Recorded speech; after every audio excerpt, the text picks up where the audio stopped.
If you're a podcast host, listen up, this one's for you. My name is Allie Jackson. I'm the host of Finding Mr. Height, a dating and relationship podcast that I've been doing for 4 years now, sharing my positive and practical approach to dating that's built on my own life experience. And I wanted to share another experience that I've had, my secret behind monetizing my show. It's called Red Circle, and I was just telling my colleague about how much I love their platform. With Red Circle, not only am I getting a seamless hosting experience, but I also love the support I receive in ad sales. It's not just typical ad sales either. It's targeted opportunities based on my show and my life. And the platform is super simple. You just set your preferences and Red Circle matches you with sponsors that align with your show. You can vet every opportunity and their platform gives you great analytics. More recently too, my Red Circle team has brought me opportunities outside of my podcast on social media to really augment the podcast partnerships, bring them full circle. I just can't recommend them enough. If you want to give it a try, go to redcircle.com to get your free trial. That's redcircle.com for a free trial. Hi there. Welcome to Joshi'ing Around Weekly, a podcast in which we will discuss the most important shows, the best matches, and the hottest topics in Japanese women's pro wrestling on a weekly basis. I'm Tim. And I'm Eric. And welcome to the show.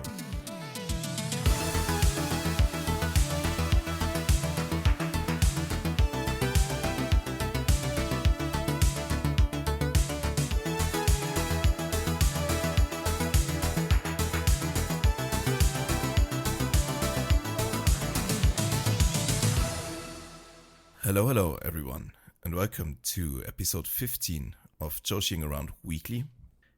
It is January 20th, 2026, and this podcast is now a part of the Social Suplex podcast network. This is our debut episode on the network. We're gonna get into it later how this all came to be, but we are very happy and excited to be here to do this. And so we share this space, this Social Suplex podcast network, with One Nation Radio, Keeping It Strong Style, the Trish and Sarah Wrestling Podcast, Tunnel Talk, Imps Adventure, AW Match Guide, Wrestling Art with Chris Things, and All Things Elite. So, hi Eric, how are you doing? Wow, you nailed that, Tim. It's almost as if you come up with that a long time ago and you didn't improvise it on the spot. Good job, Tim. Thank you. I'm doing great. How are you? Yeah, I'm doing. Yeah, I'm very excited for this show. In all the fucking opening hullabaloo, I didn't even run down our agenda for this week. I mean, I don't think you should do that. I mean, the agenda is like a 9-hour agenda because we need a producer. So I don't think there's any point in talking about the agenda. Well, I guess you could say we're talking about our trip to Japan. But, yes. I mean, okay. But before that, though, joining the Social Suplex thing, I also wanted to say that I'm also very excited to be joining the network. I think, Tim, you know, I'm not a bullshitter, right, Tim? You know that? Yes, I know that. Okay, good. Excellent. So if we were to join a network, I think it was always going to be this one because I already had a connection with this network. So for new listeners, I'm Eric or Snazzy. You can call me whichever one feels more natural to you. And I've been part of the Social Suplex newsletter team since around May. And it's very exciting to be increasing the number of podcasts with a black host to 3 on Social Suplex. We are killing it out here. I am assuming the race of other podcasters, which, you know, maybe I shouldn't do, but the more the merrier. I did want to ask you something, Tim. Wait, I think it's 4 actually, no? Well, 4 podcasts? Yes. Oh, okay. What's the other one? All Things Elite. Oh, I like how you knew the other 3 without me mentioning them. Yeah. Yeah, well, that's great. Well, you know, the more the merrier. The blacker the berry, the sweeter the juice, as Tupac says. So, what did you do with your signing on bonus? I mostly invested it into the new house I'm gonna buy in Japan. Oh, that's smart. I also got a new house, but in the UK, unfortunately. Oh, it's too bad. I'll be moving in at the end of February. But yeah, that signing on bonus definitely helped. I feel like we just hit the big time, right? Do we even need listeners? We don't even need to try we'll hard. See about that. They got us on that guaranteed Ben Simmons contract. You know, you can just sit back. The Joe Rogan thing, 90 million on Spotify. Yeah, nice. Yeah, Jesus Christ, that's fucking insane. I also wanted to do an intro for the pod in general, just in, because we might have a bunch of new listeners. Is that okay? Yeah. I should have introduced us better, maybe. No, that's okay. I got this. Tim. You can trust me. I'm a semi-professional podcaster now. Okay. So for newer listeners, my main motivation for joining the network was I've got like one major goal that I do with all the newsletter stuff. And the bonus goal is to just, talk shit with Tim every week, and bounce back and forth ideas. And we have the exact same wrestling brain. But my main goal is to make sure more people know about smaller promotions in Japan that have like no Western coverage whatsoever. And the reason for having that goal is because there's so many insanely talented wrestlers out there that get paid fucking peanuts and they kill themselves for our entertainment. And it's 2026, so it's time that they start receiving some recognition for their efforts, because they are available. It's not like you have to trade tapes in the back of an alley anymore. I went from watching none of these promotions at the start of 2024 to watching over 20 promotions, whatever the number is. I don't know how much it is. You can read my feature in the last newsletter. So even if just one person picks up a new promotion, that makes us very, very happy. So if you've watched a match because it sounded great on this podcast, you need to at us and feed us more endorphins, because that's why we're here, on top of just loving Joshi wrestling. You all should definitely read the feature in the last newsletter, by the way, that Eric wrote. It's insane. Don't do that, It's Tim. really I'm great, British. though. Don't do that. Do not do that. We have one deal here. We do not praise each other. All right. The last thing, Not actually, just is for the format. insanity. I'm not saying it's like a great. Oh. Nah, it is great. Oh, yeah. Okay, yeah. No, it's a shit article just because it's crazy. Yeah. Read it for that reason. As for the format, so we normally do 3 to 4 hour episodes weekly, because we cover like more promotions than pretty much every podcast that I listen to, from like Stardom to Ice Ribbon. But I think this one's going to be a bit more special. So we're aiming for around 2 hours just to whet your appetites. So yeah, nothing crazy. Maybe like 90 minutes.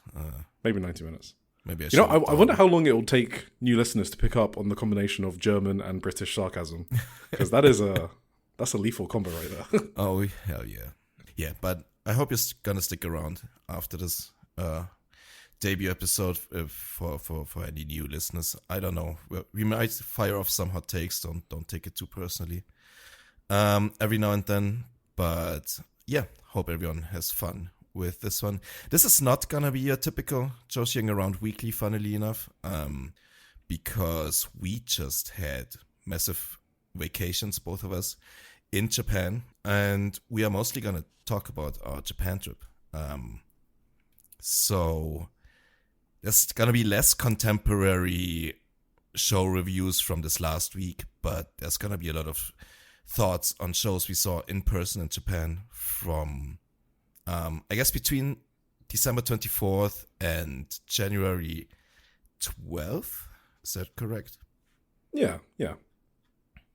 Right. But usually we're gonna have like the latest show reviews from every week. Starting again with next week.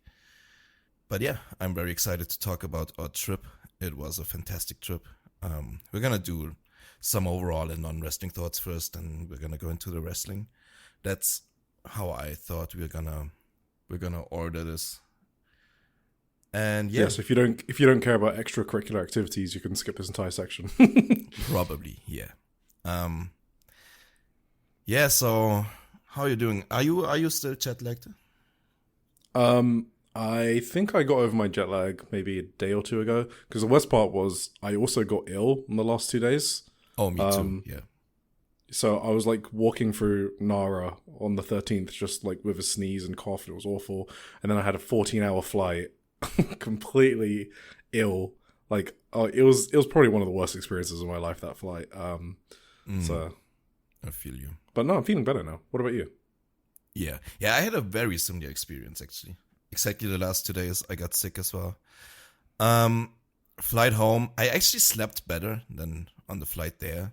Maybe I was just so exhausted that I slept despite being ill on the plane. I thought I had like 2 more days off work after that to like acclimate back home before I rush into work again. And I almost thought like maybe the sickness will give me the rest of the week off, because like I basically started working on Thursday again. But somehow my fucking body decided to get completely healthy in those 2 additional days I had off. Wolverine style, yeah. So I went to work on Thursday again, and it was actually a bit boring. Didn't have that much to do at work. Not as much as I anticipated anyway. So work is fine too, and I think I've gotten over the jet lag pretty well over the weekend. So yeah, I'm really good now. I feel reinvigorated. I feel melancholic when I think back to the trip. I want to go back. Holy fuck. Huh? You're bringing out all the fucking big words. Damn. Right, Tim's feeling it. Yeah, you're already planning on going back. You already booked? Oh yeah, so I guess should we talk about overall thoughts of the trip? Because obviously for me, it was the best holiday of my entire life. And that's why as soon as I got back, I booked another trip for the end of April. And I've already booked the flights. I've already booked the hotel. I think the biggest... So we met a lot of lovely people. A lot of people from the Social Suplex network. And people from not the Social Suplex network. I think the biggest compliment that I can give everyone that we met is my wife, called Alex. She said to me, "These friends are normal. I like them." And that is that's a massive compliment. The context there is I come from like a gaming background. She's met a lot of my friends from that space. And I love those friends, but they have much less in common with my wife than the group we hung out with. So it's rare to meet everyone and get on with everyone, except that Chris Whitehead guy. And Alex thought that she'd be exhausted from socializing, but she enjoyed it so much. And that, to me, that's the biggest compliment, because I know her and that's kind of rare. And also shout out to the Social Suplex newsletter chief editor, Emmy, who spent several hours in Kyoto alone with Alex while I was at the Nintendo Museum and somehow managed to befriend her, and they won't tell me what they spoke about. So, oh, that's always ominous. Yeah. How are your overall thoughts on the trip? I mean, I absolutely loved it. It was my first. What am I talking about? It was my third trip to Japan. Actually,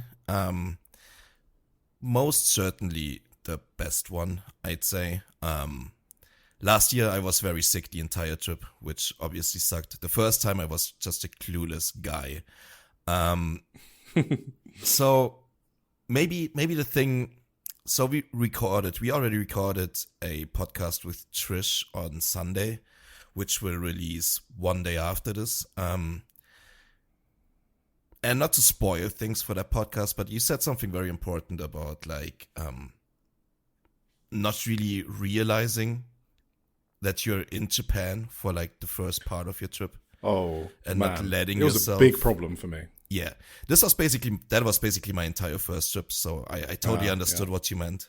So yeah, of all the 3 trips, this was by far the best one, because I was there, I was prepared, I knew like to get into things immediately, and I wasn't sick, and it was fucking awesome. The people we met are all terribly lovely. Yeah, it's really a miracle. The little group we accumulated of people that are all completely normal and all completely lovely to hang out with all day, every day. And like usually I have this like social battery that I have to reload every couple of days.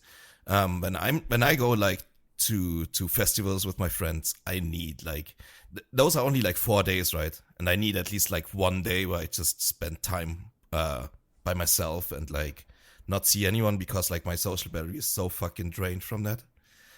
And on this trip, it wasn't like the case at all. I had like one day that I spent mostly by myself, and I didn't mind meeting up with everyone every other day. So yeah, that was very, I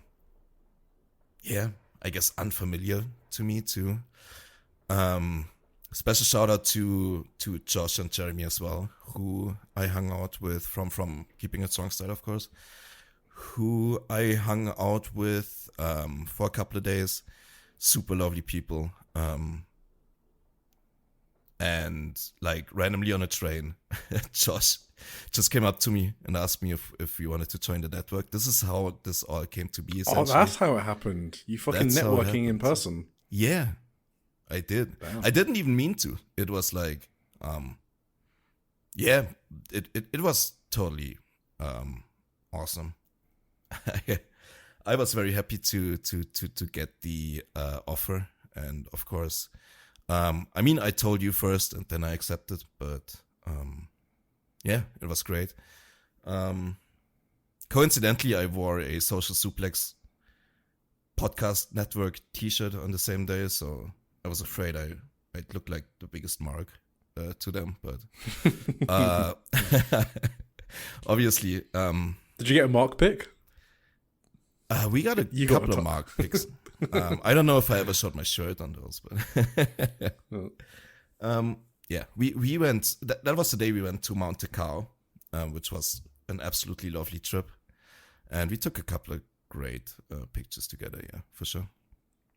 Yeah, so I mean, we can talk about it a bit here. I know we spoke about it on the round table, but just for those who, I don't know, haven't listened to it or won't listen to it, whatever, because it is kind of like an important part of my trip, this feeling of surrealness and not being able to enjoy stuff. And I think it was just my brain works in a particular way, and it just couldn't cope that I was there. And I think I only got the main part where I got over it, which we'll talk about later, is when I went to an ice ribbon show on the 11th of January. So that was like 2 weeks after I was already in Japan. That's when I had a lot of fun and I let myself like enjoy what I was doing. I think on the Stardom show on the 29th, I did let myself enjoy it a bit, but it was still too surreal. Like, I couldn't believe I was there on the second row in Sumo Hall, and that definitely prevented myself from having more fun than I could have. So I think the first trip is kind of always like that. Also, I had more of a touristy and conventional holiday than you probably, because my holiday was like more of a compromise with Alex, so I didn't go to as many shows as you. And I'm not a sightseer, but you know, I was compromising, so I did a lot of sightseeing. But I did end up enjoying that sightseeing, which I was surprised by because Japan is so beautiful. But yeah, just having to balance that all and the surrealness, that's why I kind of needed to go back ASAP and just have, okay, let me go there by myself. No offense to my wife if she ever listens to this. Let me go back by myself. Let me do a few more wrestling shows. And I think I'm going to have even more fun than the second trip. So that multiple trip thing you spoke about, I think, is actually true. Yeah, absolutely. Well, also, the thing is, sorry, what you mentioned about being, you know, a dumb idiot on the first trip. So on top of surrealness, yeah, you tend to be a bit stupid on the first trip. So like on our first day there, because I was trying to find out how to print my tickets off, because obviously I bought tickets to a bunch of shows, including our Stardom ones, so I didn't want to fuck it up. And so we'd been traveling for like over 24 hours, and I decided it was a good time to figure out the Loppy machines, 7-Eleven. And it was not a good time, but we were tired, jet lagged, and we were walking to our hotel in the rain with our fucking luggage, and we stopped by an 7-Eleven. I'm like, okay, let me try this now. And oh my God. We have huge luggage, and me and Alex are not small people, okay? So we're just standing in the corner of a fucking 7-Eleven, and I'm trying to like Google Translate stuff and trying to figure out where the machine is.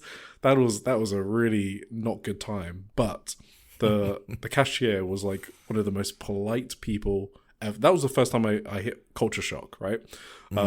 How very polite everyone was. Like, he just helped me out. He was so, you know, the way he said thank you, like bowing down to me. I was just some dumb gaijin with 3 suitcases of luggage in his shop, and he didn't care. He wanted to help me out and get my tickets printed.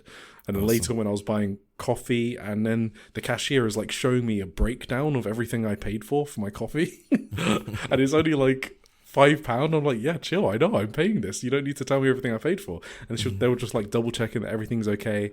Because like, I'm from London, and in London it's like illegal to talk to strangers. You know, you're not allowed to be nice to people. Being happy is frowned upon. So that was like the first culture shock I got on the first day. Yeah, that's not much different to Germany, actually. You mean being happy is illegal? Yes, the London thing, not the Tokyo thing. Yeah. Absolutely. Yeah. So,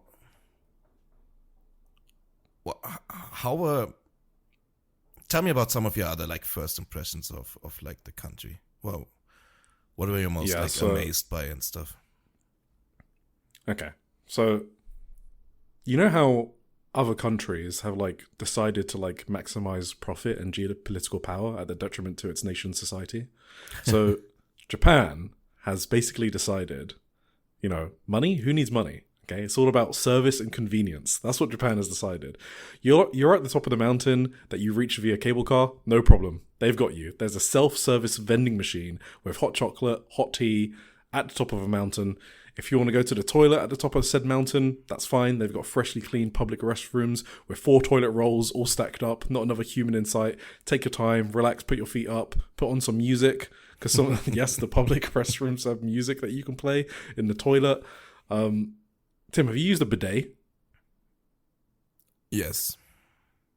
I've used a fucking bidet now, okay? Bidets are fucking great. Why didn't anyone tell me bidets existed, okay? No one told me about this device, because Japan have them in almost every fucking toilet, and now I'm a bidet addict. Oh, you're gonna get one in your new house? I want to get one in my fucking new house. I literally searched up Japanese washlets. They're like £1,000 or something, and you need to connect them in some certain way. But no, I fucking want one now. There's escalators and elevators in every metro. Hand sanitizers everywhere is awesome. The convenience store in every corner, so I had a lot of fucking fried chicken because they sell fried chicken everywhere. And, what am I going to do? Okay. I love my fried chicken. Okay. I am a stereotype. I can't describe to you the state of public hygiene in the UK. Like, you're lucky to find a public toilet, and when you do, it's the most disgusting, virus-laden, contaminated zone you've ever experienced. It's just better not going to those toilets. So I really like that as maybe a germaphobe sort of guy. Yeah, I'm not even done, but I figured I've been talking a lot that I'll let you talk. No, I agree with all of those. These are like the major like culture shocks I experienced. Also, like 2 years ago on my first trip. So I totally get it. Yeah, I wanted to shout out some more people, maybe, if you don't mind. Go for it. Obviously, Trish from the Trish and Sarah podcast was there. She was basically our tour guide for a lot of the days where we did non-resting activities. She's amazing at like planning these little city tours through Tokyo. And I saw a lot more from the city this time than I did on my last few trips, just by like tagging along with their group. Obviously, editor Emmy was there, as you said. We had a great karaoke night with the Keeping It Strong Style guys once, which was maybe my favorite night out of all of them. What did you sing? What did I sing? Yeah. Apparently, my best performance was Arctic Monkeys. Which one? I know my music term. When the Sun Goes Down. Yeah, I know that song because I know my music. For any new listeners, I'm very good at music trivia. That's amazing. Did you ever play the game? No, but because you need friends to play the game. So I'm waiting to have true. friends again, and then I'll play the game that you gave me. It's a very good music trivia game because I'm very good at music trivia. Once again, I went to karaoke on. Sorry to interrupt. Wait, you go. Finish your thing. Go. Actually, okay. On the 8th. Oh wait, are you doing the thing where you let me go? No, I was basically. Who's going now? I was just gonna. Okay, let me shout out also. Like Kazi was there. He's a lovely guy. Chris Gannon. Oh, I should have cut you off. You should have. And I will also say that Chris Whitehead is and Nick, his wife, are both. Let's go, Nick. Lovely people from Los Angeles. Yeah, now you can. Yeah, Nick was great. So I went to Kobe on the 8th for Dragon Gate, and then after that show, it was an evening show, and after that show, I met up with John, Paul, Bradley, and Patrick from Voices of Wrestling, and at 10 p.m. I went to a bar, an anime bar in, I don't know, it was somewhere in Downton and this was fucked up. I don't know why I did this. I had to wake up for Kyoto at 7 a.m. the next day. I got back to my hotel at 2 a.m., but karaoke was a lot of fun, but I drank way too much. The highball, I don't know if that anime bar fucking spiked me, okay? Because that highball was fucking strong. It was gross. It was like pure fucking whiskey, okay? But went to karaoke. So I did Linkin Park songs that Paul put on, because, Paul's got amazing music taste. But my first pick was When I Was Your Man by Bruno Mars. You know that one? I don't think I do. Yeah, that's because you've got like no music taste whatsoever, Yeah, so that makes sense. sorry. I'm really bad Love at the Story by music Taylor trivia. Swift. Okay. Yeah, Baby by Justin Bieber. Oh, Why are you saying oh like that? I know Baby by Justin Bieber, actually. Yeah, it's a good song, right? Yeah. Yeah, and then we did Edge's theme song, so that was like a group one. I think that's just a classic. Oh, I actually wanted to do that, and our karaoke bar didn't have it. It was amazing. Okay, I loved that one. But yeah, and then it was 3 a.m. when I went to bed eventually, and I just vomited my my Lawson's chocolate croissant out, and yeah, it was not a good day. Well, it was very fun, but 4 hours sleep and then doing a whole day in Kyoto where we did like 30k steps with Emmy and Alex. But it was awesome. I loved that day. So Awesome.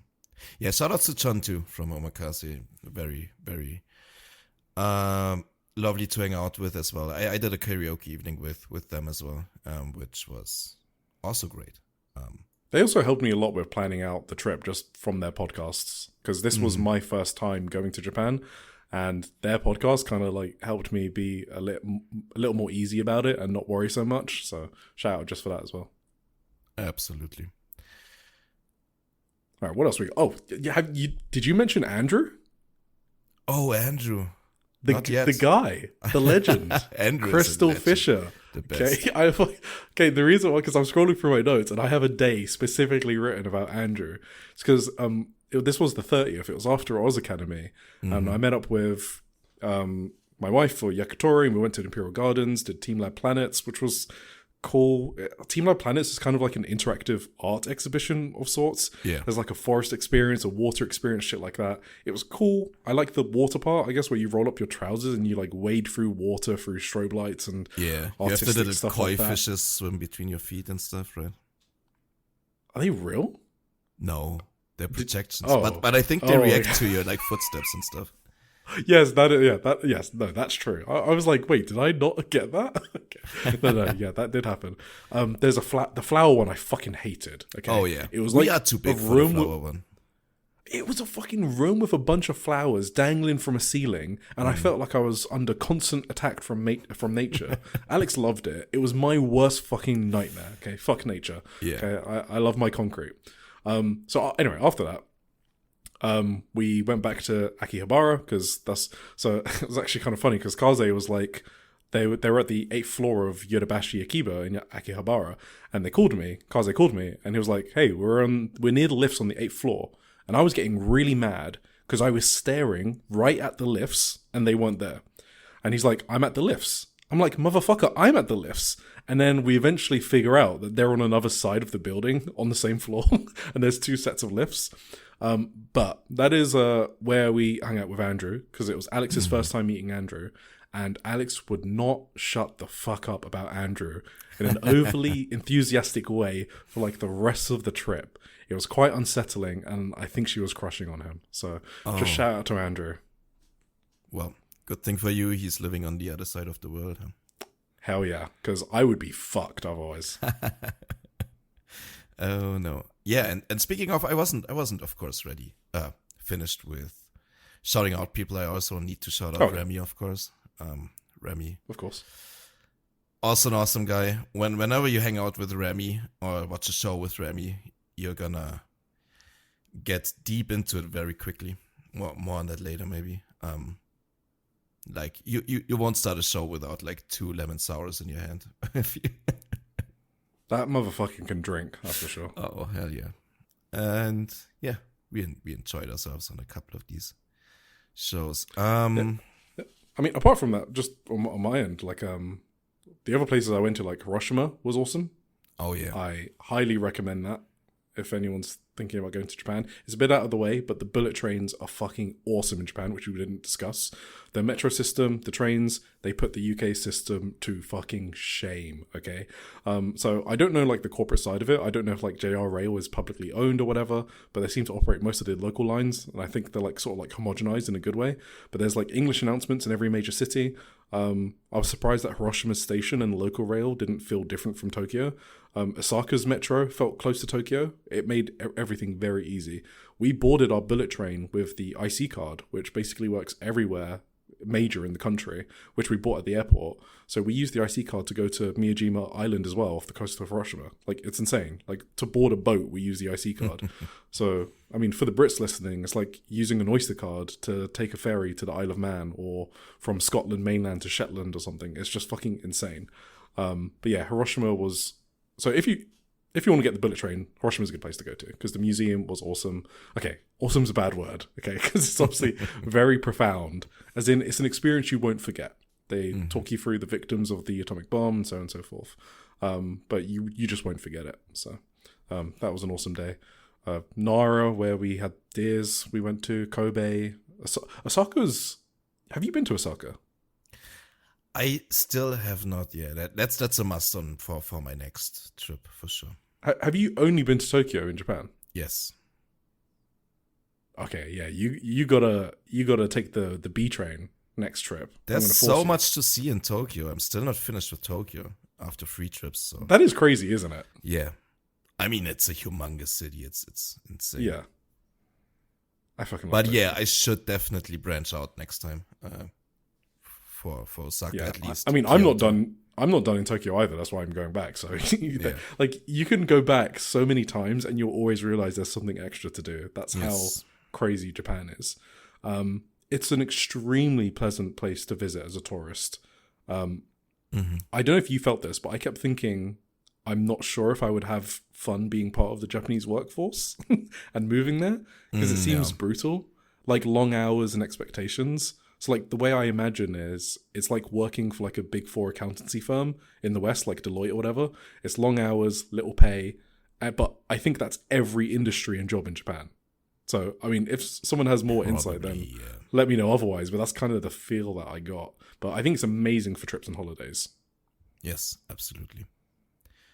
One more part I want to shout out is Shimokitazawa is a quarter in Tokyo that's like it's a bit of a retro quarter with lots of like record and vinyl stores, and it's very nice there. I went 2 times this trip, and we had great lunch there too, in like this little bar downstairs, you remember, which was fucking great. It was insane. Yeah. It was insane. We talked about it on the other Roundtable podcast, but like the one guy making food for like 14 people at once, and it tasted very, very good. And in this little, like, you can't even call it a kitchen, right? It's just a corner of his bar where there's like a fryer and a fridge and whatever. But it was so good, a rice cooker, and that's basically all he needed. Was great. I didn't have a single bad food experience. No, me neither.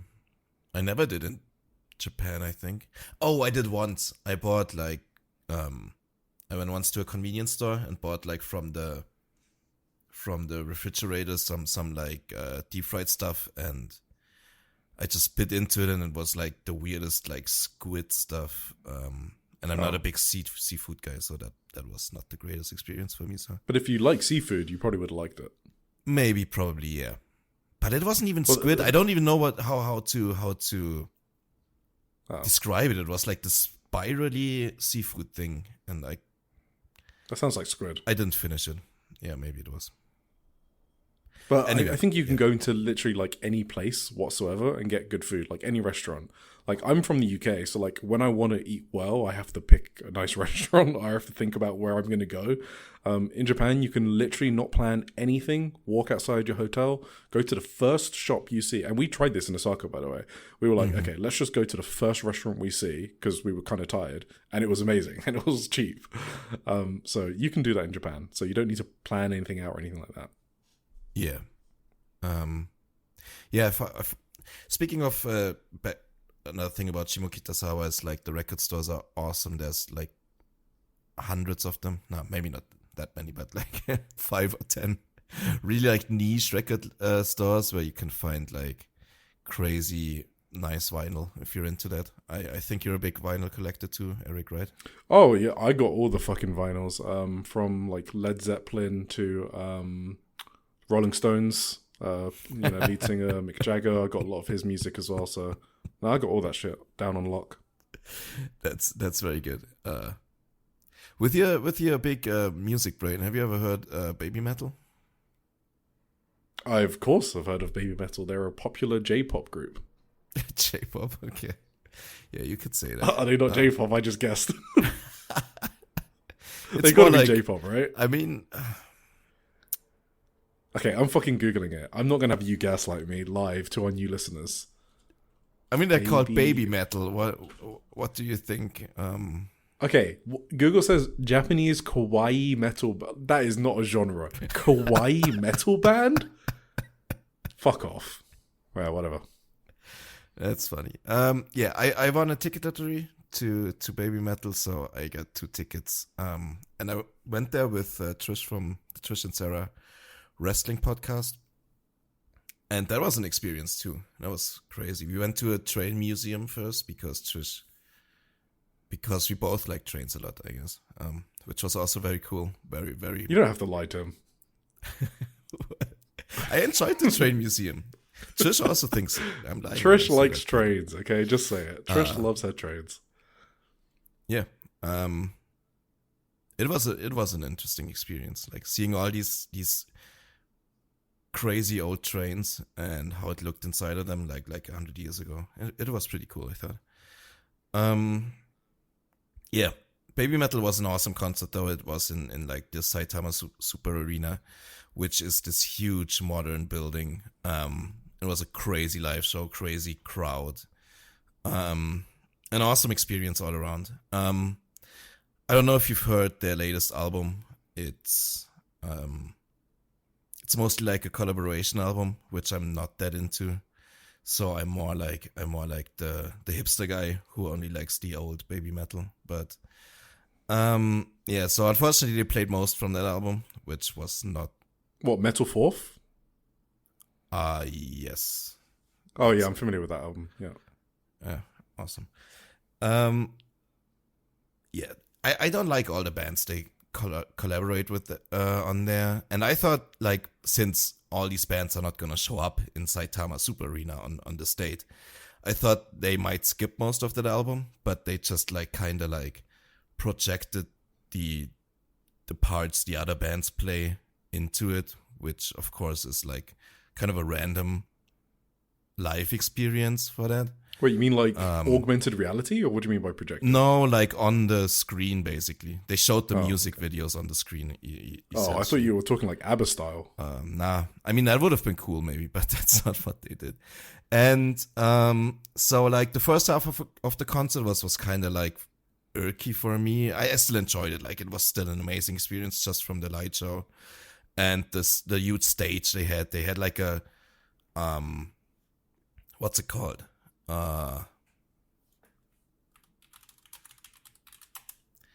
They had like a diamond shaped, I guess, stage in the middle of the arena, that like lifted itself up and down all the time, and was cool. There was like big pyro and light show and everything.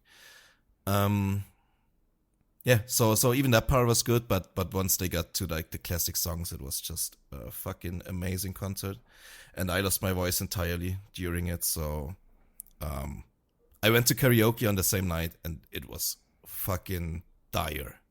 Like, I couldn't sing a single song. I tried a couple, but it was hopeless. I had no voice anymore. Yeah, but there was also an amazing experience. An amazing live show that wasn't wrestling. So I would recommend it to anyone who gets a chance to see like a real big concert over there. It's awesome. Saitama Super Arena. Go. Cool. I think the only other thing I went to, have you had Kobe beef before? I gotta think. Oh, sorry. I asked you when you were drinking. Didn't I? No, it's all good. I went to a couple of like these what are they called? Are there yakitori places? What? Oh, Yakiniku? yakiniku? The ones where you grill your own meat. You basically. grill. Yeah, yakiniku. Yeah. I'm trying Those to places think are amazing, by the way. if we ever ordered Kobe there. I think so, actually. That shit's fucking expensive. We paid over £200 for premium Kobe beef sirloin. It wasn't that. Yeah, I definitely had Wagyu like 3 times. Wagyu is... So, after my experience of having that premium Kobe beef in Kobe, I would say I would not do that again. It wasn't that it was bad. It was obviously fucking amazing, but it wasn't £200 amazing. Wagyu beef is like the perfect medium where it's kind of not too expensive and it tastes amazing. So we went to a yakiniku in Osaka called Sex Machine, which John from Voices of Wrestling recommended. It was Alex's and my favorite place from the trip. They had Wagyu there. It was way cheaper, like £20 or something, and it was amazing. So yeah, Wagyu is king. Awesome. Yeah. I went to another yakiniku place with Kazi on one of our last days, and we tried like all the crazy shit, tongue and stuff like that, which was all pretty amazing as well. Was it good, the tongue? I've always avoided it. Yeah, it was. It was my favorite thing I tried on that night, but it wasn't bad. It definitely wasn't bad. Nothing was bad in these places. Cool. Well, cool. Are we got anything? What have we got? Let me think. Yeah, I liked all the we went to all the classic wrestling merchandise or like shops. We went to Tudokon. Minoru Suzuki's shop, of course, Tudokon. What are they all called? I always forget the names, but there was Hao Ming. Hao Ming, yes, that's what I was looking for. Yeah, the only reason I remember that was because someone tried to. Who was it? Was it fucking Chris Gannon? Oh, we did shout out Chris Gannon as well, and his friends. Yeah. I did. Oh, okay, you did. Yeah, I don't know if it's Chris Gannon Tom or and Tommy too. Tom and Tommy, yeah. And the guy from Sunderland who definitely doesn't listen to this podcast. Ali? So, huh? Oh yeah, that guy. Yeah. Anyway, someone was trying to tell me Hao Ming was fucking Japanese. Okay, Hao Ming is not a Japanese name. Okay, whoever said that, shut up. Anyway, that's how I remember that name. Okay, good. You didn't want a picture with Minoru though, right? So I didn't, but Hiroyu Matsumoto was there, and I was having a fucking crisis whether to ask her because she didn't look like she wanted to be bothered by anyone. She kind of looked like she was on duty. I know Chris Gannon got a photo with her, but I didn't want to buy anything because I'd spent like hundreds of pounds on merch, as we all talk about on other shows. Yeah. Yeah? That is partially my bad because I had heard that she definitely does not want to take photos with people. Like Minoru Suzuki does. And then Chris Gannon just fucking got one with her, which so obviously I was lied to, and then I lied to you, so my wife was talking to me for like an hour after that, like, are you sure you don't want to go out? Because she could see me that I was like had some regret about not doing it. So I didn't end up going back to take photos, but from that day on, I was like, okay, if there's an experience that offers itself to me, I'm just going to try and like ask for it politely, obviously, and just, I'd rather get rejected than miss out on these experiences. So that meeting, seeing Hiroyu Matsumoto right in front of me and not asking for a photo kind of inspired me to just take my shot later down the line, as we'll talk about when I went to the Ice Ribbon show. Yes, absolutely. Should we just get into it? Let's get into the fucking wrestling, okay? This is a wrestling podcast. Hell yeah. We are on the Wrestling Podcast Network now. We got to talk about wrestling. Yeah. We are. So I'll kick off overall thoughts of just wrestling, because I think it's interesting that... So I'm not much of a live show goer. I went to 13 shows on this trip. Guess how many total live shows I'd been to before this trip? I know you've been to like 3 Eve shows. Oh damn, he's actually trying to get the exact number. I think you've been to All In. Maybe this is payback for me beating you in the trivia at the Christmas episode. I'd say you went to 6 shows before then.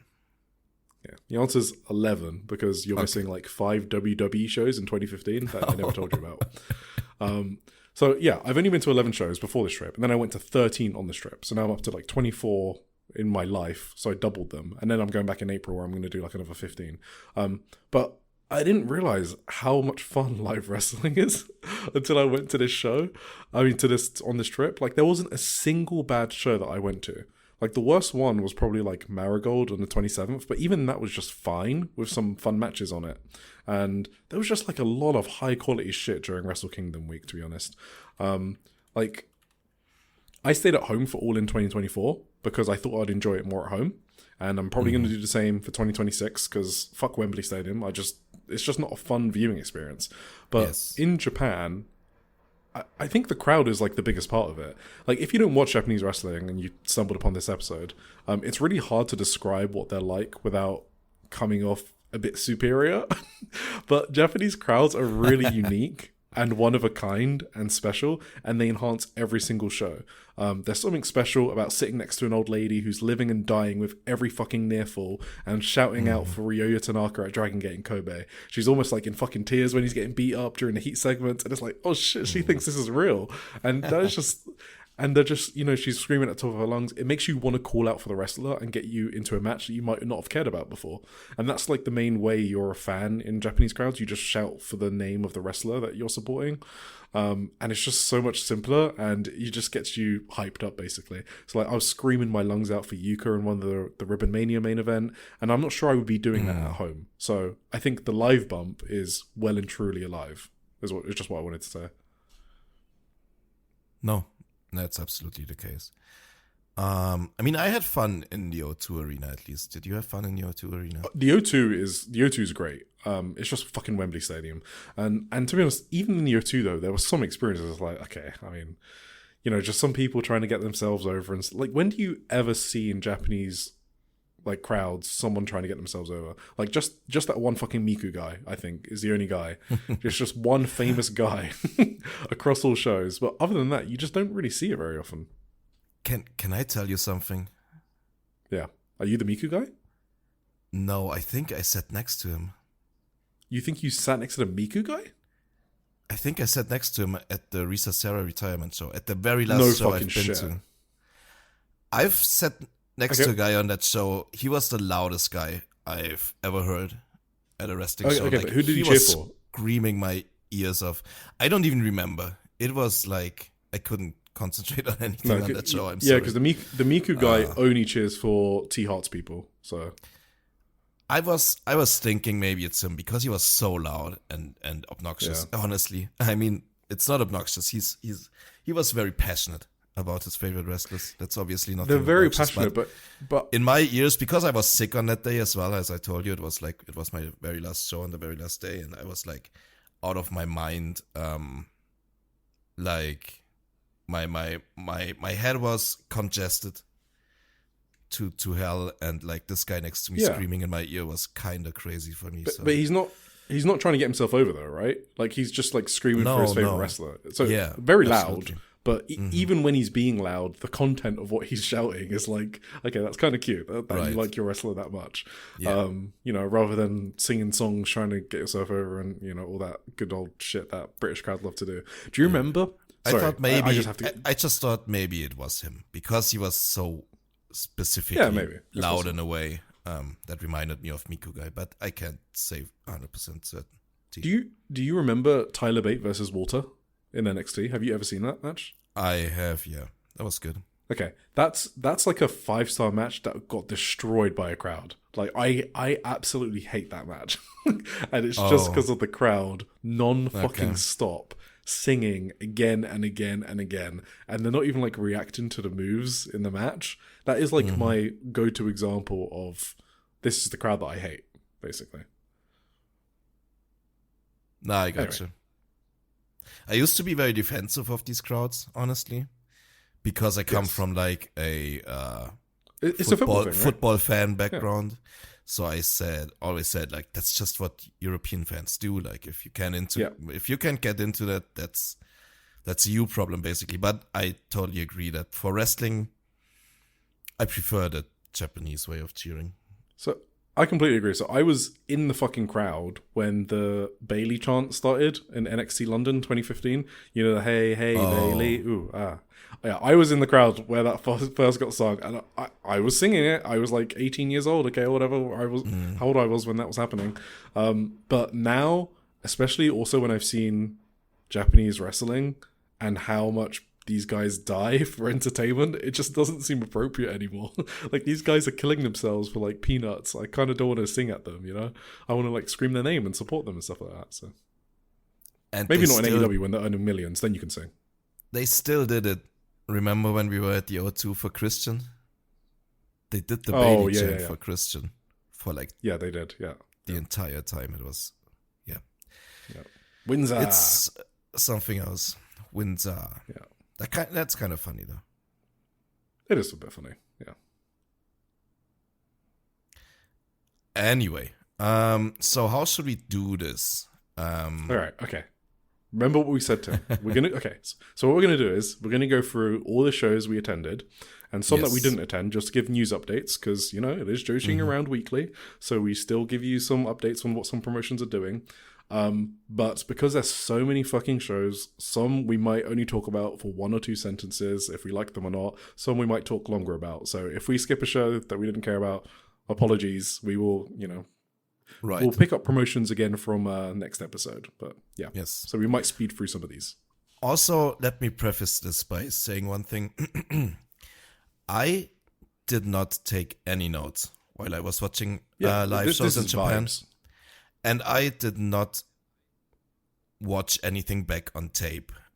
This is one like luxury, one freedom I granted for myself while being over there, because I did not want to be distracted by endlessly taking notes while watching the matches, and I did not wanna I did not wanna impact my memories of these live shows in my mind by watching it back on tape and like getting different impressions from them in that way. So if you expected like very in-depth reviews from my side, I think Eric took some notes between. Yeah, I was about to say you're just shooting on me right now. No, I think it's great. So you have the in-depth ones. I have more whatever I remember, I will tell you. But I'm sorry if I can't give you the details of Seedling on December 26th right now off the top of my head. So, all right. Let's okay. That being said, do you have? I want to start. Do you have a record ranking, or do you want to do that at the end? I do not. I don't have a specific ranking for like every shows. I do have my favorite shows. Should we do it at the end or the start? At the end.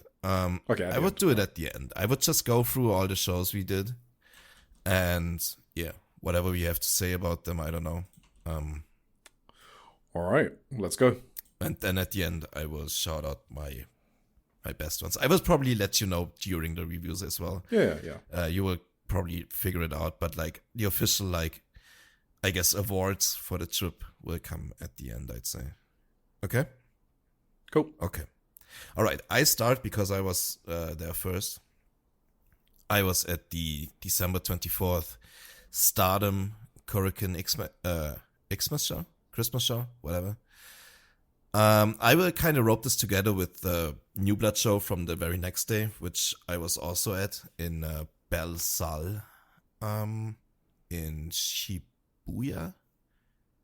Was it Shinjuku? I think Shinjuku, yeah, you're right. So I mainly got to rope these together because my memories from the 24th are kind of hazy, to be honest, because I landed on the 24th as well. Like the flight was about like 13 hours. I slept maybe half an hour from these 13. I went to my hotel. I paid extra to check in early to get like some sleep before the show. I slept for like 2 hours maybe before the Stardom show. And so I was a bit out of my mind at the show. I met Remy. We, of course, immediately started drinking. Naturally. So, yeah.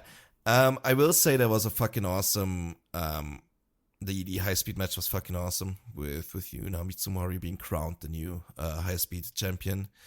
The main event was really fun. They actually, we were like in second row Kurkin, and at some point they really like got into our section with like I don't think it was the chair bowling per se, it was more like a like crossbody to the outside where we had to leave our chairs, and I ended up standing right in front of Sayaka Mitani for some reason. I may have said like a bad word to her too. Wait, did you say fuck off to Sayaka Mitani? Maybe. I don't think she heard it, but maybe under my breath I did. I mean, emotions were running high, you know. Yeah, true. She's my nemesis after all. I did not heckle her in a bad way, I don't think. It's at a wrestling show too, right? It's different if you heckle someone when you're at a meet and greet or something. That's fucking. But like, while they're in character on like during the wrestling show playing the heel, I don't think. I'm gonna get to this later in a different way. I already know exactly what you're thinking of because it's been heating you like for like weeks. You're so mad about it. Yeah, I'm gonna get to this later. I'm sorry. Either way, yeah. So this was the Kurikan show. It was very fun. They started playing the first vignettes for this. Oh no, they started that before that show even, right? With like the Makito things. It was before, yeah. Yeah. They also randomly started advertising this Tam Nakano merch. I was just getting drinks, and when I came back to Korakuen, all of a sudden there was like a Tam Nakano montage on the big screen, and I was like, what the fuck is going on? But it was just merch. It wasn't a comeback. Yeah. Either way, I have a lot more brighter memories, I guess, from the New Blood show on the next day, which was pretty fucking awesome. Like, this was a pure, like, vibes are awesome show. Vibes are great. From both these shows, I want to shout out Ane Kanai. Who is a very good rookie, I gotta say. She's like, fucking sick. Just watching her live, the way she gets over with the crowd, like, her crowd connection is amazing. Like, for her level of experience, it was fucking sick. It wasn't quite on the level of Sayaka Kurara and Aya Sakura yet, who were, of course, by far the big stars on this show. This was like their official second anniversary show, so obviously they were like the big stars, the main focus of the show. This was the first tragedy of the show as well, of the trip as well, though, as Kazi and I were cut off as the last people to not get into the Sakurara meet and greet and photo shoot thing. You basically had to be a Stardom club member or whatever to get in there, because the line was already so long from just these people. So every non-member basically got locked out of it. But yeah, this was maybe the best New Blood show I've ever seen.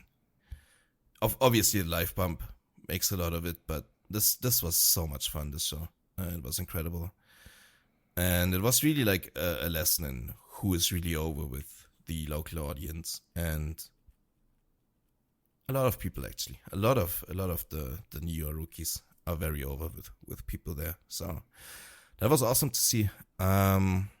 Right, for the seedling review on the 26th, I throw it over to you, because that's probably a big show for you in a way, maybe. Yeah. Well, also, I before we go through that, I just wanted to say we have a concept on the Joshi'ing Around podcast. It's called the Joshi'ing Around Weekly Rookie Tier List, but we've expanded it to not only be rookies, because we also put Yuna in there. So it is the young talent tier list. We haven't called it with a snappy name for it, but there's 3 categories. Okay, we got bad, okay, and good. Bad is kind of rare. Bad means this person should maybe consider not wrestling anymore. So that's kind of rare, like your Ryoko Sakamura from Marigold, who quit wrestling, people like that. Okay means they're okay. They're average. They'll probably have a nice career. They'll probably bounce around the indies or be on the mid card or lower card, but they'll survive. They're fine. And then we have good, which is, okay, this person's probably going to be a star, probably going to challenge for some titles. Maybe he's even generational, is super rookie. So that's how we got it. So bad, okay, and good. So where would you say Anakinaya is, Tim? Good. All right, I agree. Let's move on to seed. Just wanted to introduce that concept because we're going to be talking about a lot of rookies and a lot of young people because we love our rookies on this podcast. So yeah, Anne is firmly planted in the good tier. Anne is the best out of the 6, I will say. So I have her ahead of Matoi, Akira, Yuria. Who the fuck are the other ones? Oh, Emma and Kikyo.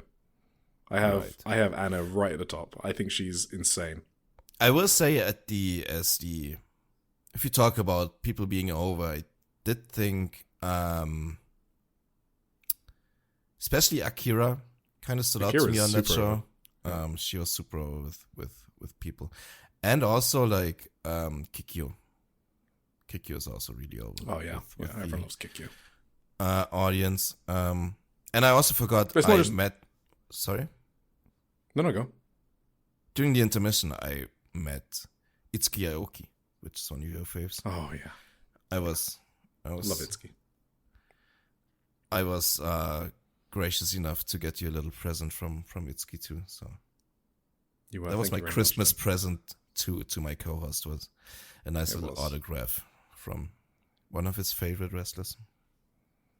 Yeah, my gift to you was a Suri hoodie, which we'll talk about later. So, okay. So yeah, we talk about rookies a lot. So Anna Kanai, by the way, just oh my god, we're gonna turn this into a fucking 30-minute segment. Welcome to Joshi'ing Around Weekly. So Anna Kanai, I think it's not just the crowd connection though. Like, she has an instinct for wrestling that you shouldn't have 10 matches in. I think that is the most impressive thing about her. If she was like 100 matches in and wrestling this way, I'd probably be like, okay, yeah, she's an okay rookie. But the fact she's got it from literally under 10 matches in is what makes her stand out. And that's what people like Yuri Hime, for example, aren't doing. Like, you can clearly see differences between them, like when they're wrestling. So Anna Kanai is she just gets it, basically. So if you just like watch her little movements, how she sells, like even the moves she does moves that rookies don't normally do within their first 10 matches. It is crazy shit. All right, let's move on. Let me Seedling. Okay. Fuck it. Let's do one more thing. One more thing. Because I just watched it earlier today. You haven't watched it yet. The show from January 19th. So no, I only watched the Suzu Hanako thing. Okay, I'm going like 3 weeks into the future now, but whatever. She had this stretch in the match against Natsupoi. That was fucking insane for someone of her level. Like the exchanges she did and like how flawlessly she already like did these kind of high speed exchanges with Natsupoi in the finishing stretch of this trios match on January 19th was kind of mind blowing to me. I also felt like this was kind of like Natsupoi like did not go easy on her. Like this almost felt like a trial in a way to me. And I think we said last episode or whenever it was that they should just put Matoi and Ane into stars. I think Ane is born for Cosmic Angels. I think putting her in any other stable than Cosmic Angels would be a travesty and booking malpractice. So she fits perfectly in there. She should absolutely join that stable instead. Fuck stars. Who cares about stars? All right, and then the seedling on the 26th of December. This was my first time at Korakuen Hall. It was a very humbling experience, but like I mentioned earlier, I was dealing with, what should we call it, like cerealitis. That was a real condition I was dealing with, so it didn't really sink into me that this was my first time seeing Korakuen, because I know other people have said that they went to Korakuen for the first time and they started crying or tearing up. I would have fucking loved to cry or tear up, but my brain just didn't let me. But it still was a very humbling experience. I was happy the whole time during this show, so it kind of has like a special place in my heart. Walk up the stairs to the 5th, because if you don't know, Korakuen Hall is on the 5th floor, in a kind of an old building next to the Tokyo Dome, and so I saw all the signatures which are on the wall, including like AJ Styles' his last show. So there's a lot of like cool stuff like that. For those that know me, I am quite not good with money. I like to spend money when I see things I like. So that's how I cover all of the promotions for the newsletter, because I just swipe my card and buy their shows as pay-per-views. So that obviously extended to buying merchandise for my favorite promotions. So I spent 22k yen on merch before the show. I bought every rookie's merch, or every young wrestler, because Honori Hana as well. And then I went back after the show and bought the Seed shirt. So I spent 27k yen on my first wrestling show. So that was, I think that's 120, 30 pound. So I did not realize I was going to do that before the show. It wasn't premeditated. I just saw stuff and I liked it and I bought it. It was very surreal. Yeah, go on. I do kind of regret not getting the Honoriana shirt because she's awesome. And the shirt is cool too. The shirt is a banger and she's fucking sick. It was very surreal having Arisa Nakajima search through shirts for me to find my size. I don't think I've processed that yet. So a legend that I saw in one of my favorite matches ever against Kana or Asuka from WWE is just working the merch and talking to me like I exist. That is surrealitis. Like this is why everything was so surreal to me. That I still can't wrap my brain around that, to be honest. So yeah. I also met Frankie for the first time, so shout out Frankie, who, if you haven't read my feature in the newsletter, I spoke about a guy on the board who kept on recommending matches that got me deeper into this hole where I'm watching everything. Frankie was that person, I can now reveal. So I was super happy to meet Frankie at the show. And he was also super cool and handed me some streamers to throw to the wrestlers, because it was like tradition. It's your first Korakuen Hall show. Here are some streamers. I thought that was like, I don't know, that just made my heart warm. So yeah, that was awesome. So that's like the non-wrestling stuff. For the overall thoughts on the show, I thought Seed was back after this show, so I have not been hiding how much I've hated the top of the Seed scene, specifically Mia Shirai and Natsu Sumire stinking up the tag team division. I have not enjoyed the last few months of Seedling at the top of the card, but I really like the direction of the singles tournament to determine the next champion, which is what it kicked off on the 13th of January, but the angle was kicked off on this show. It's the exact type of shake-up that Seed needs at the top of the card, because before that, Seed was really a rookie promotion, like a youngster promotion. That's the main reason to watch them. But now there's some fun stuff at the top of the card with Hiroyu Matsumoto as the champion. So while I'm here, I did watch that 13th of January show as well. And yeah, it was just really good, to be honest. Mirai and Matsumoto had a great main event in that 13th of January show. But yeah, this is the best that the upper card in Seed has looked in a while. So I'm excited about Seed again.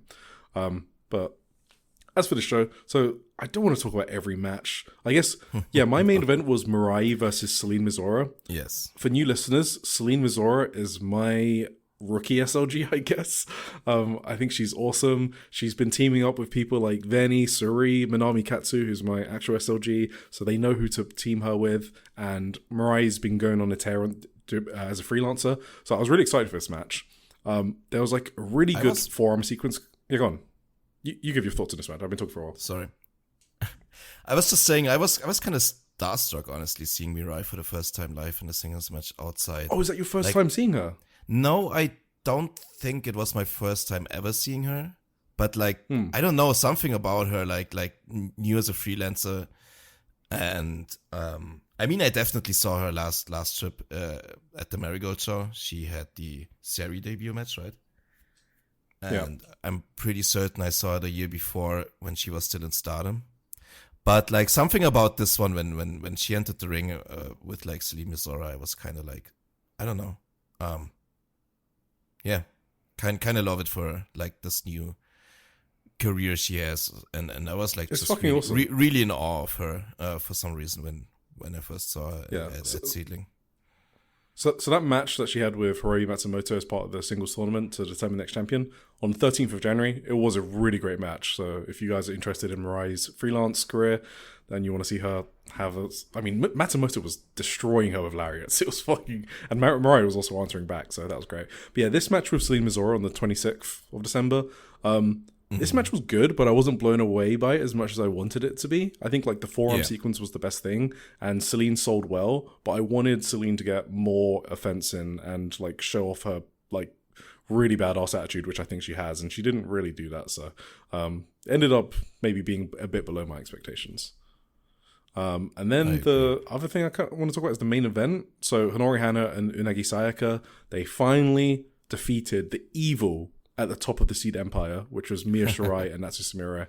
The disastrous, disgusting tag team reign is over, and now we have some real champs. Honori Hana is great. She's one of Seedling's 4 contracted wrestlers. She's the eldest of them, and she's also their senior, even though she's only got like 3 years of experience because she took like a 2 to 3 year break. She just throws. She's actually a dumb jock wrestler, awesome. Right? Too? Yeah. She's a dumb jock wrestler in the best way possible. And for some reason, Unagi and Mio were the ones like stiffing each other up in this match. I kind of wanted Honori in there, and I mean, Kaze probably remembers because he was sitting next to me. I was like, "Fucking tag Honori in! What are you doing? Why is Unagi Sayaka taking up all the fucking heat?" They were like shoot headbutts that Unagi and Mio were giving each other. That was crazy. Fucking weird. It was crazy, yeah. That was like the one performance per year where Unagi really put exactly. She went crazy, but I didn't like that match layout, to be honest, because I wanted Honori Hana to get that shine. But anyway, they got in there in the end. They won the titles. It was a very good match, and I loved it live. So, yes, that's it. That's Seed. That's the Seed wrap up. Right. So, no, sorry, it's not. One more. I'm so sorry. Do you remember those fucking Seed stage shows? You watched the first episode, and we reviewed it. Yes. Yeah, the youngsters, and then that was the episode where Honori Hana and Mio Shirai were beating the shit out of each other, right? So they released another episode. It wasn't as good, but there was still a great match between Celine Mizora and Yuka Satsuki on that show. So it released on Seedling Live, their streaming service, on the 6th of January, because it gets released 1 month after it taped, and it taped on the 6th of December. So that was also a good show. But yeah, that's the Seed wrap up. Good promotion. I like it. Yeah. To add what I said earlier about not taking any notes about the shows, I also didn't watch any other shows that I wasn't at while I was in Japan, so don't expect anything about those from me either. I'm really sorry about that. I'm usually not that lazy of a podcaster. Tim, that's why we're a team. I got your back on some of them. I haven't watched some of them, but I haven't watched TJPW, but other ones I've got your back.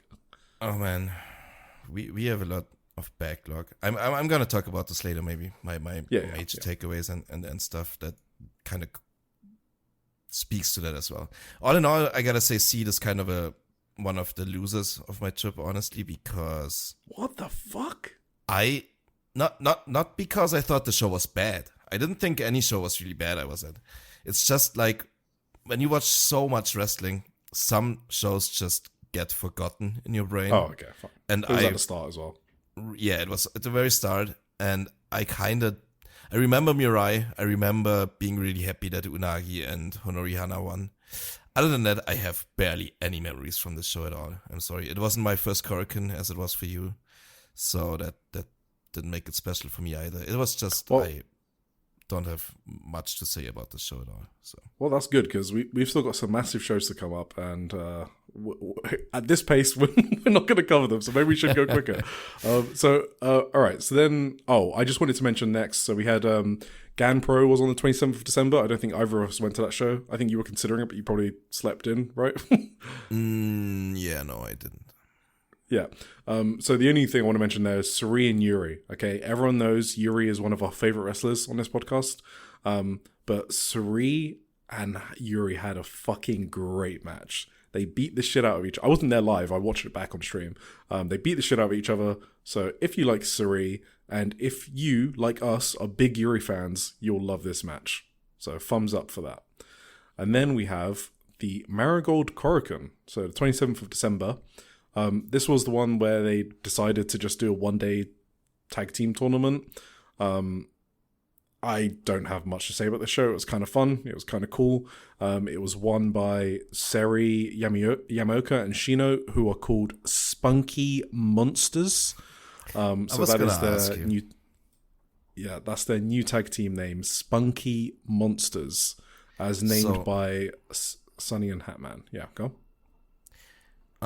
So when you hear spunky monster, what do you envision in your mind? Why would you ask me that? You know exactly what I envision a monster spunky. I feel like that's the only natural place anyone goes to. I don't know why they gave them this name. That was going to be my next question. Why? Oh, okay. Why Sari and Shino? Is this a leading question? Do you have an answer for me? No, I just wanted your opinion on why they chose spunky monsters for Sari and Shino. Okay, well, all right. Yep. So that tournament was won by spunky monsters. It was an okay show. There's nothing you need to watch on this show. Absolutely nothing. Shino is pretty fun to watch live. She has like an insane babyface fire. Yes. I think that alone puts her ahead of like a lot of rookies. She's like really good at firing up. So this was also the show we met John, I guess, just to shout out. That was the first time we met them. So right. I had a lot of fun watching the wrestling. I think Marigold has a lot of talented wrestlers who maybe deserve a better promotion, but I'm not gonna go too hard on that. The booking was kind of like very headman-y because like one bracket of the tournament immediately fell apart by having 2 draws in a row. So basically one entire half of the bracket was dead at that point, which is maybe necessary if you want to do a 1-day tournament, but why do a 1-day tournament then? I don't know. It's just typical like Rossi booking. What can you do? But the wrestlers did do well on this show, I would say, overall. But it's also kind of one of the loser shows for me on this trip that was kind of unremarkable overall, other than the booking. Sorry, I was just thinking about their name. Yep. Okay, and then, well, yeah, I don't have any other thoughts on that. So just a quick Marigold news roundup, because we didn't go to any further Marigold shows, so this is where we get off the Marigold train. So you haven't watched anything else, right? Nope. All right, so now for the rest of the Marigold news, because we're getting off the Marigold train, because we didn't go to any of the other shows that happened during Wrestle Kingdom week and after that. So on the 3rd of January, they had their big Oat Award show, and I saw 4 matches from this show. So everyone retained, I guess, actually no. So Takumi lost the title, so had GHC Women's title, but all of the Marigold titles were retained. So in one of the matches, I really like Yuka Yamazaki. So this was like the rookie 6-man. Coco was in there as well. Don't remember the exact team names, and it doesn't even matter. But Yuka Yamazaki, I think she's a good rookie on our tier list. She just tries random shit every match. She had a good singles match with Sari within this tag match. It was like they worked each other a lot for like 5 minutes. It was a decently sized singles match within this tag. Sari Yamoko's spears have gone from like some of the dumbest bumps I've ever seen when she used to spike herself on her head, and now it's like one of the best looking spears. So that's how you know she's a good rookie, when she can just like work on something and get a lot better. Victoria Yuzuki in their white belt, I guess, United National title match actually dragged a solid match out of Shoko Koshino. It was kind of, okay. It was a classic Yuzuki match in that there were some botches. But Yuzuki kind of figured out, I can make this match interesting if I just beat the fuck out of this penguin. And that's kind of what she did. So there was like a powerbomb spot that went wrong early on. Then later she does her victory shooting, which is like a rolling black arrow senton, whatever you want to call it. She kneed penguin in the face. Wait, I saw that. Which show was that? This was the 3rd of January. You definitely weren't there live. You probably saw a clip. I saw the clip. Yeah. Yeah. So she fucked up the victory shooting on the first one, and then she tried it again and did the exact same thing, kneeing the penguin in the face. And then she just decided to pin Koshino, and the referee only counts two because of Koshino's shoulders. So it was like a disaster finish, because I'm pretty sure that it seemed like the finish, but maybe it wasn't. No. Because Yuzuki's face was like, oh, for fuck's sake. And then she dragged her into the corner and then did the victory sunset, which is like her super finisher, which she also fucked up. So it's like, yeah, but I mean, this match was like half old Yuzuki, where she's a bit like going too hard and a lot of botches, and probably doesn't help that she felt she had to carry Koshino, so she maybe got a bit flustered, and half of it was sick, murderous, stiff forearm Yuzuki. So, tale of two halves. Mayu Iwatani versus Takumi Iroha. So I'm actually not going to talk about this match a lot, because I think people should go and watch it, and I don't want to spoil it. Well, I did spoil the winner, actually, but I don't want to spoil all the spots. I just rate Takumi very highly when she always puts on a performance that justifies my mark love for her, because I'm a total Takumi mark. But she puts on a match like this, and she's like, yeah, I should be a mark for Takumi. She's like, don't worry, Eric, I got your back. I am as fucking good as you say I am, I love this woman. She's a fucking performer, and Mayu was also just as good. This was a really, really, really, really good match. I love this match. I could watch these two wrestle forever, to be honest. And then in the main event, we had Miku Ono defending the Marigold World title against Mai Sakurai. There was a really disgusting table spot in here, which, Tim, you've seen, right? Mm-hmm. Yes. Yeah, where Miku almost died. I would expect nothing less from these two. They're both fucking sickos, okay? Yeah. It was a good match. If you saw all of their preview matches, you probably don't need to see this. If you've never seen Mai and Miku against each other, though, it's probably worth watching, because they're both sickos. Chiaki is the next fucking challenger. Okay, so it's not official. Basically, she came out after the Korakuen Hall match, and Miku just kind of said, okay, I'm not going to let some punk hold this title, and Chiaki didn't say anything and then walked off. Okay, cool. But if she is the next red belt challenger, I fucking hate Chiaki, okay? I can't stand watching that character. Like, I noticed I didn't talk about any Chiaki matches because I've skipped all of them, no matter what show it is. I don't care how big the match is. Actually. No, I haven't seen any Chiaki match. Is she still tag team champion? She is still tag team champion, yeah. Okay. So she's defending on the 24th of January so she's in a tag team with Misa Matsui. So they're defending against Spunky Monster, which is Seri and Shino. Oh, they are. So Spunky Monster. So yeah, I repeat, the name of the top tier rookie team in Marigold is Spunky Monster. Do you think they're going to retain there? Against Spunky Monster? It seems like kind of a sticky situation for them,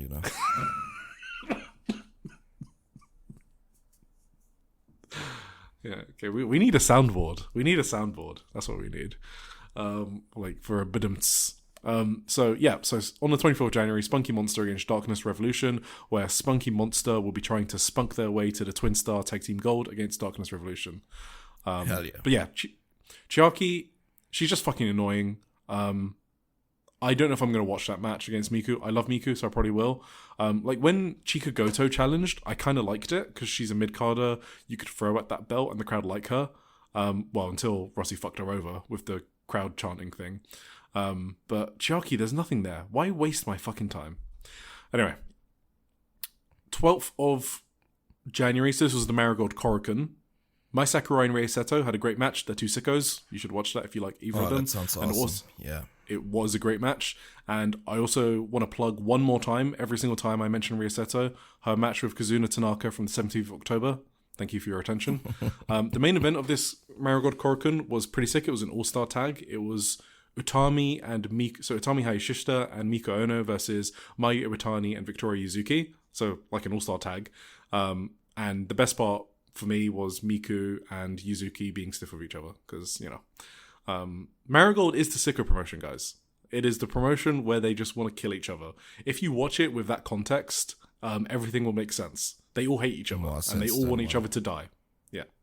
Cool. So that was the Korakuen Hall show from the 12th. So other Marigold news, they're also introducing new Trios titles called the 3D Trios Tournament. through a tournament. So the 3D Trios title, I assume is what the titles are called. Amazing. First round is on 24th of January, semi-finals on 13th of February. I don't actually know when the finals are. I assume the Korokon after that. They've announced the Trios teams. I think the coolest one is probably like Iwatani, Yuzuki, and Komomo Minami.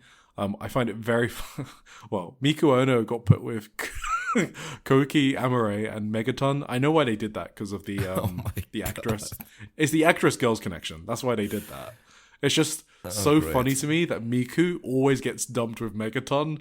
So like they team together for the twin star tech. I think Rossi fucking hates Miku. Absolutely. The fucking disrespect. He absolutely, and Miku is one of my favorites. Like yeah, I would have her in like top 10 lists for sure. She's amazing. It's so amazing that she's their red belt champion, and obviously gets so undercut by the booking. But she still is the champion. I was convinced she's just gonna be a transitional champ because for whatever reason. But yeah, I mean, Rossi keeps the belt on her, but it's still kind of obvious that he doesn't like her anyway, and it's so. Do you weird. want to list her challenges, Tim? Like, she's been challenged by Chika Goto. Mai Sakurai was a good challenge, to be fair. That turned out to be good, because Mai Sakurai has improved a lot. And she's also a Rossi favorite, so... Yeah, but now Chiaki.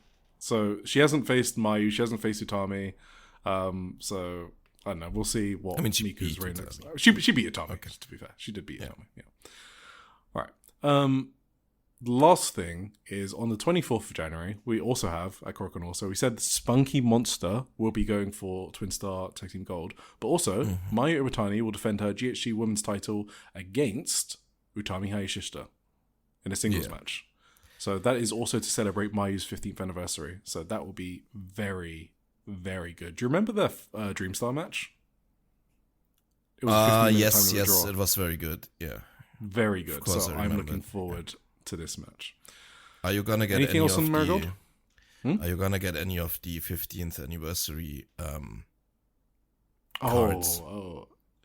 Yeah. Do you want to talk us through that, Tim? I mean, I can. So Marigold released a set of cards to celebrate Mayu's 15th anniversary, and obviously, they got the brilliant idea to use old Mayu pictures with like her and Stardom shirts and whatever, which is all now copyright IP from Bushiroad, which is also a card company in the first place. Bushiroad, that's like their main income is doing card games. So they know a thing or two about like copyright in card games, I guess, or in trading cards. And obviously that's not something you should do, just like print other companies' IPs on your anniversary cards. So yeah, I don't know if Bushiroad, like it sounded to me, the press release Bushiroad put out sounded to me more like a warning, like, do it again and we'll fucking sue you, motherfucker. Well, that's what cease and desist is, yeah. They actually, yeah. Okay, yeah. So, but I don't know if they can distribute these cards now or not.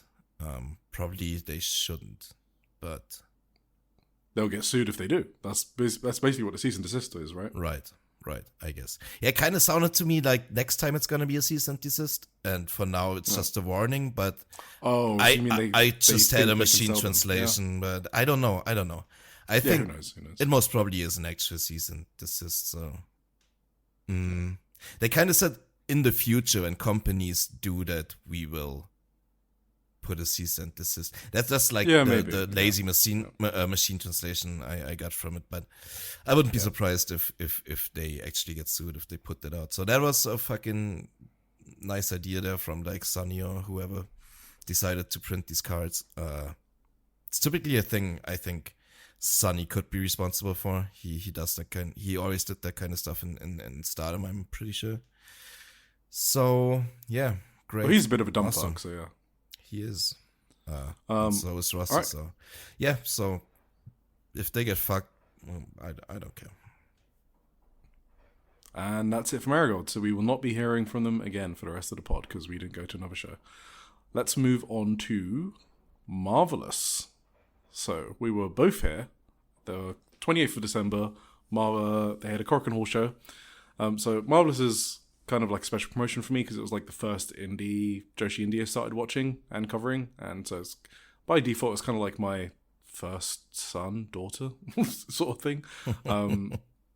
We were in the middle orange sheets, so that was my first time in the orange sheets, which kind of tight, I guess, in the middle.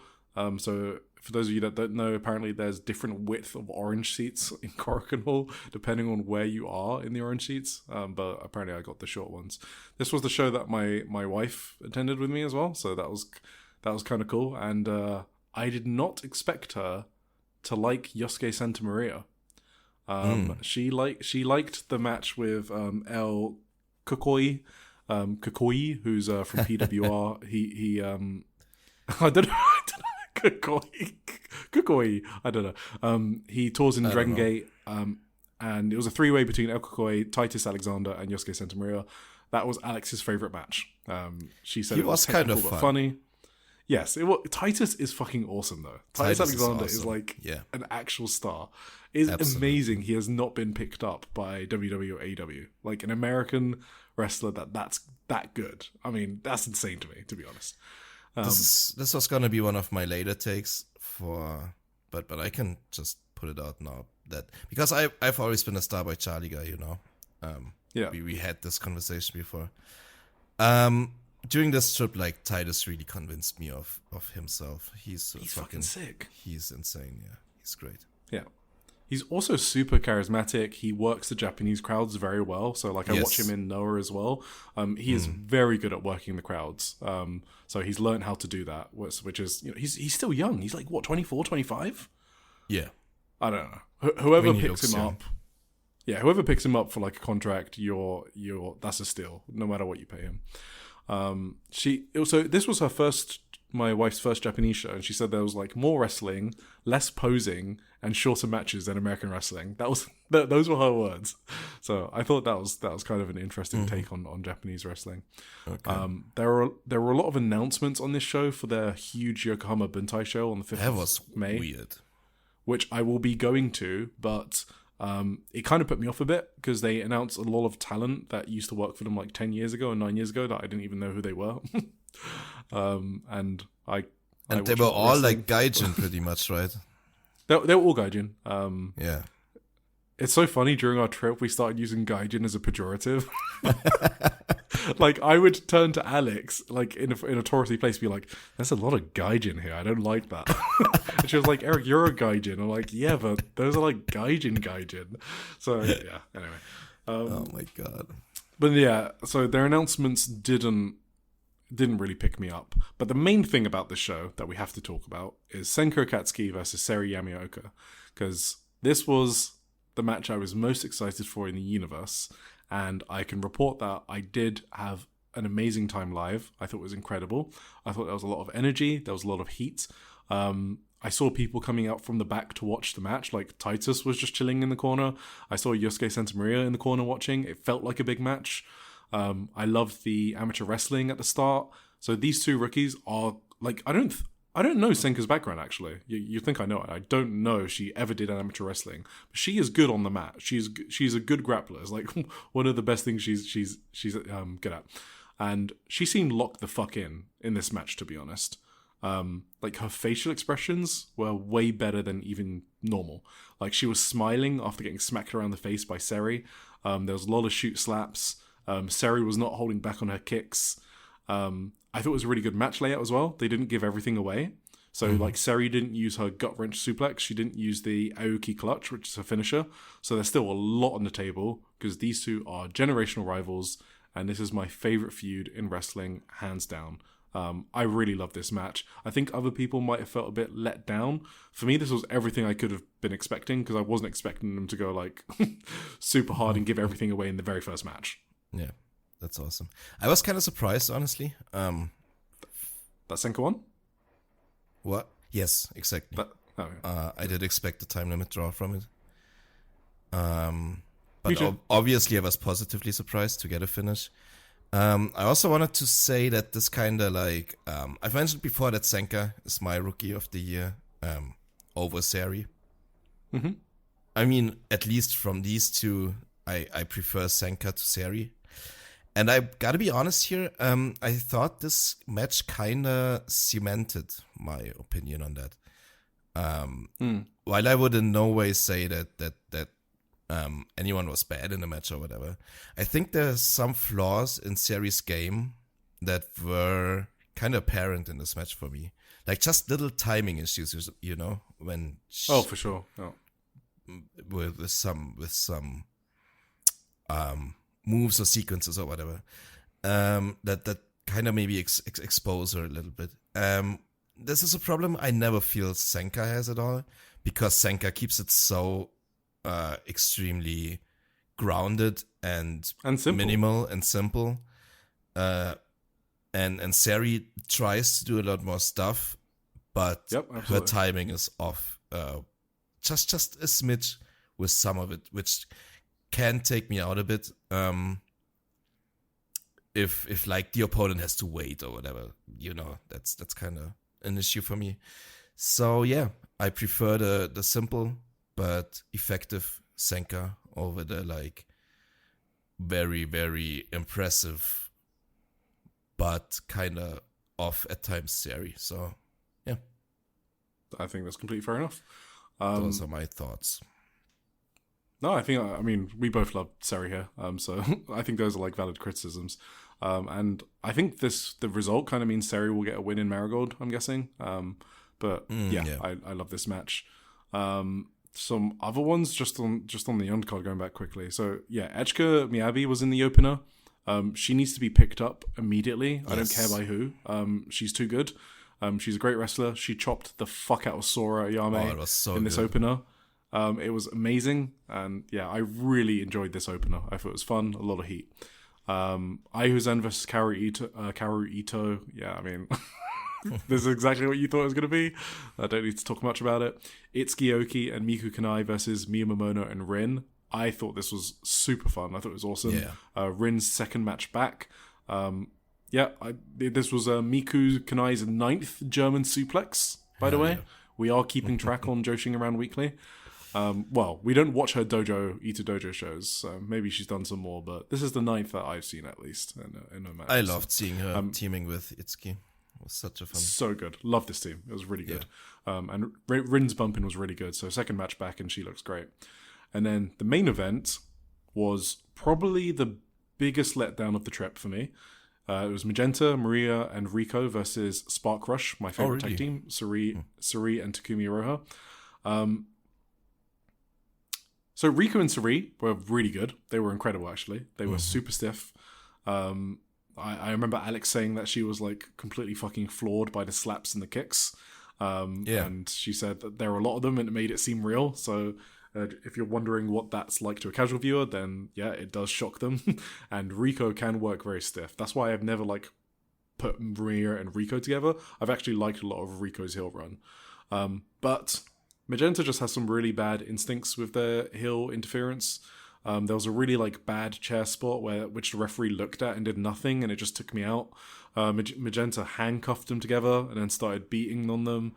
I thought it was a great match until then. I thought the handcuff stuff was super messy. It took a while for them to uncuff themselves when they stole the keys.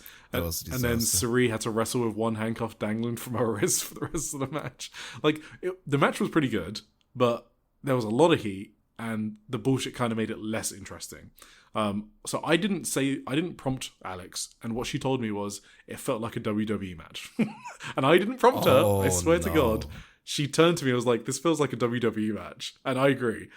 She said it was still entertaining, which I also agree, because it can be entertaining sometimes, but yeah. I don't know. This missed for me. I didn't think it was that bad. That's a bit harsh. The WWE match critique. Hey, that's Alex, not me. Yeah. I actually thought it was quite alright. I enjoyed it more than the previous tag. I'm just gonna say that. At least the ones that I saw. The previous tags I saw, I mean. Yeah, but the handcuff spot was a disaster, just as it was in the previous preview tag anyway. So I thought there was some good stuff in this match. I didn't walk away from it like hating it or anything, but no, I do not. Yeah, there were some problems in the match. I totally agree. So Magenta are the new AAA Tag Team Champions. So Yes. I kind of figured they would do the switch here because I think in my preview I wrote, like, if not Magenta, then who the fuck is going to beat Spark Rush? Spark Rush is literally like the premier Joshi tag team. So it kind of makes sense that Magenta are the ones to beat them in their own promotion. And you don't want Takumi being a double champion heading into Buntai because you want Takumi Iroha in a big singles match. So that's got a 5,000 seat arena that they need to fill at least 1,000 in order to not look stupid. So yeah, they're gonna have Takumi in a big spot, Suri in a big spot. They need the titles off them, so this makes sense. Have they? Yeah. Have they confirmed what I think they said on the January 12th show that I was at? I haven't seen anything yet, but I've also missed the 17th show, so I'm behind on Marvelous, basically. Because it did look like it was gonna be Takumi Iroha versus Chigusa Nagayo for Buntai. What? The way Wait, the no. segments Wasn't them it played out. Chigusa versus a rookie? Was it gonna be a rookie? I was scared. I couldn't tell what they said exactly, obviously, because I don't speak the language. Yeah, no. But the way that talking segment played out had me really scared that they're gonna do Takumi versus Chigusa. Which would make no sense. That would be insane. I think it was Chigusa versus a rookie, which had just passed her protest, right? Okay. Yeah, which we can talk about when we Yes, when we let's get talk there. about that later, maybe. Yeah. I was gonna ask if I should talk about that now, but no, let's do it later. Because you bundled all Marigold together, but let's space out. Yeah, but some shows we went after, so I didn't bundle those. Yeah, let's do it chronologically. And to be honest, I was just stalling so I could find the transcript and translate it before we get there. So stalling successful. So do you have any other Marvelous thoughts? No, fun show. All right. I wanted to mention briefly, Yu is retired. So she retired on 28th of December at Shinjuku Face. We were not there. I know we have some friends who were there. I went back and I only watched the main event, and I thought it was pretty good. Nothing crazy, but it was Yu versus Chihiro Hashimoto. So I thought it was pretty good. What? But yeah, Yu's retired. So Hashimoto is about to have her best ever year. What are your thoughts on Yu? Why are you asking? Okay, wait. For new listeners. Okay. So, no, I meant just man. maybe you can find some nice words in deep down in you for retirement. Was my thought. Okay, some really nice words on you. Do you have any? Well, right. So should we move on?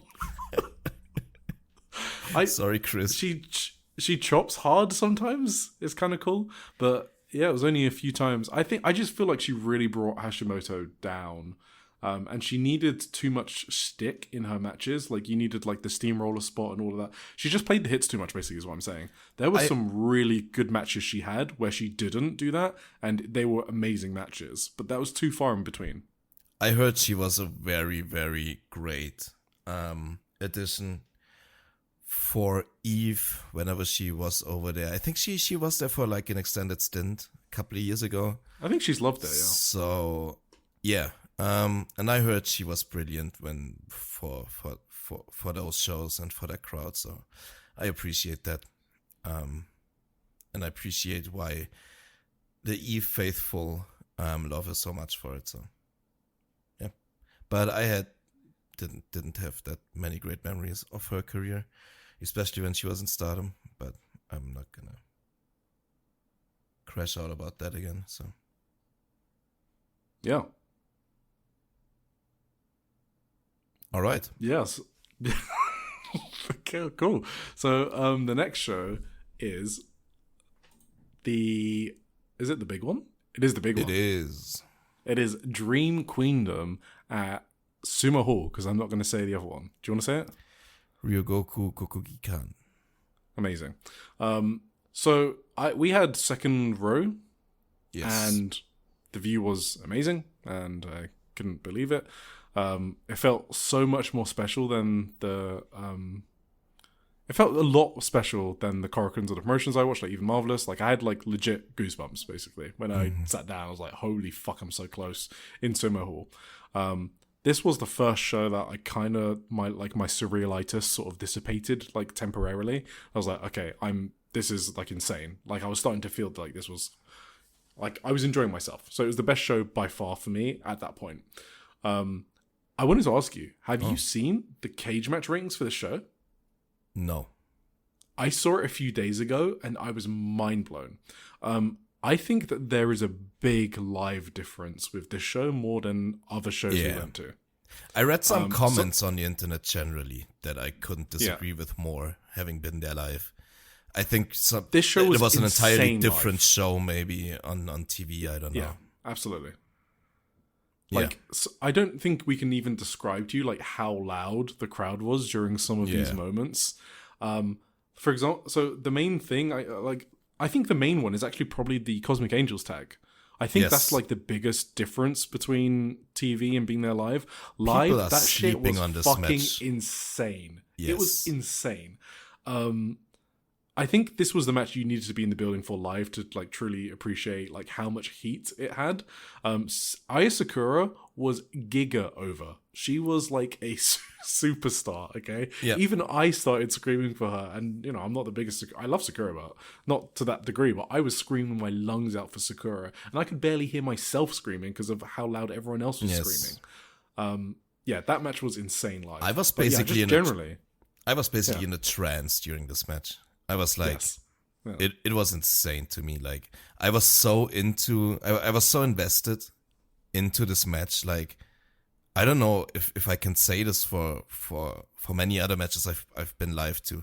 I mean, there's one coming up later, obviously, but like during this match, I was just completely out of my mind. Like I think like my mind left my body and just observed everything from like 10 feet above like the ring ring third or eye. whatever. Yeah. It was like it was a crazy experience, that match to me. Yeah. The entire show basically. I gotta say this. I was basically like this entire show. I was entranced basically. It was such a weird experience for me. It was such a crazy good show, and it was like completely.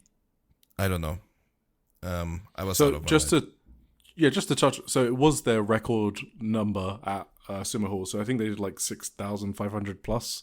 It was something like, I don't know the exact number because I don't have it. But it was like 6,530, 6,540, I don't know. An insane number. Only 1,000 less than the Yokohama Arena on the 27th of April when they did 7,503 for Tam Nakano's retirement. So crazy number that you don't really see in Sumo Hall nowadays. So like New Japan did 5,500 there in October, if I'm not mistaken. Yeah, something like that. So really good number for Stardom as well. And that was also with doing one person per box. So in Sumo Hall, there's like boxes. They looked super comfortable, by the way. Like when I went up to see Chris Whitehead and Kaze chilling in their own sumo boxes, they had so much room. They had their snacks. It actually looked super cozy. A lot of space in there. Yeah, and they announced that they're not doing that anymore. So they're going back to 2 person per box. So you won't. So that's probably like a unique experience that they'll experience as well, which is super cool. But yeah, to have that number with 1 person box, just insane business. But yeah, I just wanted to jump on the fact that this was the show live that I most disagreed with people's perceptions on it. And yeah. Did you know I think they this one used we to should go through the card.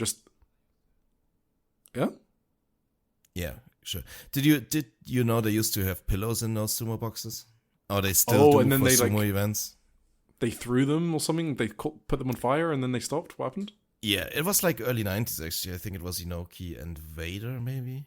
Yeah, they basically started a riot by like igniting these pillows and throwing them towards the ring. And since then, they still don't allow wrestling events to have the pillows. So maybe keep that in mind, right? for something I'm gonna get into later. But yeah. Yeah. Okay. So let's go through the card for this one. Just quick thoughts. So the opener was Anna Kanaya and Matoe Hamabe versus Emma Maishima and Kikyo Furusawa. I thought that Anna and Matoe were really good as well. I thought that I don't know. I just really liked it. I think Matoe is like the best wrestler of the class, if that makes sense. Just like I guess like athletically. I think Anna obviously excels in like selling and showing emotion. And I thought I thought this was a really cool match. No, she is. Maybe with Emma and Matoya, like the Emma as well, two yeah. technically more gifted wrestlers of the class that are kind of lacking in personality still, but yeah. But I mean, they'll get there. They're rookies, right? Yeah, for sure. Then, I hope, so because like Matoy, I mean, we got bad news about Matoy later, but I don't know how bad it really is. I don't know. I hope she's getting there. Yeah. After another setback. So I think, what was it, a knee injury? She re-injured her knee. The already injured, yeah. Yeah. But hopefully she comes back soon. So, anything else about this match? Nah, I just opened the cage match. That's 6.5 for the tag title match. Is insane. That Oh my God. that is the one I was like, are you guys fucking? It's sorry, I don't normally complain about like cage match ratings and stuff like that. That one just blew my mind when I opened it a few days ago. Yeah, that's crazy. So we won't talk about ratings a lot, just because I don't like talking about ratings, because it depends on your own systems. But like I went like 4.25 on this, which means like low level match of the year contender. That's what that means. Like I will remember this for most of the year. Yes. Well, the year's over, but it's that level where it's probably like in my top 10, 20 for Stardom matches in the year in 2025. Yeah. Fair. So yeah, the 6.5 blew my fucking mind, as if it's like a random house show match. Like what? What the fuck were you guys watching? Hello. I think people just don't like Natsukatora and Raka or something, and they're downvoting based on that. Yeah, I think certain people get like blasted on there with negative reviews. I saw it earlier. I saw a random match. I don't even remember it. Was that from the 24th? Yeah, from the 24th. There was like this match with 3 teams, which was like also a totally fine match, I think, which has like a 4 on cage match randomly. I think that's because B. Priestley won, and maybe she also gets like review blasted. That's my only explanation for that one. So. Yeah. Azumi and Starlight Kid versus Suri and Smoke Inaba. This was an awesome opener. Was insane. It was fucking great. So this was Starlight Kid's comeback after she was out injured for a bit. There was like a driver from... The only thing I've got noted down is literally a driver from Starlight Kid dropping Tomoka onto her head. So I didn't take a lot of notes for this show, because this is the one that I was kind of like super vibing with, and I just put my phone away. So, absolutely. But I definitely thought this opener was great. The Rumble was super, super fun. Yes. Like, Fukugan Death is so over. It was so loud in the building. Oh, yeah. When she was doing her stuff. I thought it was cute, like, Waka Tsukiyama was, like, sitting next to John from Voices of Wrestling after she was eliminated. So they were having a lot of fun during this Rumble. Yuzupon returning was super cool. So Yuzupon and Yuria. I think Yuzupon's coming... Is she wrestling tomorrow? On 21st? Today, I guess? I think so, yeah. But in a trios match, right? I think the singles is in Osaka. So. Yeah, exactly. And then at the end of the Rumble, I was screaming my lungs out for Rena. I bought a Rena towel. Yeah. Oh, we didn't even fucking talk about the merch situation on the show. Oh. I didn't. Yeah, okay. So just quickly, this show had a long-ass merch queue. Like hours before you could go into the venue. So the doors were opening like 3:15, I believe, was the fan club, something like that. But you could queue up for merch like as early as like 11 or 12. We eventually got into the building at like 1 p.m, I think, where you only buy merch. There were no Suri hoodies, of course. But even though it was on, so you have to like tick what merch you want. They give you a piece of paper and a pencil, and you have to tick what merch you want, and then you hand it to them once you get to the front of the queue. They had Suri hoodies on there, but when you actually got to the actual lady, there was like, oh no, Chris got Google Translate, and I think we told this on the round table, so I'm giving a faster version. But yeah, Chris got Google Translate, and basically they were like, oh, so when Suri comes later, you have Suri hoodies. So I have fan club access, okay? So I bought fan club access in order to buy the tickets. So it only cost like £40 for the whole year of fan club. And so that seemed worth it to get earlier access to buy tickets. So I could actually get us our second row tickets. And it's going to be useful for me when I go back in April, because I'm going to be using the fan club to buy my Arena S tickets or whatever, because I don't want to spend 100,000 yen front row tickets or whatever it was. In the fan club queue, I swear to God, me and John were the only gaijin in that queue. And I swear to God, there must not have been another black dude within like a mile of me. It was, it was fucking. I thought they were gonna like single me out and be like, "Hey, you're not Japanese. How did you get into the fan club?" But no one asked me. So I managed to buy us all Suri hoodies because I was the first one to the merch.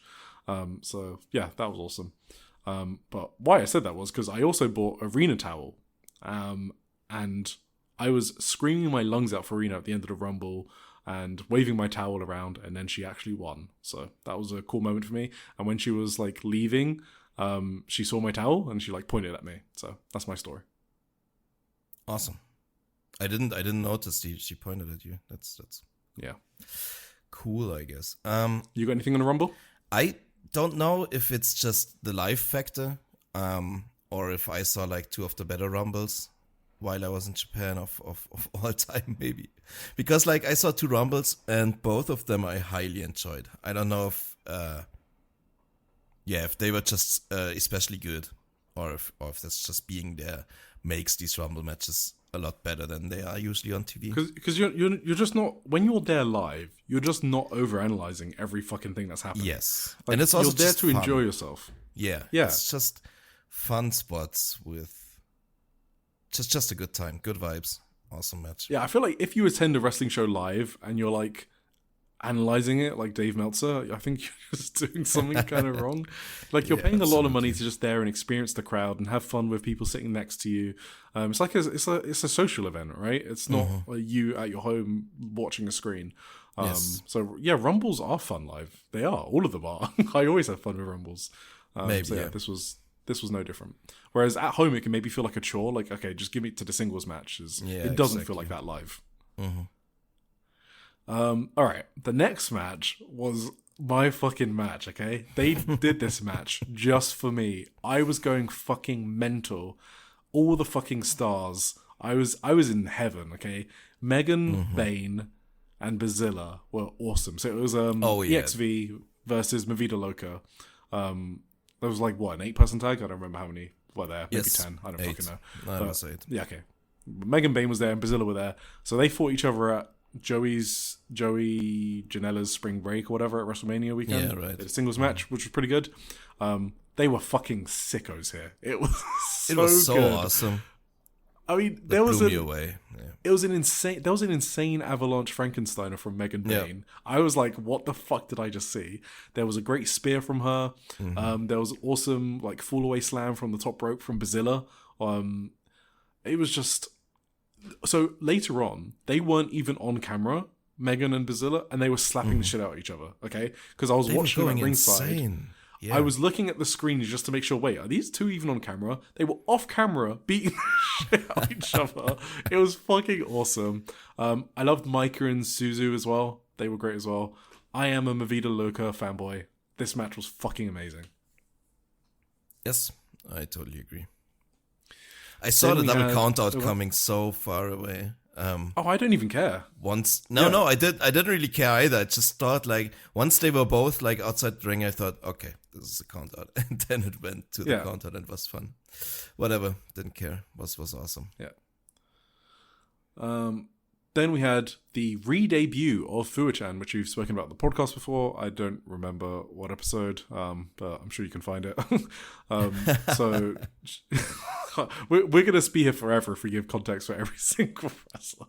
Yeah. But basically, she's a big celebrity. She's got a ton of followers. She's dedicating herself to wrestling. She's had 2 matches in the past, one in like 2022 and one in 2023. But this was her re-debut. Hazuki has been like her main trainer. And this was a singles match against Suzuki. And this was awesome. I think Fuwa-chan is already a better bumper than a lot of rookies. So specifically by bumping, I mean like just how she takes moves, I think is really good. I think she's probably bumped for those moves hundreds of times in practice. So it's hard to say like how naturally good she is. Because obviously they would practice this match to hell like Aaron Wolf and Evil, which we'll get to. But they were also giving her a lot. Like, she got to do moves rookies don't get to do. You know, like a German suplex. Like, that's kind of insane. So you do have to bear in mind how much they gave her, so it's hard to know where she stands in like rookie tier lists and stuff like that. But she did look very good, and I thought this match was great. Yeah, no, I totally agree. I think you could kind of tell it was pretty highly choreographed, which these celebrity let's call it a celebrity match tend to be. I mean, it was gonna be the same with Aaron Wolf later and stuff like that, but it was still fucking good. Like Fuba looked good. Like she didn't look like out of place at all, and I thought it was gonna be highly improbable that Aaron Wolf was gonna be the better celebrity wrestler, but I think maybe Aaron Wolf did it actually. But still, Fuwa-chan was awesome, and it was actually a really, really cool match.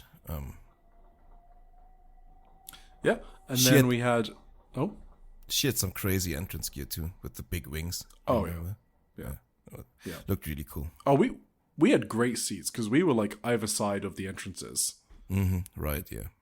So they would like walk literally right past us. I think did Saya Kamitani walk past us? I think she did, right? From the right side, yeah. Then we had Natsupoi versus Suri, which I think is an interesting match to talk about. Yeah. Because I wasn't as high on it as others, and especially if you like look at like the cage match ratings and stuff like that. I thought this was an excellent match that is basically the most standard Suri match you can have. So like, I mean, it was a bit above that. Like it was a tiny bit above that. It was a like low end of the masterpiece Suri matches. Exactly. Or like high end standard match somewhere. Yeah, somewhere okay, there. yeah. That's a good way of putting it. Yeah. I thought, for example, like the last 5 minutes were really fucking good. So like I think I was like jumping out when Suri kicked out of the straight German suplex, because obviously I think that's how Poi pinned her on like one of the Korakuen previews. So that near fall got me. So there were a ton of really good near falls in the last 5 minutes, but I think this was my 4th match of the night, or maybe even 5th. Maybe, yeah. I didn't rank the matches. I couldn't really do that, I don't think. But it wasn't like going in. I expect this to steal the show entirely, which unfortunately it didn't do.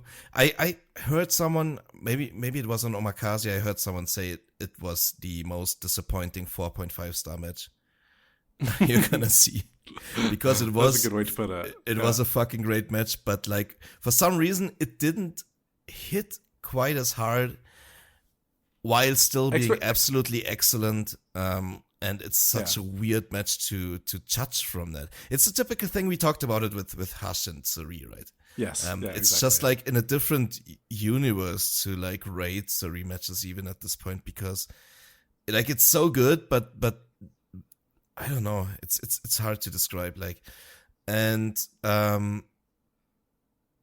you can't say that it wasn't great, but it was also some sort of disappointing at the same time.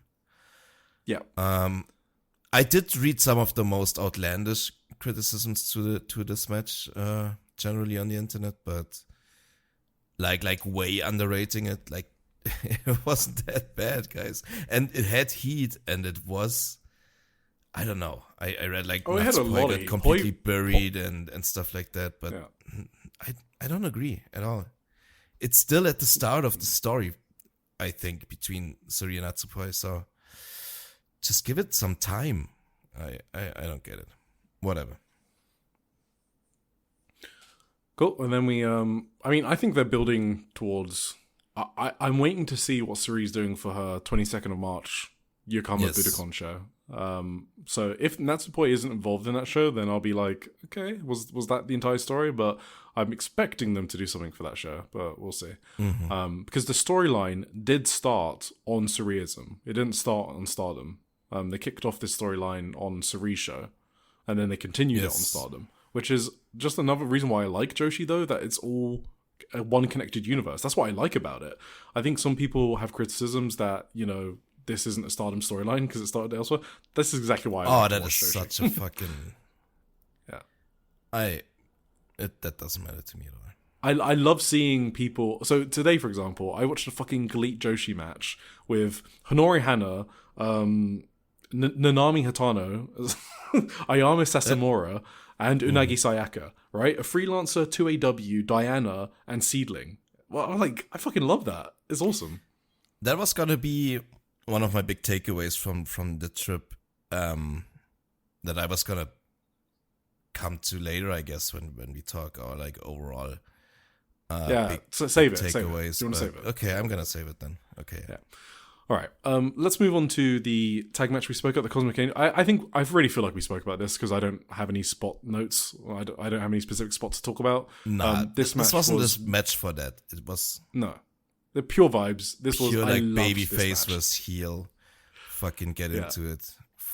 Fuck the moves. It was all about. This is the most over Sakura has ever been. By the way, so if you maybe if it doesn't sound like that on TV, I promise you. They were going wild for her during this match. More than Sayaka. I know Sayaka. It was a Tuesday for Sayaka Kurara. But it was special. Just another day in the office for Sayaka. But Sakura was fucking over, and it was awesome. And Natsuko Tora deserves her flowers because she is an amazing heel on the Stardom roster. Where she I go on about it as well, like Sayaka Mitani, but Natsuko Tora does her job. She's one of the best at it. Fuck Raka still. But I love this match. Anything else? No. I think we talked about it extensively earlier. Great match. Biggest live difference. Trust me, guys. In the building, that match was fucking insane. Yeah. Semi-main event. This is another one, actually. This is the second match that has like the biggest live difference for me. This match was fucking crazy. Ami Sourei versus Konami for the... Saya Iida versus Konami for the white belt. Do you know why I said Ami Sourei? It's because I got Ami Sourei in my notes because I tried to be clever and predict who was going to face her. Really? Yeah. Wow. And I haven't changed it from then. You never changed it from like December 4th or whenever that was? No. I had no idea Saya Iida would actually beat Ami Sourei to a challenge for the white belt. And I'm so happy she fucking did. Saya Iida was probably the second most over person. I mean, do you think Sariana was more over than Iida and Sakura? It's a hard question. I think Sakura and Iida were more over. I think Iida was more over for sure, yeah. Probably Sakura too. Yeah. But I think Aida was the most... I think she was the most over person on the show. I think we can say that. I think definitely... I think they benefited both. I think Saida was the most over person on the show. I think both Aya and Saya Iida benefited from going against Konami and Natsuko Tora and Raka. For sure. And not going against Sayaka Mitani. Yeah, no, you're right. For sure, yeah. Yeah, for sure. I thought... So this match, I mean, how many...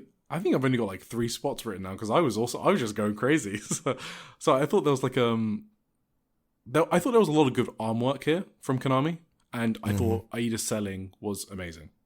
And I think Aida's selling was part of the reason why the crowd rallied behind her and went so crazy for her. I literally screamed my lungs out for Aida for most of the match.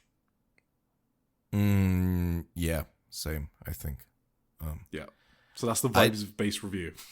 This entire show, I don't specifically remember many like spots or anything. And as I said, I didn't take any notes, but like just from the vibes, just from my memory, this was another insane match for me.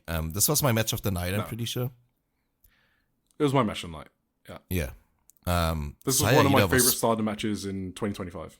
Yeah, Saida was spectacular, and she's gotten herself over, rightfully so. Konami was great in the match. They just beat the ever-loving shit out of each other, and it was so fucking good. So people that have been listening since day one will remember our first episode. It was when we covered the end of the 5-star, and we just went over the 5-star awards. And we basically said, I think one of the awards was like Fighting Spirit or something.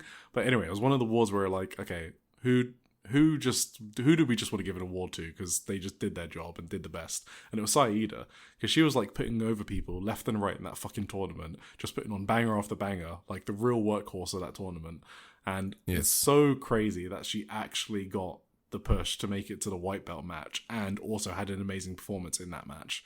So I've just like loved her arc the last quarter of 2025, and it's one of another notch in the belt of whoever books Stardom, Tara Okada.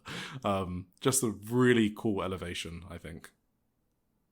No, it's true. Absolutely. Completely agree. Yeah, I kind of wrote this in my preview on the Social Suplex newsletter as well. Yeah.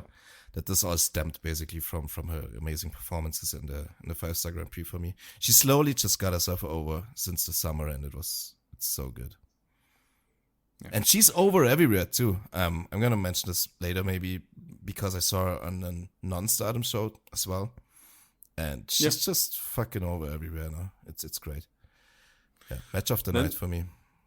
Match of the night for me as well. And then we had Saru Ano versus Saya Kamitani for the red belt. We've broken down this match a million times on different podcasts, so I don't think we need to go into the analysis of who was going to win, who was not going to win. I kind of I really wanted Saru to win, obviously, but it is what it is. So this had the chain shit, I guess, which was a callback to the match with Tam Nakano the year before, right? Which I thought was kind of clever, that callback, and how Saru Ano kind of like, who was obviously Tam Nakano's teammate, she kind of turned it on Saya and actually got the better of Saya this time. I thought that was like good comeuppance, right? Like we talk about like heels and people getting comeuppance. That was pretty good. I like that spot. So even if you're not into bullshit, quote unquote, I thought this was really well done bullshit, quote unquote. And after that point, so they went through near us, right? I think Saya Kamitani came up near our stand. Absolutely. Yeah. So, they basically had their big crowd brawling spot right behind us. Yes. So that obviously immersed myself in the match. So I loved that live, obviously.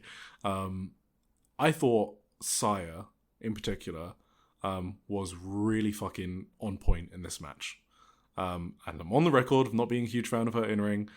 This was, I think, the best she's looked, to be honest. Like, I think she even looked better here than her Tam matches. I'm not even joking. Like, I was watching, maybe it was the live thing, but I was watching her, I'd be like, she looks fucking incredible, like, wrestling.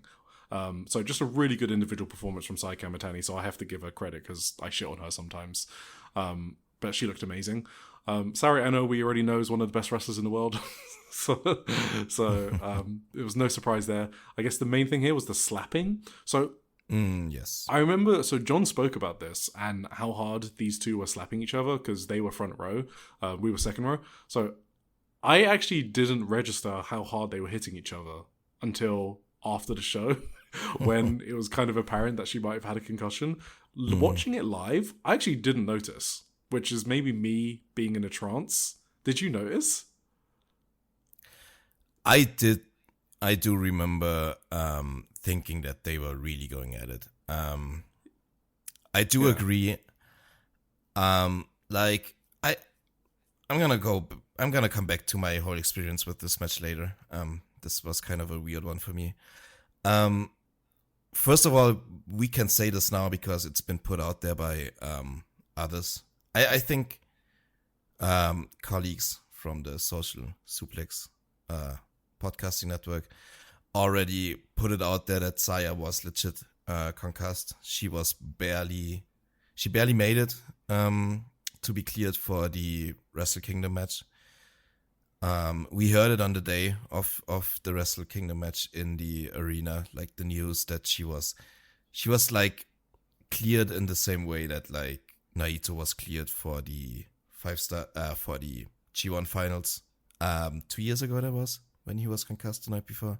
I think Takeshita was concussed the night before this year's G1 final, and it's kind of like, we are gonna clear you for this match, but you're gonna be fucking careful, and after that you're gonna take some time off. Takeshita didn't take much time off after, if I recall correctly, but now Saya is definitely taking time off until February, until the big Osaka match against Starlight Kid. But yes, wrestlers don't always have to work, especially if the work wouldn't make any fucking sense for her to say. Why would she say she had a concussion if that's a lie? Like, she's jeopardizing like her Wrestle Kingdom match just to work people. That makes zero sense. Like, sometimes wrestlers can't tell the truth about stuff like that.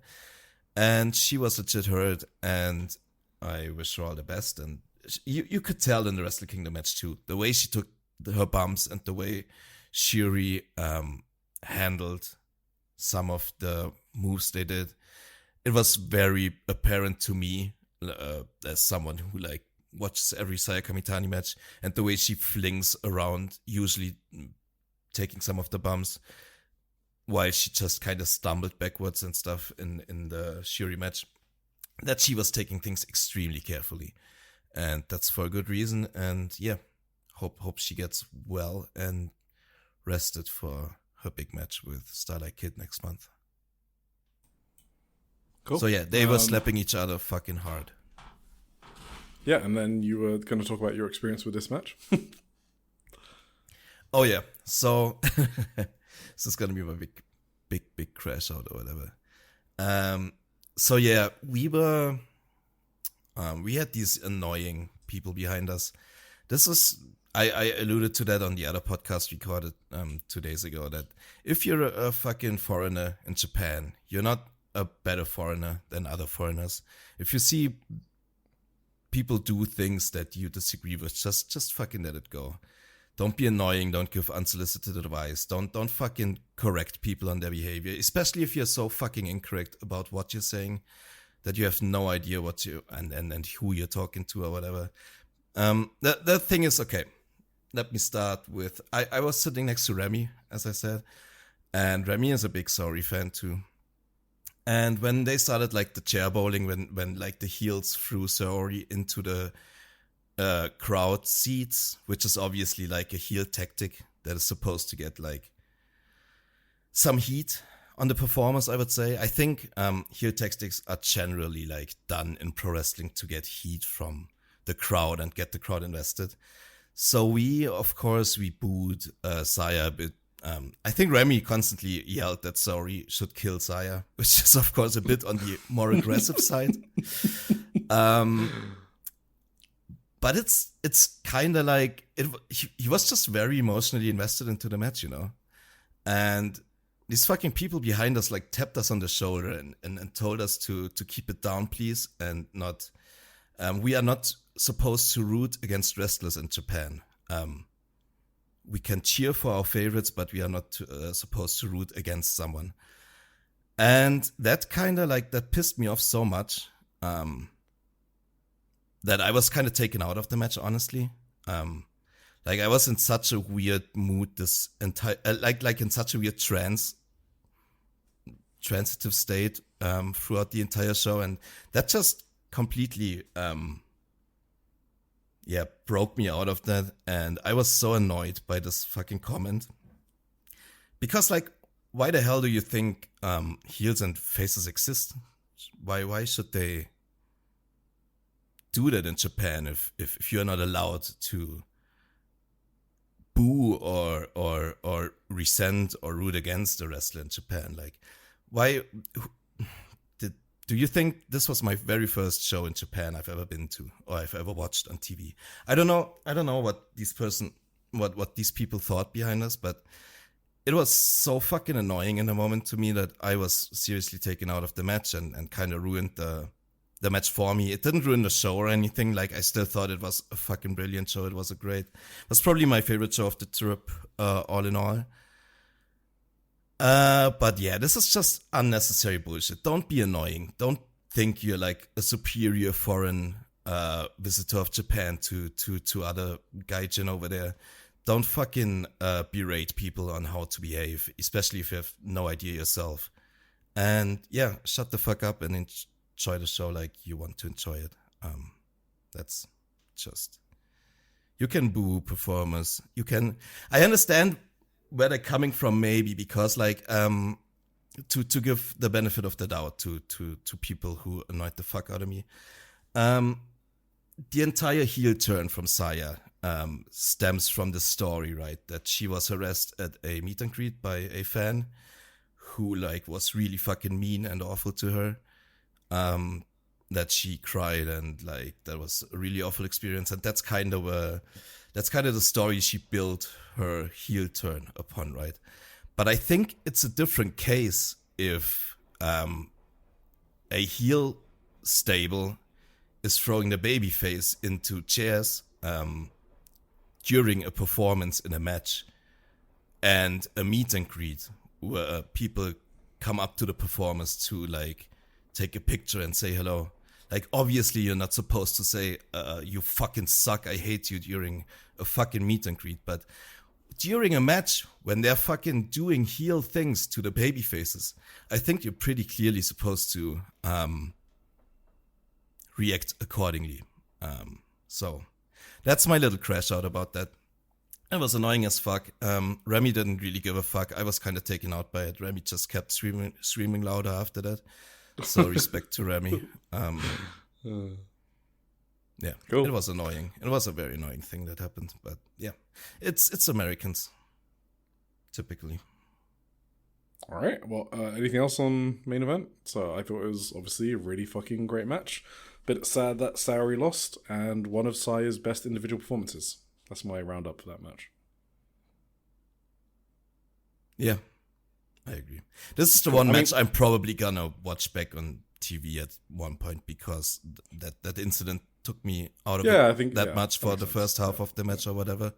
But like towards the end of the match, it was fucking insane. The way they fucking beat each other up was just crazy. And Saori is a steel jaw. She doesn't give a damn. She wrestled the next day with a fucking beaten up face, but still went hard. And yeah, respect to Saori Anu.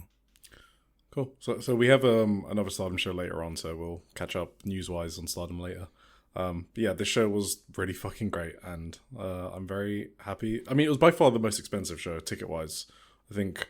So I technically spent £450 on my ticket, because PayPal ate £200 Oh my fees. God, yeah. That's insane. Because basically, I couldn't pay with my cards, because Japanese ticket vendors only accept certain cards, and Amex is one of the cards they accept, so John helped us out and bought our tickets for us, and I transferred them the money, and I did not know that you have to pay in a particular currency. I don't even remember which one it is. I think it's local. You don't pay in yen on PayPal because they eat fees, and they ate £200 PayPal. So I basically paid for two tickets. But it was worth it. I never felt like it was like, this show was amazing, and I'm very happy I went to it, and I'm very happy I went to Sumo Hall as well, because I thought the venue was great as well. I actually really love Sumo Hall. Yep, it's awesome. Cool. All right, let's move on to... So now this is a show that neither of us went to, because this promotion is fucking batshit crazy. It is Actress Girls, of course, and they, of course, scheduled their big show of the year opposite Stardom in Korakuen Hall at the same time slot. But I did watch all their shows, and I'm fully caught up. We do cover Actress Girls on this podcast, but this will just be a bit of a shorter one, I guess. So they did some title changes. Wait, did you watch anything, Tim? I did. I watched the main event from the 29th. I watched the second match from the 10th and the main event from the 10th. That's what I care about. That's amazing. Okay. So before the 29th, they did some title changes on the 20th of December in Osaka. It's really funny shit, because Osaka is a random show, and they did 2 title changes just before their big Korakuen. That is mind-blowing. I don't think I've ever seen that before. But Riko Fukunaga became the new AWG title. She beat Marino Saihara on the 20th of December, which was a pretty great match, quite stiff. And then Nagisa Shiitsuki is the new King champion, and she beat Maru on the same Osaka show on the 20th of December. I like that title change, because she was booked very consistently throughout the latter half of 2025. It's really done well done elevation, and she is great. So now on the 29th of December at Korakuen Hall, in the main event, it was actually before the main event. The main event. So the main event was Marino and Yukina Yuhara, who are the interim AWG tag team titles, just because of just normal bullshit with this promotion. So Anri and Yukina are like the great rookie pair that are coming up through AWG, but Yukina, who I had been a bit shaky of in tag team scenarios just because she loses her place a bit. She's got really hard kicks. She's really confident. Her background is like she was a Miss Japan Miss Japan Earth, I think, which means like third place in some big beauty pageant show. But she had her best performance in this main event, I thought. She's a rookie with like 40 matches. Tim, what did you think of? Yeah, what did you think of her? Because I remember the first time you saw her, you were like, "Is this the good rookie that people have been talking about?" I like the other rookie better, right? Yes, yeah. I still thought like I forgot that was her. Yeah, I should have known that. So I'm not aware how far everyone is in actress girls into their career. I'm always just parachuting in whenever I'm watching anything. So I gotta judge these people by the way I see them. I didn't know she was only 12 matches in or whatever. She's like 40. She worked the majority of the match, and I still don't think she's like really great or anything. She's still like very hesitant in some of her movements, and then the timing tends to be off a bit. She did this jackhammer at the end that scared the absolute shit out of me. Hell yeah!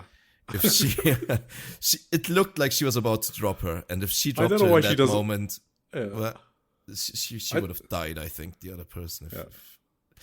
But it all went well. Looked good. Her partner, is her partner also a rookie? No, Marina Saihara is the champion. So, she was the actress. Oh, that was champion. Marina? Yeah, that's Marina Saihara is her champion. So she was like the ace of actress girls this year. Yeah. She's really fucking good. Yeah, she is. She did a really cool like delayed German suplex towards the end. Yes, it's awesome. Looked crazy good. I think I know why you wanted me to watch this. Is mainly the forearms probably that they threw at each other on the apron outside. They did some sick ass forearm exchanges. And I know you love that shit. So I saw those. The next match we're going to discuss is what. Yeah, that one's even crazier. With all of them like that. That is one thing that's one thing I notice about actress girls is that it's this weird dichotomy between like sometimes it's really soft style and lots of light, and then you turn around and they have some of the sickest, stiffest kicks and forearms. Like, yes, the same people sometimes. Like I noticed that in the next match that like half of her offense was super light and the other half of her offense was like some of the stiffest fucking shit I've ever seen. So it's kind of weird. I don't know. Yeah, so for context, Actress Girls is a promotion that has like generated half of the Joshi talent on the scene today. Like if you look up the profiles for any of the big stars, so for example, we're just talking about Sariano in the main event of Stardom. Her background is Actress Girls. I could probably go up this Stardom card. Is there anyone else? Natsupoi obviously is another one. And there's probably others as well. But yeah, so they're responsible for a lot of the people in the scene. And the way it works is it's one guy running it called Sakaguchi who basically has an eye for talent, for idols. So he just recruits idols and turns them into sick wrestlers. That's literally his business. And he's really fucking good at it. And one of the things they do is just beat the fuck out of each other sometimes. It is really random. Just one match, you'll just have people beating the shit out of each other. So on the next show, so yeah, at the end of the 29th of December, the Marino and Yukina just retained their tag team titles, and Riko Fukunaga retained her Actress Girls title as well. Next show, 10th of January, I wanted you to watch a match to see another rookie called Kana Yufuku, who she's like less than 10, well, she must be like 10 matches into her career or something. I would put her good on the rookie tier list. I just want to show you because I think she has the hardest hitting forearms in the scene. I think no one has taught her how to work a forearm. That's what I actually think has genuinely happened. I'm not complaining because I think it's great for viewing. I just feel sorry for her colleagues because I think she's like delivering shoot forearms. And I think her general selling is good as well. But yeah, what did you think of that second match? I mean, my main takeaway from that match was actually Irie Ayano. Yeah. I think. Wait, Ayano Irie? Yeah. Oh, yeah, other way around. She. Yeah. obviously she has a really cool look, like her entrance stuff, and she sticks out in that way. But I thought she worked well too. She was a really good heel. I thought she did some really good heel work in this match.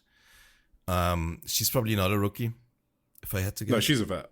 Yeah, she's a vet. That was kind of obvious. She did you notice her gear? What about it? I don't notice gear. You know me. She sports the hexagrams. Oh, is that a TAM thing or? It is. Oh, okay. So obviously she was immediately my favorite. Yeah, okay. She walks the Tom road, I think, which can't be a bad thing. Tam, also an Actress Girls wrestler, by the way. So. Right, she is. And yeah, Rio, was her tag team partner. I guess it was the heel team, and she also chopped the shit out of these rookies at some points. Rio is a rookie. Rio is a rookie too. Her chops are sick, man. She's a 6-month rookie or something like that. Maybe 7 months. I don't know. Last time I checked, it was 6 months, but that might have been a while ago. Yeah, she has got some disgusting chops. I don't know what they feed these rookies in Actress Girls. Yeah.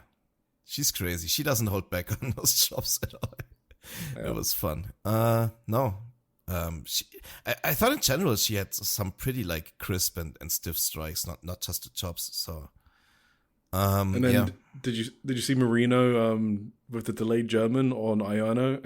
Yeah. Just drop her on her head. I mean, that was sick. She over rotated a bit. I don't know if that was on purpose. Yeah. That looked crazy. Cool. Well, that's the Actress Girls catch up. Rookie's good. They're still beating shit out of each other, and I thought that 10th January show was really good. Had some fucking crazy matches. This promotion is just one of my favorites to watch, to be honest. I always look forward to seeing a new show. It's never a chore to cover, unlike some promotions like Wave or Pure J or whatever. Cool. So, the person I actually meant was Riku Fukunaga, who has like 50-50 outfits for me. She oh, for sure. She barely connected with some of the forearms at the start, and then they went to like the PKs, and she just fucking ravaged Sakura with the PKs. She just fucking so in the main event, shit out of her. Yeah, so in the main event, she defended the AWG title against her teammates, Sakura Mizushima, who I think is really good. But Rika Fukunaga, so it was kind of a surprise that she won the title on that Osaka show. I was kind of surprised by it. She hasn't really been a standout wrestler. Her brother is a MMA fighter. He's actually the flyweight, the one flyweight champion. So there was there were some backstage interviews about, her being emotional that she's also a champion in the family and stuff like that. But that's why she has like hard kicks, I guess, because she probably trains with her brother as well. But yeah, some of her forearms don't match up to that as well. But kicks are very good. Yes. One more note, if I may. I thought Sakura Mitsushima sold very well in that match. She's the point where I legit thought she was injured at one point. Her knee or whatever. She sold her leg. She sold her leg in general, and she was very convincing. Tim, she is she's very Tim coded. You would love her. The more you see her, I'm sure she would become one of your favorites. She's a very Tim wrestler. I can totally see that. Yeah. I love the good selling. Yes, exactly. All right, I think we're like less than halfway through our shows, by the way. So yeah, but we got the big one out of the way, right? We did get the big one out of the way. So let's be a bit quicker with these ones. So 30th of December, our next live show after Stardom was Oz Academy. So did you go karaoke with John after Stardom? I did, yeah. I can't remember. That was a long night. Okay. Oh my god. Yeah, so I got so drunk on that night. That was probably the drunkest I got on the trip was that night. It was crazy. I don't remember half of it. That's so funny. Me and Kaze, so you guys were going karaoke, and then you guys asked me and Kaze. Me and Kaze just looked at each other. We were just fucking exhausted. And so I literally just went to sleep because I didn't want to be super tired for Oz Academy. We weren't sure if you were going to turn up to this show. And then I think you like roll up like 5 minutes before and just You did that at a lot of shows this trip, actually. Oh, I remember which show was it? I think it must have been one of these Stardom Korokans or something, where Kaze sees you entering the arena. You haven't answered any messages the entire morning. No one knows if you're alive or if you got a super hangover. And then we just see Kaze post a picture of you walking into Korokan Hall. And that's I walked into the wrong entrance too because I was convinced I bought like orange seats for that one, but apparently I bought like benches. So. Oh, yeah. Well, that was funny. But yeah, back to Oz Academy on the 30th. So I thought it was a good show. I thought it had a great main event. It was fun. This show was not as good as I expected it to be. Because It was a weird one, yeah. Yeah. I was told Oz Academy Live is an experience you absolutely have to do. And I was looking forward to it. And it was just a good show. I think the match that was supposed to be like the amazing live experience with Mayumi Izaki, who's like an old school Joshi. She's obviously, this is her promotion. She loves her brawling. She never gets DQ'd, all of that good stuff. She brawls all over the crowd. So that's, Oz Academy is a very live promotion, live show promotion. They do, like when they tour around, you go there because you're going to have fun at the show. They're not really a great promotion for watching on stream, I've felt, since covering them at least. So I had high expectations. The match, Mayumi Izaki and Sari Ano versus Natsukatora and Raka, just want to point out, Sari is a fucking sicko for doing this match after going slap for slap with Sai Kamitani the night before. Literally the night before. Her face was all red. It was kind of sick. But yeah, this match wasn't as good as I was expecting. It was a Texas death match, but in the sense that you have to pin for a 3 count, and then there's a 10 count for like last woman standing, right? Mm-hmm. Some of the counts were fucking dumb. Okay, yes. So like Izaki was down for a 7 count on a lariat from Natsukatora, and then Ruaka would kick out of the potato ring, which is like one of Sari's like finisher pins. It was and I'm like, so what strange. The fuck? I thought maybe they. So first off, I thought maybe they didn't go as hard as they would, or as they did last year on the same show, for example, because Sari was so beat up. But yeah, then also Ruaka was the most protected person in the universe, and that match was so weird. Yeah, Ruaka was just strangely protected. She ate several Germans. She kicked out of everything. No. The pin had to be broken. Oh, yeah. And then she took a belt shot and then like 50 German suplexes and then a missed. And then she finally ate the count and lost. It was just so hilarious, I think. Yeah. They brawled all over Korakuen except for our front row seats as well, which kind of fucking annoyed me. Yeah. Yeah, that was the weird thing about the show. They never did the police thing either, I don't think. No, I don't think the police has been a thing for like a while though. So but all the crowd brawling and stuff was kind of subdued compared to other Oz Academy shows I've been to. So that's kind of the blood, part that, for sure. Yeah, there was no blood either. That's right. A lot of stuff wasn't as crazy as it usually is on Oz Academy shows. Yeah. But I thought it was still good. Just going back down on the undercard quickly, Suri versus Kakeru. That actually over-delivered for me. This match had no right being that good. It was second on the card. It was a random match, but Suri went so fucking hard, especially when she just faced Poi the night before. Like stiff forearms, slaps, a lot of great near falls. This match and the Yuri match, unironically, is why I thought Suri is the best in the world.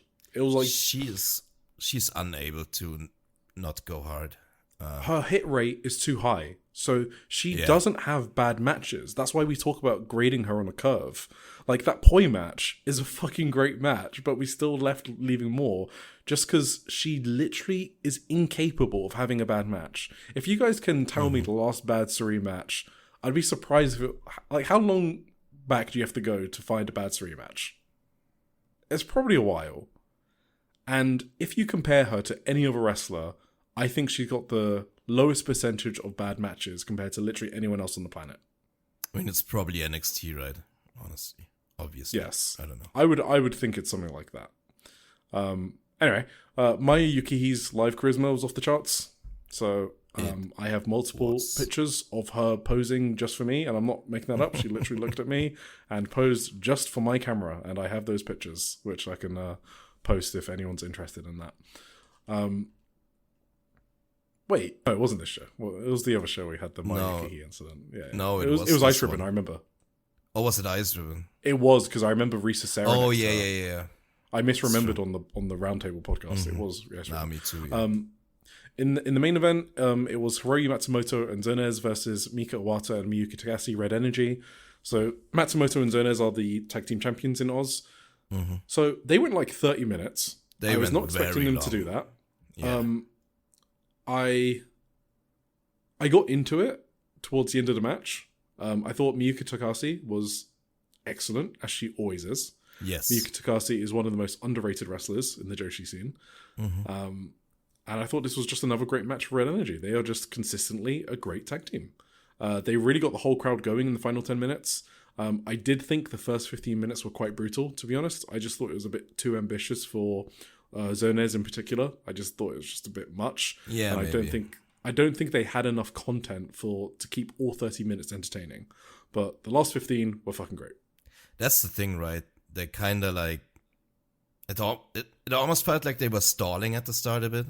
Yeah, exactly, yeah. I couldn't say that it was a bad match though. I didn't think it was bad wasn't. at all. It was a great match. It was just very, very long and dragged a bit. But like the action in the match was all like pretty much great action. Like Miyuki Takahashi and Mika Iwata is just too good to not have at least a good match, even if it drags a little. I enjoyed it still. Yeah. Cool. And then, so that was Oz, I guess. So I thought it was a good show. Yeah. Not more than that. Like, it wasn't one I particularly remembered by the end of the trip, to be honest. Yeah. Yep. Cool. So now some quick news, because we're not going to see Oz again for the rest of the trip. So they had another show on the 4th at Shinjuku Face, and I think they have some new factions now. So I think Power Spot and Goji Zones are combined. Then Momoka Hanazono left the new unit to join a faction of goblins with Kaori Yonyama and Ram Kaichao. That's the show Chris was at, right? I think, yeah. He loved that show. No, I think he was at a Wave show, wasn't he? Oh, was that Wave? Yeah. But I don't blame you for thinking it was this one, because they are also on Wave a lot, Momoka and Kaori. I just remember him like loving the goblin unit with... Yeah. But the Momoka match with Kahako, I think, was on the Wave one. So the next challenger for Saori Ano's top belt, because she is the champion of Oz Academy, is Hiroyu Matsumoto, and that's gonna be on the 8th of February, and that's a match that's probably gonna be fucking sick. That sounds sick, yeah. Circle that. You think Hiroyu wins? Probably, right? I actually don't know. Yeah, I don't know what they're doing with Saori Ano and Oz Academy.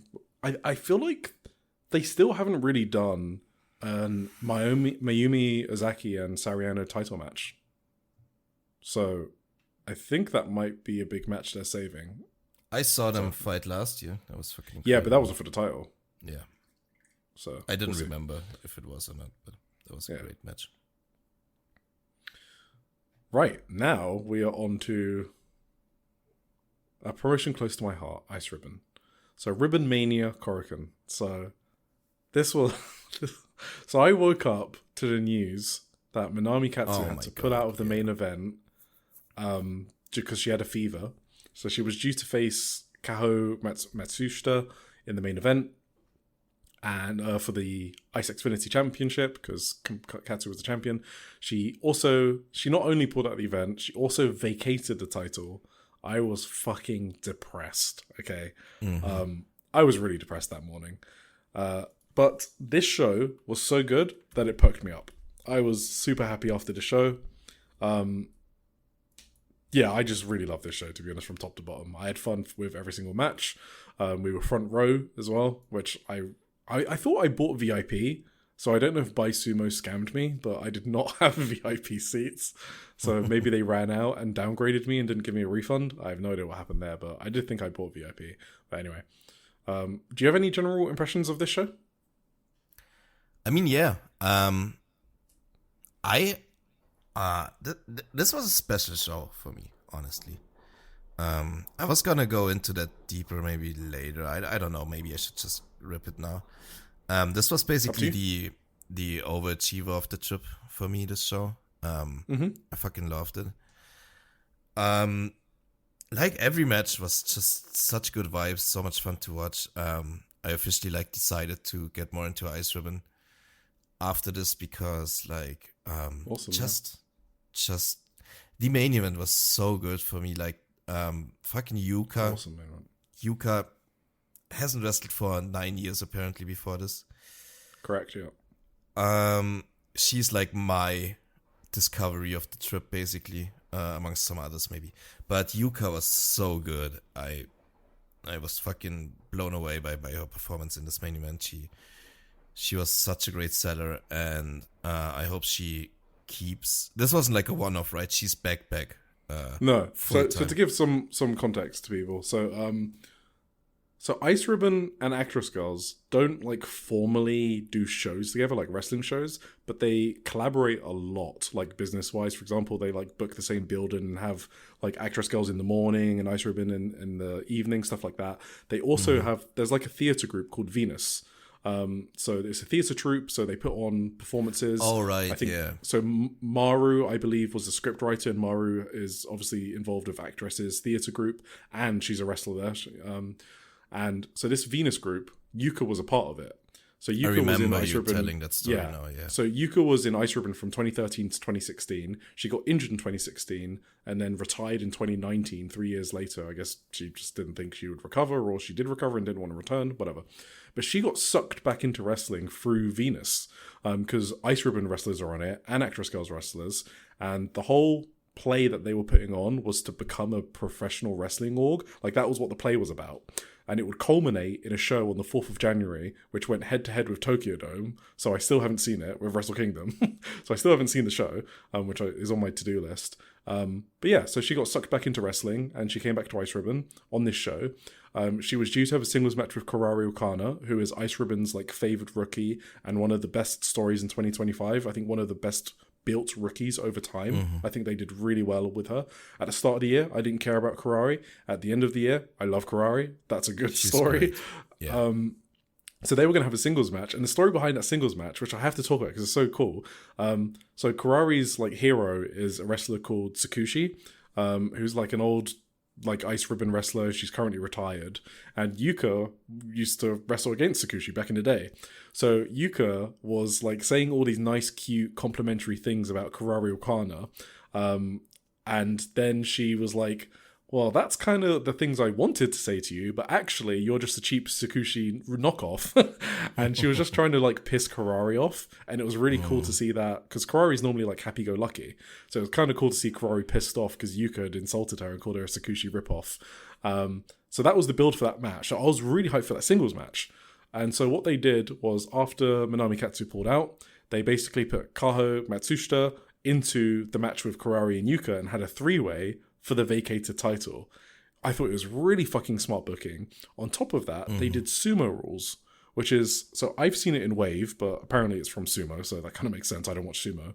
Where it's the winner it's 1-on-1, and the winner stays on, and you basically have to win 2 pinfalls in a row to win the match.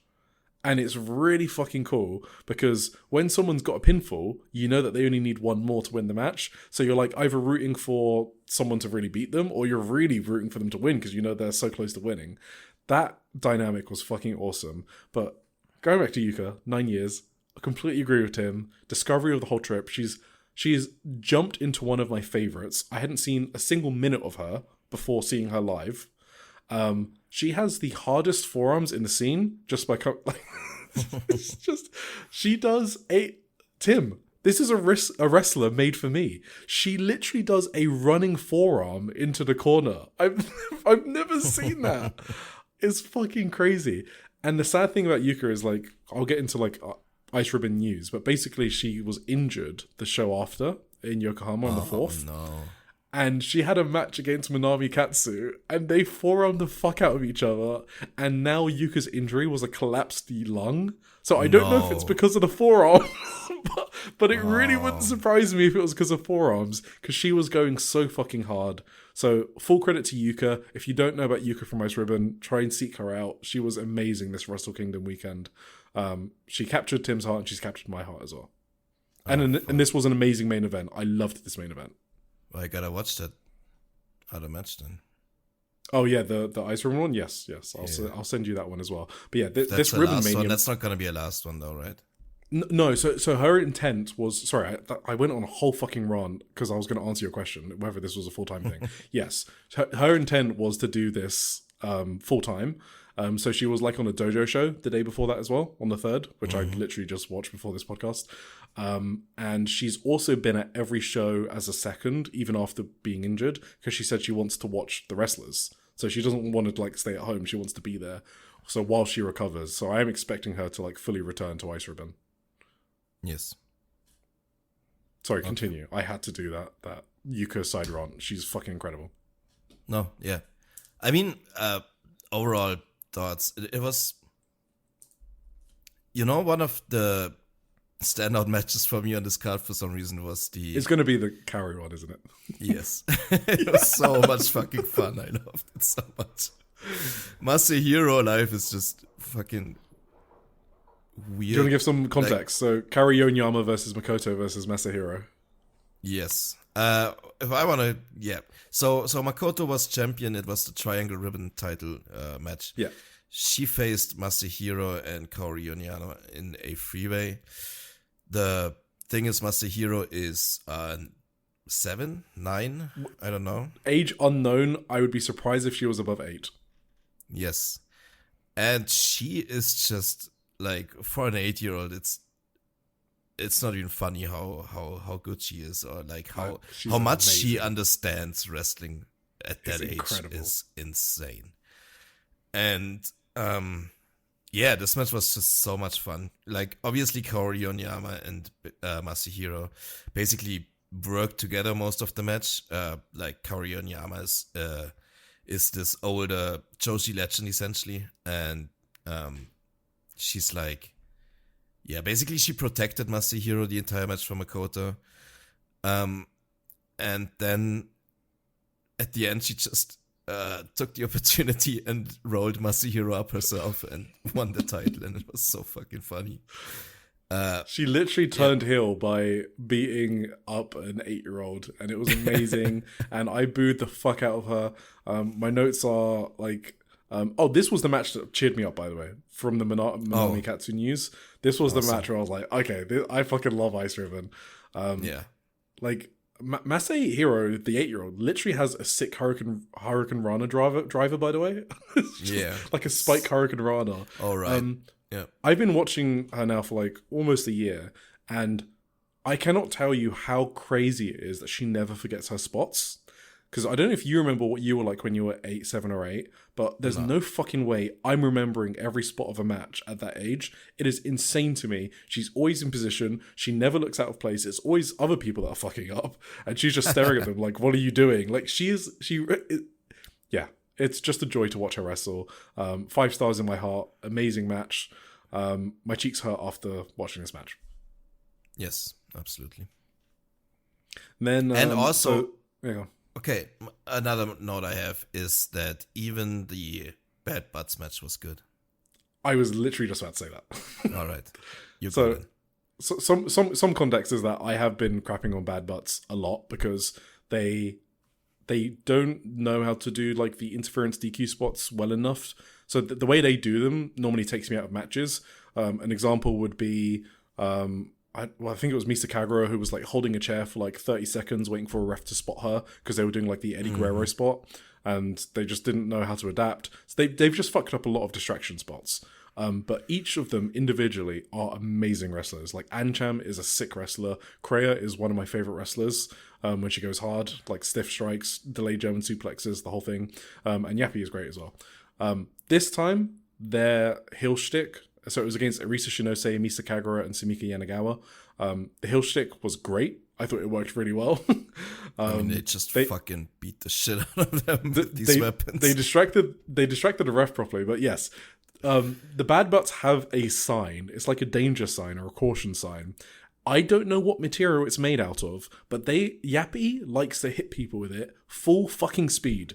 I do not know how people don't have concussions from that. It is fucking insane. And it was even more insane watching it live. So, I mean, the sound it makes too, it's gotta be a solid material, but it's insane the way she fucking it's obviously metal people. Yeah. But it bends really easily. It's like aluminium, but it made such a great sound. I don't know. Yeah. So it mustn't hurt, otherwise they wouldn't do that, right? But yeah. It is such a great like visual and I guess audio thing as well. Mm-hmm. Right, yeah, I thought Arisa was really good in that match as well, by the way. So she's not normally my favorites, but like her energy like shone through like a lot brighter live, I felt like. She was kind of, I kind of got her vibe more live than I would have on screen as well. So I'm really happy I was there for that match. I even bought a Bad Butts t-shirt after the show. And I spoke to Kreia as well, because I cover her, because she's from Pure J, and I cover Pure J, and I was really sad about her losing to Saki in 26 minutes in the Korakuen Hall main event for Pure J. I fucking despise Saki for that match. Saki 26-minute match is crazy. It was fucking torture, and I don't know, I don't want to talk about it. I wrote about it in newsletter, and I was basically like, I don't want to cover this promotion anymore. I think it's the thing that's upset me the most in Japanese independence in the last 6 months, okay? That match actually destroyed me. So I told Kreia, I was like, I really hope you win the Pure J Openweight Championship, because her English is pretty good. She was super appreciative. They're all really nice in person. So now I got a signature, and I am now a Bad Butts fan. Nice. So that's my conversion. What a redemption story for the Bad Butts. Yes.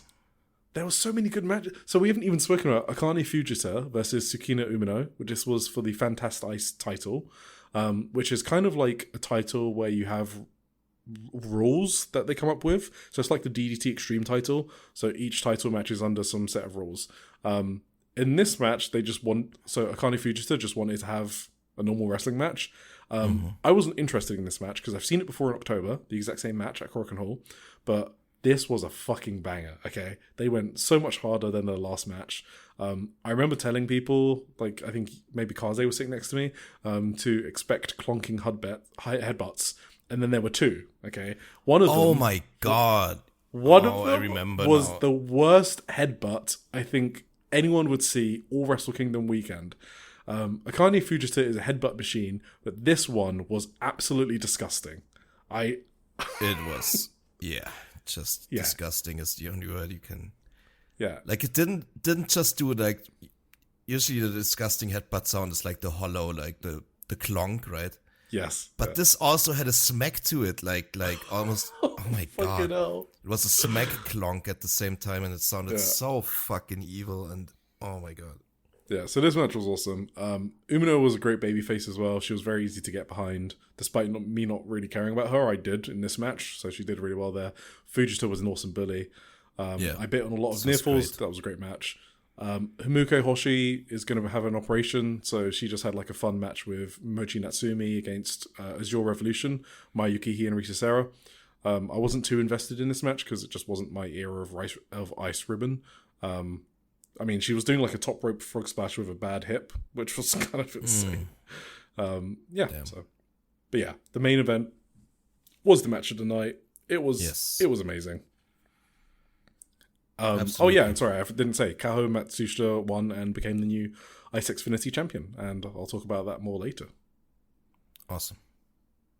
Any other thoughts on this Ice? Oh, so after the match, Tim, after the show, you wanted to buy some merch. Would you like to? I told that story on the round table. You did. Right? Do I need to go? I wanted to say this was the first time I actually wanted to get like a 2-shot with Misa Kagura, and her line was not moving.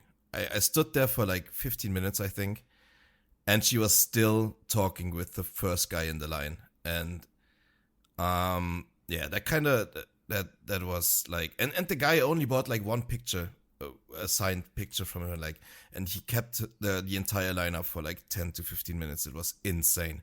So I was in kind of a bad mood, but then I decided to just leave that queue and go over to Maya Yukihi's booth and see if she had some fun merch, and she did. I got a very fun hoodie, which she wore. Okay. And then took off. So you could buy it and only had a bra on. So you had to slowly rotate around to give her privacy, and you looked like a deer in headlights. And I just and I just met your gaze, and then I met Maya Yukihi's gaze, and she's like, "Why are you still looking?" And I'm just like, "What do you want me to do?" I'm like, "You're in a bra. It's Maya Yukihi in a bra. I'm not going to turn around." But you had already turned around.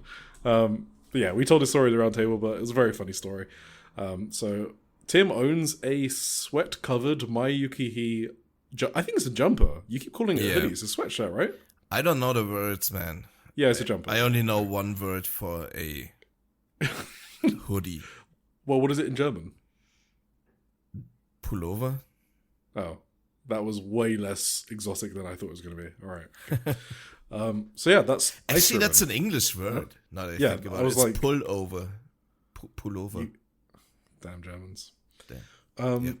You got anything else on ice? Oh, but by the way, the merch area here after it wasn't. Tim is underselling it. This was fucking. It was exhausting. It was a mosh pit. Okay, it was actually fucking crazy. Yeah. I only ended up getting Bad Butts merch and then having to leave. And I did want to see Misa Kagura. I did want to see if Minami Katsu was going to show up. I don't know if she was even in the building. I did want to see Kurara Wakana, but I couldn't do any of that. I just got my Bad Butt stuff. You got the Maya Yukihi, and then we left. Yeah. But yeah, it was absolute insanity in there. And like, it did have a good crowd, but like, it seemed like the merch room was more busy than like some of the sold out Korakuen crowds. I don't know what it was. No, it must have been like an organization thing. I don't know really. Yeah, I don't know either. But yeah, well, it was a very fun experience. Something I'm not gonna forget that soon. Yeah. Yeah, cool. So let's move on. So Tachigi Pro on the 1st. So, I mean, when we talk about men's promotions, by the way, we should just fucking speed through it. Absolutely. So I did watch this one on VOD. I watched Suri versus Mirai. Yes. Okay. I thought it was a good match, but I don't think I'll remember it in a few weeks. All I remember is the Uranagi finisher, because Suri dropped Mirai on her head. But I felt like they left way more in the tank for later. They did, absolutely. I did love the finish. Sorry.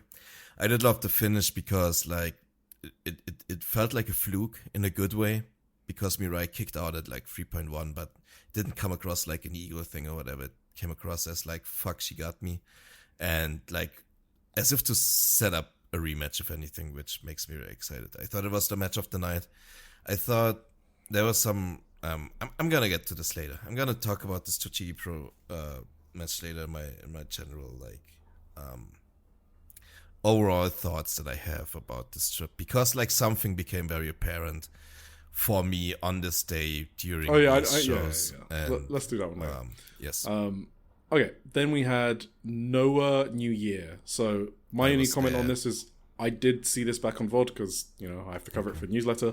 Hiromu and Amaxa was an amazing pro wrestling match. Insane. I thought it was fucking great. I thought it was one of the best worked matches of the week, actually. I also want to make a comment on the main event, because so Ozawa and Yoshiki Inamura, it's been treated as some abhorrent trash.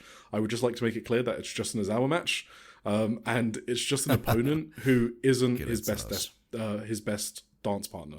Like, Ozawa's matches with Kaito have all been great, for example, and his match with Keno was I love. So I just think Inamura just didn't mesh with Ozawa. It's not like a trash match. It's just like I would say Ozawa overdid the ouch my foot okay, shtick, which he obviously didn't do yet in the other matches you just mentioned, because it was basically his first match back, right? His second match back? Second match. That actually actively annoyed me. Like, I don't get annoyed by Ozawa's heel stick in these other matches, but like, how often he pulled the fucking, oh, I hurt my foot again, fucking shit was really grating me in this match too. Obviously there was the Dragonbane Alpha Wolf disaster. Yeah, but people are talking about these matches like the worst matches of the year. They're not. They're they're pretty bad. Just the finish. I think I'm actually the high man on this show. Like, I thought Dragonbane and Alpha Wolf was fun until the finish. Many people absolutely hated the match before the finish as well. It was like, it was what it was gonna be. Like, Alpha Wolf and Dragonbane are gonna have this fucking hyper moves lucha match where they don't sell much and just fucking do the most illogical but insane looking moves. That's just what they can. That's them, right? That's just their style. One thing I see often like completely forgotten is the Tony Kroos match. No, Will Kroos match. Tony Kroos. Will Kroos and Saxon Huxley. Yeah, which I thought was very fun. I loved that match kind of live. That was kind of a spectacle. I have not seen that one. You didn't see that one? Oh, no, that was. I didn't watch cool. all of them. Okay. Yeah, I'm sad about Kroos already quitting, retiring soon. From what I hear. He is retiring to America, the dub, the Fed. He is so fucking over in Japan. He always has been. He could have easily made a career in Japan, so it's just kind of sad to see him getting swooped up. He got over so quickly in Japan, but I guess that's exactly why WWE want him, as someone told me, because he was able to get over and he's really good at that. So it is sad, but. Also, I was happy to see Naito, even if people shit on his performance. I'm just a big Naito fan. I did not like that match. I just vibed with it. I was just happy to see him. Whatever. Fine. Don't care. Cool. All right, then we're moving on to quick wave news, because on the 1st of January, we had Yuki Miyazaki has now retired. So I wasn't there. You weren't there, right? No, you weren't. But yeah, so there you go. She's retired. I haven't watched that match back, and I don't know if I'm going to, because I looked at Cage Match, and it's a 42-minute match between her, Shinsakura Hirota, and Aja Kong. Oh wow! I think I'm not banger alert. I'm not going to check that out. So sorry, you won't get coverage of that newsletter either. And then on the 2nd, they were in Shinjuku Face. They only drew 227, one of which was Chris Gannon, who said it was his favourite show of the trip on the roundtable. So there you go. Oh yeah, right. So I guess a lot of people missed out. I have also not seen that, but there are some good sounding matches on there. I think Moran was booked on that show, for example, so I'll probably check that out. But there you go, that's Wave. I think they're going to decide Itsuki Aoki's next challenger at some point as well, on the next show. Next show's on the 25th. Mm-hmm. All right. All Japan on the 2nd. Okay, you better keep this to 2 sentences. Yeah. I went there to watch Kento, and it was great. Kento and Korakuen is always special. And this was the second Rumble match that actually I thought was good. After the Stardom one. It was a lot of fun. It was. Isn't this fun. The one that Dump Matsumoto fucking won? No. Oh, okay.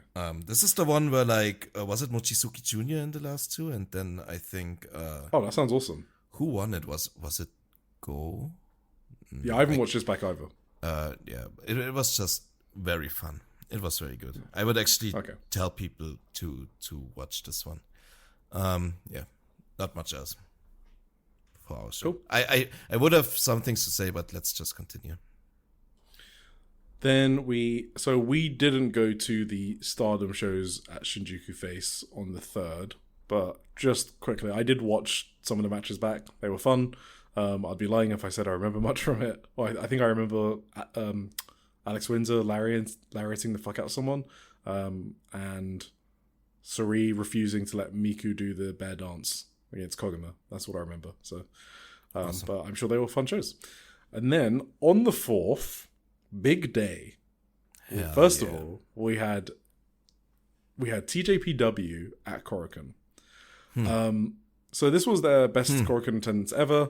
I thought this was an amazing show. I kind of, because we're short on time, I kind of just want to talk about maybe 3 matches. So just quickly, the first... Okay, fuck's sake. It's going to be the 4th. Do you want to talk about Hyper Misao and Shoko Nakajima? Obviously, it's the Uma Musume match. Yes. So they did horse racing to commemorate the year of the horse. Basically, they had to pick a horse. One of the three horses to choose from were all rookies. I think it was Ren Kanatsu, Uta Takami, and Shion Kanzaki. And so Hype Misao picked, I don't even fucking remember who she picked. And Shoko picked. It doesn't matter. Ren was the one that wasn't picked. And obviously that was, from the start, she was going to win. It was exactly, inevitable. yes. This was fun live. It was fun looking at all the rookies running around Korakuen Hall, where they would end up. Yeah. I think the new one looks pretty good. That was like her first day, right? Shion was, yeah. or whatever. Yeah, she was in a match, the opener. She was in the opener, Yes, yeah. she was in the opener. She looks good. She looks like a TJPW wrestler, which is a compliment, right? Like, they're pretty good at like recruiting wrestlers that fit their roster. Yeah. Absolutely. Okay, then we had J-Rod and Mifu Ishida versus Kaya Toribami and Miyu Yamashita. I want to talk about this because my wife was also at this show. This was the second show she was at. She loved J-Rod's ass. She would not stop looking at it. We were like, I think we were third row, ringside. She just would not stop looking at J-Rod's ass. I wrote down in my notes, and I have to say this because you have to embrace being wrong, guys. So Mifu Ishida, I have never cared about, ever, in my entire life. I wrote down in my notes, Mifu Ishida is like a polar bear in Arlington, Texas. So I wrote that live when I was watching, okay? And then she just had one of her best performances ever. It was like she saw me write that note down just to call me a fucking idiot. I witnessed her do a German suplex, which I think for the first time ever. I literally popped out of my seat when I saw her do that German. I was like, what the fuck did I just witness? Go Mifu Ishida. That was great. I thought this match was awesome live. I thought everyone was really good. Kaya was really good. Miyu Yamashita, everyone. Alex was popping big for Miyu Yamashita and Kaya Toribami's kicks as well. So really good match. Yes. Cool. And then Arisu, I'm just going to skip over to Arisu Endo versus Mirai. Yeah. Arisu was so over. Her selling was incredible. She was throwing amazing elbows, which is unlike TJPW. So I just loved her offense in this match. She was like catching Mirai's lariats with a throw. She was like, yeah, it was just really good. The lariat finish from Mirai was sick as well. It was so great. And it caught me out of nowhere too. Yeah, I wasn't expecting Arisu to lose. No, so, absolutely not. Yeah. And I didn't expect this to be the finish if she lost, but it really worked. Like, that's not a negative. Like, I love like surprising finishes that come somewhat out of nowhere, but it's a sick lariat and a good finish. Yeah, this was an excellent match. Yes. And then Togo challenged after. So there was a lot of support for Togo challenge. I don't care much for it, but I want her to keep improving. Me neither. Okay. We'll see. I do not care about the Uber Eats match. So Uber Eats defended their title against Prison Greed. Let's just get to the fucking... Miyu Watanabe versus Susume is my favorite match of the entire trip. It will likely... I think... Imagine I watch another 6,000, 7,000 matches in 2026. I am confident it will be in my top 5 by the end of the year. I almost cried after this match. I'm not afraid to say it. I almost teared up at how fucking amazing this match was. Miyu Watanabe is one of my favorites, and she's the reason I brought my wife to this match, invited my wife. We've been covering her previews, right? Tim, like, you remember seeing the Miyu and Suzume previews in like November and stuff like that. So I think if you watched the previews, this match was even better. Yes, because absolutely. in the previews, what you would see is Suzume like trying different ways to get out of Miyu Watanabe's swing. And it really paid off in probably the spot of the entire trip where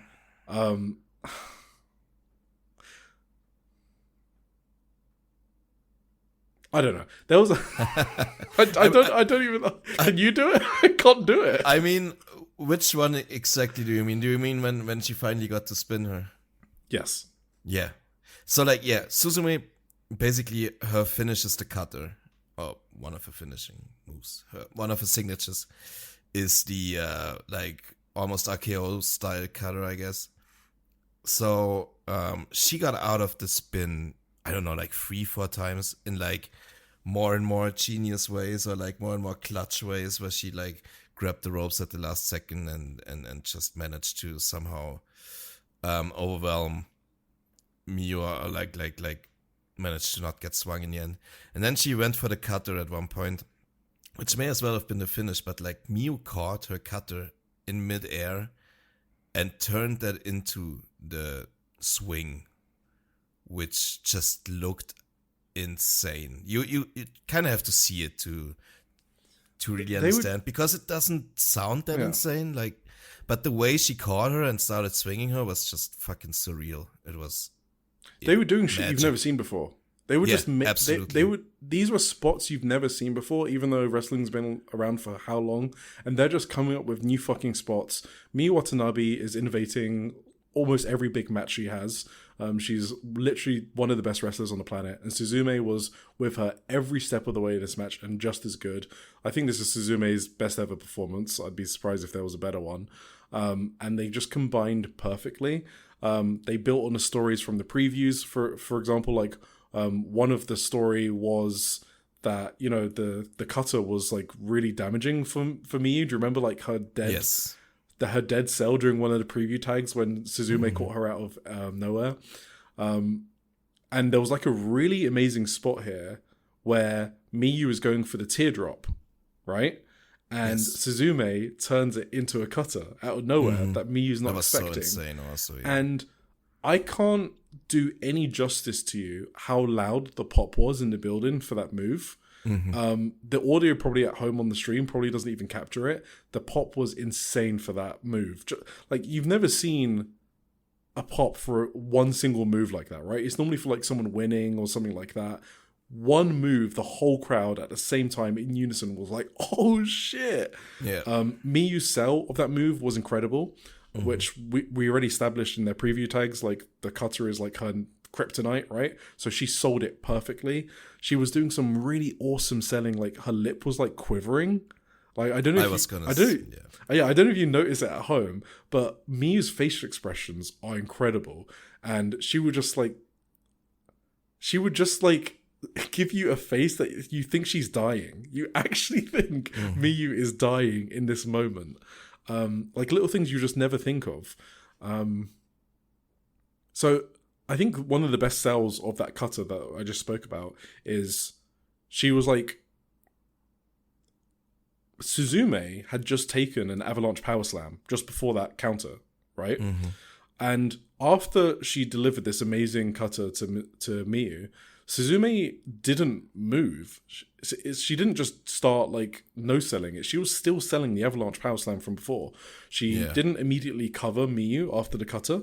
And I thought that protected the move and sold it at the same time. So I thought that was a really smart spot. And Miyu didn't just do random moves afterwards. So she got hit by the cutter, and that affected her selling for like the rest of the match. So she took like a drop kick after that, and she sold that one drop kick like death because she had just taken the cutter. So it's like it was like piled on damage over time, right? Like, you know, the trash keeps getting more full, and then it's the way she sells and lays out her matches is the most realistic shit in all of wrestling. And it's crazy because she's wrestling in a fucking pink dress and she does her idol entrance and shit like that. Yet she's the most wrestler's wrestler ever. It's insane to me. Sorry, I couldn't go on about Miyu Watanabe for ages, but Suzume is awesome as well. But anyway. Oh, okay. Take a breath. Is it my turn? Yeah, you know, you take it from me. I need a breath. All right. Yeah, so this was the best match of the trip. This was the best match of the year.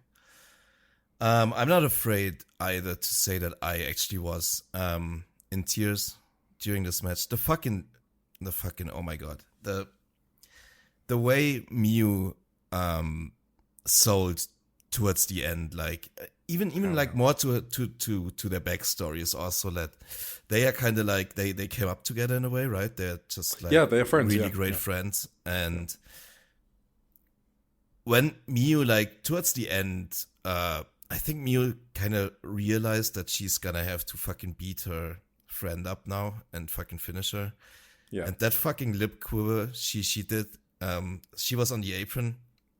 We were in like third row. It was like literally like right in front of us. And that moment was just so fucking, I don't know. I teared up in that moment. It was like, I would be heavily surprised if anything this year will surpass this match for me. It was like a clean 5 stars. It was an easy 5 stars. Yeah. It was an insane match. I fucking loved it. Yeah, I can't even really describe it. It was just a magical moment. This entire match, especially the finishing stretch, and just like Miu's facial expressions, her selling, she's insane. She's incredible. And yeah, it was a once in a lifetime experience to be there, and it was one of the greatest moments in a live show I've ever been to, I think. Absolutely insane. I've never been close to tears from a live show before. And I was at Tanahashi's retirement. Yeah. I'm not really a retirement guy, to be honest. Like, I wasn't really kind of upset or anything like that. This is the this is the match that made me emotional out of the whole Wrestle Kingdom week, and I think it's the easiest way to tell if people dismiss Miyu in TJPW and they profess to be an expert, I will no longer believe them, to be honest. Yeah. I think if you profess to like be like someone who analyzes professional wrestling or writes about it or anything like that, and you do not think Miyu Watanabe is one of the best, I will actually objectively discount your opinion. That's where I'm at with Miyu Watanabe. I don't make strong statements like that about anything else. I will with Miyu Watanabe. Yeah, rightfully so. I think the only way, the only thing that will surpass this for me in 2026 is gonna be Tom's comeback. Well, there we had it. All right. Anything else on TJPW? No, I think we can move on. Just last comment from Alex on this show. Well, on this match. So she said, they are both so good they can make you think it wasn't scripted. And I did not prompt her to say that as well. That's exactly what I think about Miyu as well. She is one of the best in the world at allowing you immerse yourself in her matches. I think she's even better than Suri at that particular ability to make you think like what you're watching is real. When I watch Miyu, I've just got no idea like where the blurred line is. I think she's the perfect performer. Right. Yes. So we're not coming back to TJPW. So some quick news. So they started off their, well, first of all, Yuki Arai is the new number 1 contender. Don't know how I feel about it. So I know she's part of the next generation. So I like that aspect of it because I think they should be pushing the next generation. I do think Miyu's title run should be her beating the next generation because she needs to become an obstacle to them, right? In the same way that Rika Tatsumi, Mizuki, Shoko, all of these people, Miyu Yamashita, most importantly, in the same way those people are obstacles to Miyu Watanabe and others, now Miyu Watanabe should be that obstacle to next generation. So I like that. But I am kind of terrified they're going to pull the trigger, so I kind of hope they don't. Oh, no. I don't think Yuki Arai sucks, but I do think out of anyone from the new generation, she shouldn't be the one to beat Miyu, personally. I think Yuki Arai just has...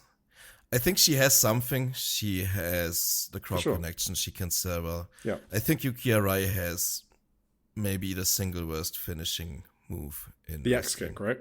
Yes. Yeah, it looks so bad. Agreed.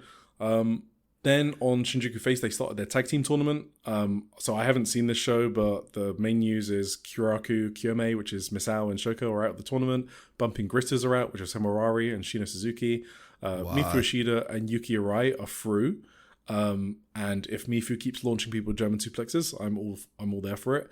The funny thing is, Mifu Ishida is the only 2023 classmate that Wakana hasn't beat yet. And because Wakana is part of the 2023 class as well, she's beating everyone else in her class. And they're now scheduled to face each other in the next round on the 25th. So I think Uber Eats is going to win that one. So Wakana gets the Grand Slam over all her classmates. So yeah, that's fun. Damn. Okay. Right. So let's move on to the Tokyo Dome. Wrestle Kingdom. Let's move there. Well, I mean, I feel like this has been analyzed to death, and we're a Joshi podcast, so I kind of don't want to spend too long on it. I kind of just want general. So this was my vibes event. I made no notes. I was just chilling with Remy, who was next to me. He was drinking 50 lemon sours, well, grape sours and other sours, mango. I don't know what other fucking flavors he found. I was just having fun. I'm not a New Japan guy, but I parachute in for the best matches. I thought this show was great, and it actually surpassed my expectations. I thought it was going to be. I thought it was going to be way worse than it was. It was a great show. Yes. The top 3 matches were outstanding. Objectively, they just were. They were just fucking sick. Yes. Live, Aaron Wolf versus Evil was such an insane match live. This so crowd was fucking crazy. Mm-hmm. Was this the craziest crowd reaction of the whole trip? I mean, it was. Basically, it was the most people, so it's hard. Yeah, it was the most people. It's hard to compare because this audience wild. Loved Aaron Wolf. This match was excellent. Absolutely, it got a deserved 3.5 stars. So that is Anyway, less said about that. Konosuke Takeshita versus Yotsuji. That was also a really crazy match live. I thought there was some really cool dueling spots between them. Yeah. I thought that spear and knee standoff was fucking sick. That was so good. And then Tsuji spearing him in half. Yeah. And then him winning with the Boston crab was, I thought, an excellent That was perfect. Just a perfect finish. Yeah.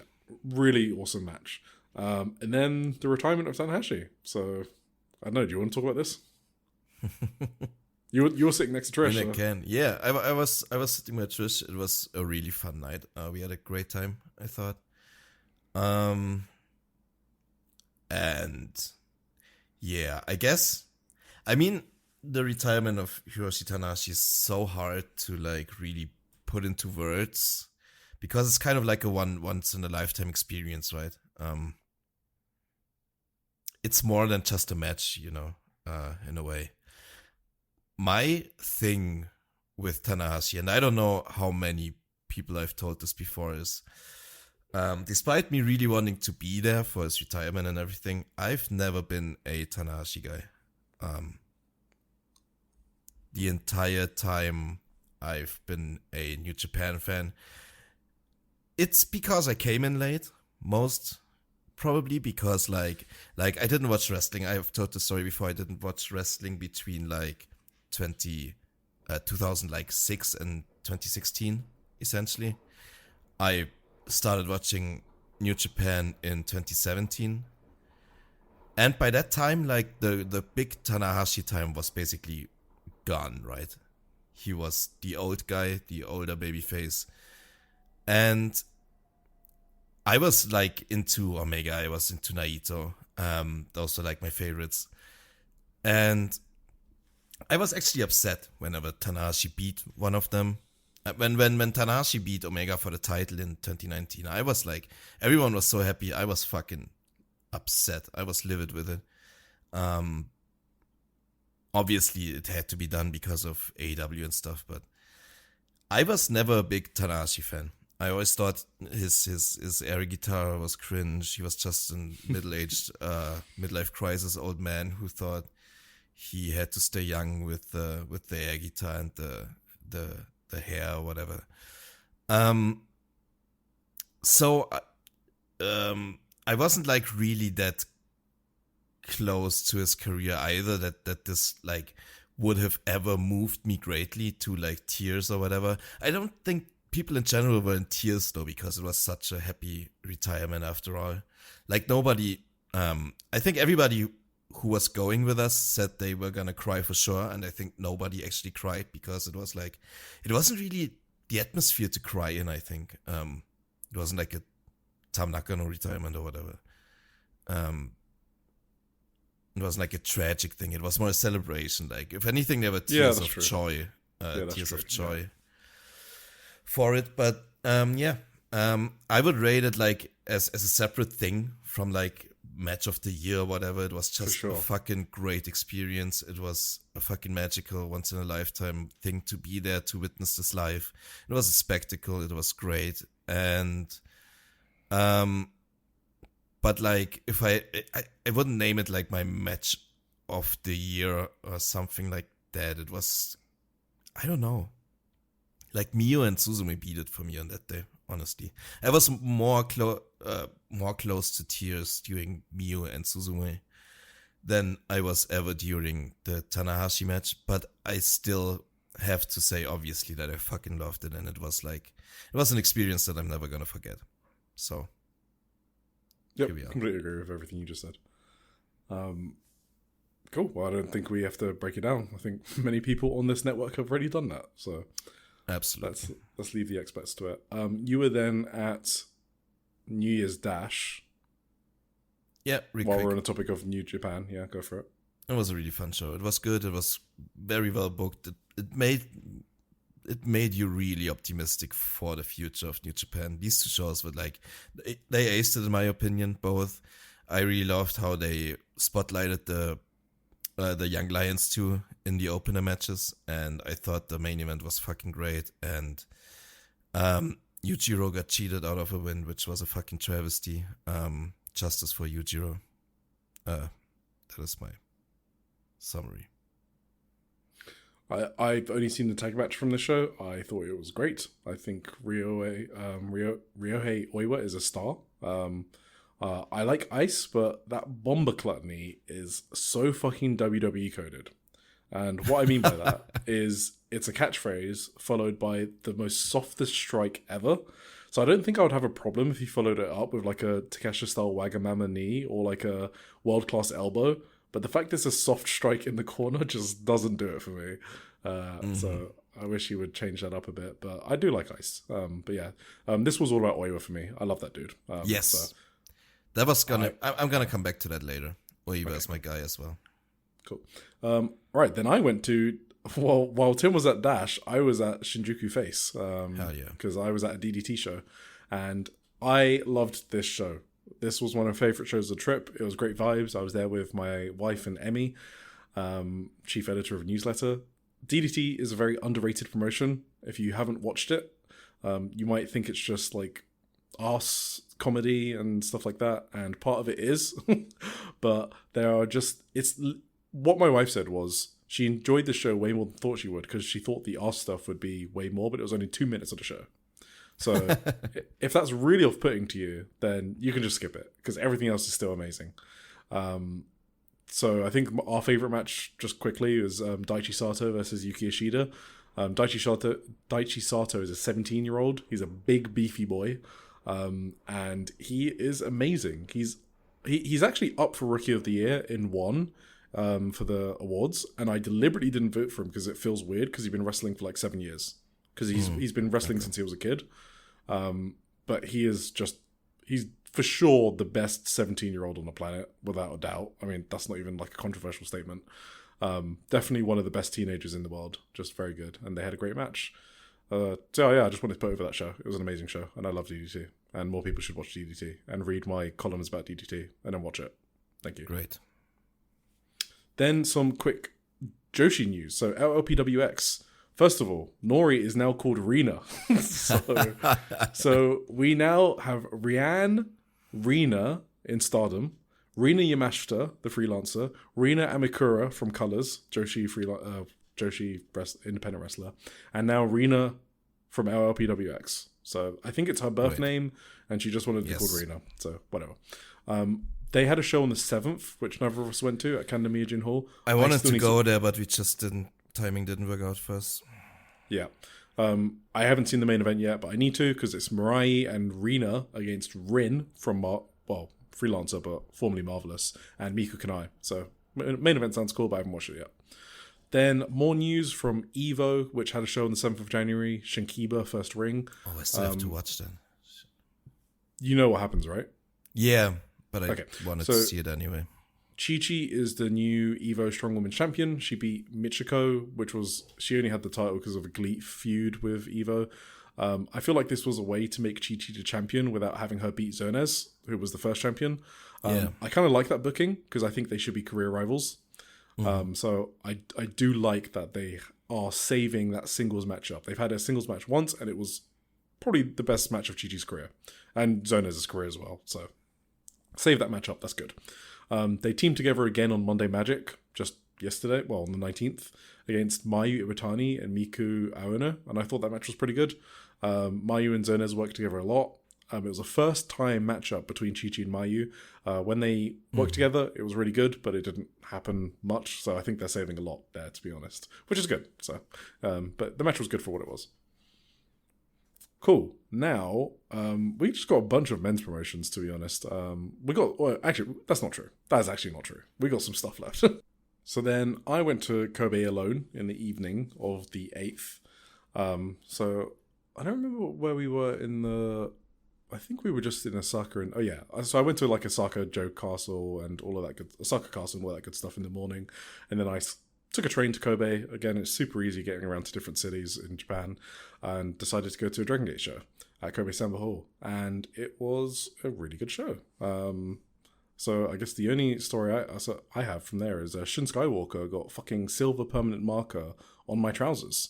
So the pen he used was so liquid and it wouldn't dry up, and I accidentally put the signed photo that he did for me on my lap, and it went everywhere on my trousers, and I had to throw them away. So fuck you, Shin Skywalker. And that is all I want to say about that show. I mean, the main event was very good, Rita versus Ryo Tanaka, but you're here for Joshi, so no one cares about that. Fuck you, Shun Skywalker. Fuck Shun Skywalker.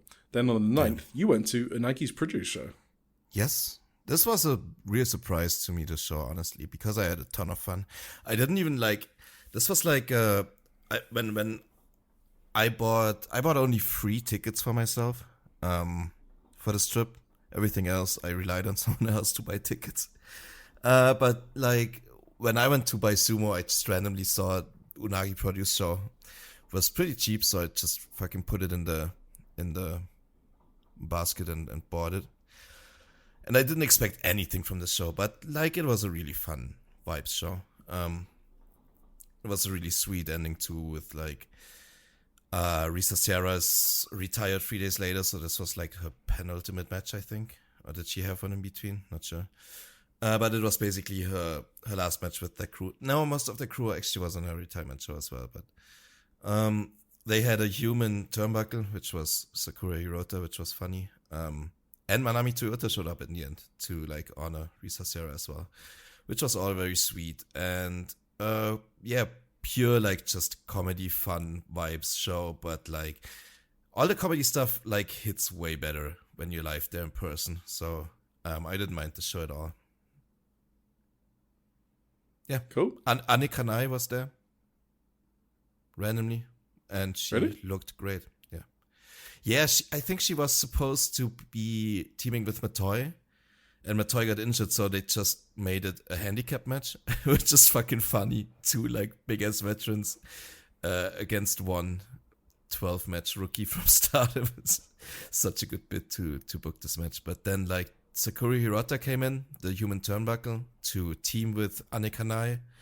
They immediately started arguing, so Hirota switched teams to team with Unagi, and then Yurika Oka switched teams to team with Anne.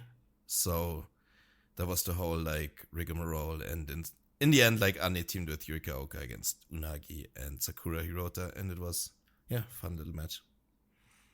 Yuna Mitsumori was also there and saved Anne Kanai a bunch of times from Sakura Hirota's shark attack. And who am I telling all this to? It doesn't matter. Let's continue. We're pretty late into the show. It was fun. I was wondering how long you were going to talk about this show. You were at DDT again. Yeah, I was at DDT again on the 10th in Osaka, because I love my DDT. So the funny story here is I, in my mind, thought that this was at Edion Arena in Osaka. Oh. So I went there, and luckily for me that I like to go to places early, but I was confused why I kept seeing GLEAT wrestlers with suitcases. I do recognize GLEAT wrestlers. I saw Kaito Ishida. I was like, hang on a sec, what's going on here? So I knew they had an evening show, but I didn't see any DDT fans or wrestlers. So I went down into the building. I got polite nods from everyone. It's kind of crazy. I could walk into Edion Arena without a ticket or anything, and people just nodding at me. And I think I exchanged a nod with Soma Watanabe from Glee. he was like right next to me, probably wondering what the fuck I was doing. So it finally occurred thought to you were me. a wrestler or something. Yeah, I don't know what the fuck they were just like. I was literally in the wrestlers area with Glee wrestlers, just looking lost. And then it finally occurred to me that DDT was in Azalea Taisho Hall in Osaka. So I fucking ran with like 20 minutes left. It's good that I noticed early. Google Maps is insane, by the way. It's an insane life hack in Japan. It is just really accurate. And I took a random bus that I would never have figured out before, and it got me there in time. Yeah, that was just a funny story. Awesome. Yeah, so the only thing is that after that, I did a meet and greet with Chris Brooks. So I booked an event so part of me covering stuff with newsletter is I have like a news feed, a Japanese news feed. So I saw a news item that was like, hey, do you want to do a meet and greet with Chris? Just email 2.99 bar in Osaka. It's a famous pro wrestling bar. And I did a translated email. So I used Google Translate to help me write an email. And I emailed them and they booked me. I was like, cool. Nice. And I did not know how much it cost. And when I showed up and they were like 11k yen, I was like, oh, okay. So I didn't want to be rude, so I obviously just paid it. I think the funny thing was, after the DDT show, I was running out of the arena just because I didn't want to be late to this meet and greet, even though Chris Brooks was also at the DDT show. So I knew I was going to beat him, but it was just funny because I was running out, and then Danshoku Dino is literally just wearing his pants, just hanging around outside the arena. He was obviously going backstage, and he just looks at me and he goes, hi, and I'm like, hi. And then we just like walk on our own ways. But he's like almost butt naked. And then I bump into Chris, who's already at his merch stand. And I'm like, hey, you going to the meet? Oh, I mean, are you going to be at this bar later? Because I don't know what else to say. And he's like, yeah, it's my meet and greet. I was like, okay. And then somehow he upsells me and I buy his hoodie for 14k yen. Oh my God. And I'm wearing it right now. So that means in that one evening, I spent 25k yen on Chris Brooks. Actually, it was more than that because he also made cocktails at that meet and greet. He was getting drunk as shit because apparently at these meet and greets in Japan, you buy drinks for the wrestler. I don't know if you've like seen any of these. So he was just getting like 1,000 yen beers bought by him. There was like 20 people in this bar and they were all just buying him drinks. And I was like, do you want another drink? He was like, yeah, why not? Like he was just accepting as many beers as possible. That's funny. It wasn't really the place to do an interview or anything. So I didn't realize until I got there about the language gap. I didn't think about it until I was sitting there, and I realized that Chris would have to speak 2 languages to me, like 2 languages to the table, because I was on a table. It was me, Alex, and then 3 lovely Japanese women on my table, because there's like 3 tables, and he basically jumps to each table and talks to you for like 20 minutes. And I didn't realize that, oh my God, he's going to have to speak 2 languages. So it set in that I was the Baka Gaijin. I was literally a Baka Gaijin. Oh my God. Ruining their experience. And I didn't realize the event was going to be like that. So I obviously felt bad. So I didn't want to hog up the conversation. So I kind of like let him speak as much as possible. But it turned out he was like super nice and he was like translating everything. Like he was amazing about it. I really enjoyed the experience of just being there with Chris and seeing how the Japanese fans interacted with a wrestler was the coolest part. To be honest, like they're like so into their fandom. There were like some fans there who like didn't even follow DDT. They just have one DDT wrestler that they really love. And it's just a completely different thing to the West. It's all about like, it's like idol culture, right? They just love one wrestler and they barely follow the storylines of anything else in the promotion. They will literally skip through the rest of the show and only watch the stuff that their wrestler is on. And I found that very interesting because he was like talking to them about the show. And then he was like, okay, who do you want to win the D-Generations Cup, which is just younger wrestlers? And one of the fans was like, Mao. And he was like, Mao's not in it. It was just like, of course Mao's not in it. It was just funny that the fan said that, who had paid for a meet and greet with Chris Brooks. So Yeah. anyway, it was a really cool experience. The referee made a surprise appearance, who's a famous referee Matsui. Harashima made a surprise appearance as well. So yeah, cool meet and greet. So now we're back on Joshi. So we're back on the Stardom Korakuen shows. So you weren't at the 10th one, but you were at the 11th one. Yes. So just quickly on the 10th one, because I did go back and watch the top 2 matches. No, I watched them live actually, because I was back home early. I was back home in my hotel early. Risa, Sarah, and Hanako, they had a pretty good match. I thought this Hanako and Sarah goodbye match was way better than their one from earlier in the year, which kind of speaks to how good Hanako is getting, by the way. That was... So if you want to see Hanako's improvement, just watch those 2 singles matches back to back. This match was quite good. And then O2 Line challenge for the titles, which is Azumi and Miyu Misaki challenging Natsukatora and Ruaka. I thought that was pretty good. That's it. I was fucking relieved that they lost. Yes, me too. But Maki Ito debuted on the show. So on the 11th, right? Wait, wasn't it on the 10th? No. I thought no, the she first showed up match on the was 10th, but her match Oh, wasn't she in showed March. up. Okay. Yeah. Right. So, she just said, "Yeah, I'm the mystery person. I'm here now." Right. Yeah. So do you want to give your But Maki the Ito first- takes? I mean, my Maki Ito hot take is essentially that, especially now after watching the shows from the weekend, I don't mind her. I think she fits. I think she's cool. Very hot take. Yeah. I think a lot of people were upset that it's Maki Ito and what No, the fuck. she's gonna be fine. She fits in very well with her character work. Obviously, she's not gonna be. Obviously, her work is more on the level of like a, I don't know, Waka or Kobomo. Although I have seen her have great matches, but right now she's mostly just doing her comedy stick, which is just whatever. And I think she does that for now mostly to just get over with the crowds and stuff because it's just fun. And I know there's like a big like movement against like comedy wrestling right now in the IWC. And I just think people should stop getting like their panties in a twist and just fucking enjoy themselves for once. And this Maki Ito stuff was really fun to me, especially I like just Saori Anu's reactions to her. You should really watch the show from the 19th. Suzuki's reactions to her were fucking so funny. Oh, you did? Yeah. I thought that was so funny. Where she's like doing the Movida Loca pose and Susie's like, what the fuck are you doing? And then she fucking runs out of the match and I don't know. Neo Genesis' reaction to her was really funny as well. Like, did you see that? I don't know. Yes, I saw that one at Osaka, yeah.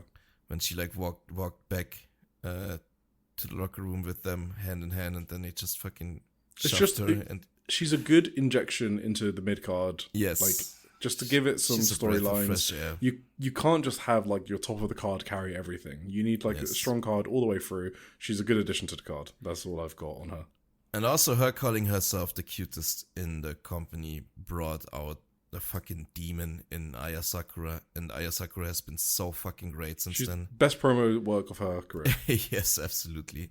She's fucking going crazy right now. Aya Sakura is like on such a hot streak since since String Queendom really. Maybe since the New Blood show even. It's since the New Blood show for sure.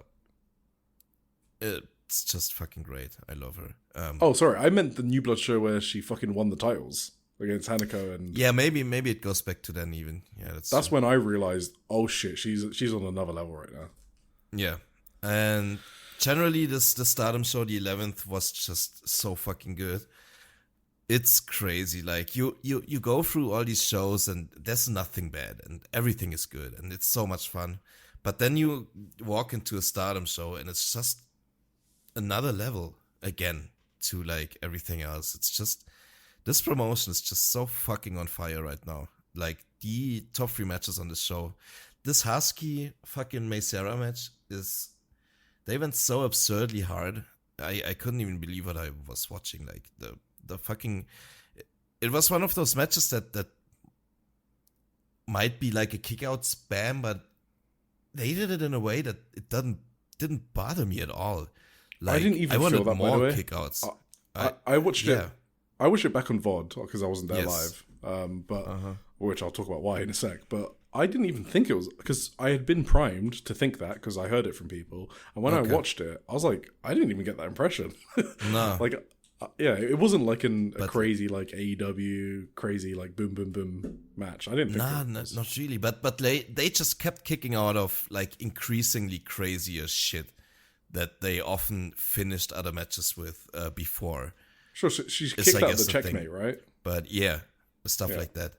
But like That's true. the climax that they drove this crowd into with each increasing kick out was fucking crazy, and it was like such an insane match. And like even the main event after that, like was really good, I thought, and was a lot of fun to be there. And the top matches of the show, everything on the show except for, of course, Bozilla's unfortunate injury. Wish her all the best in her recovery, of course. I think it's still not made public what exactly it was. I suspect it was a torn something.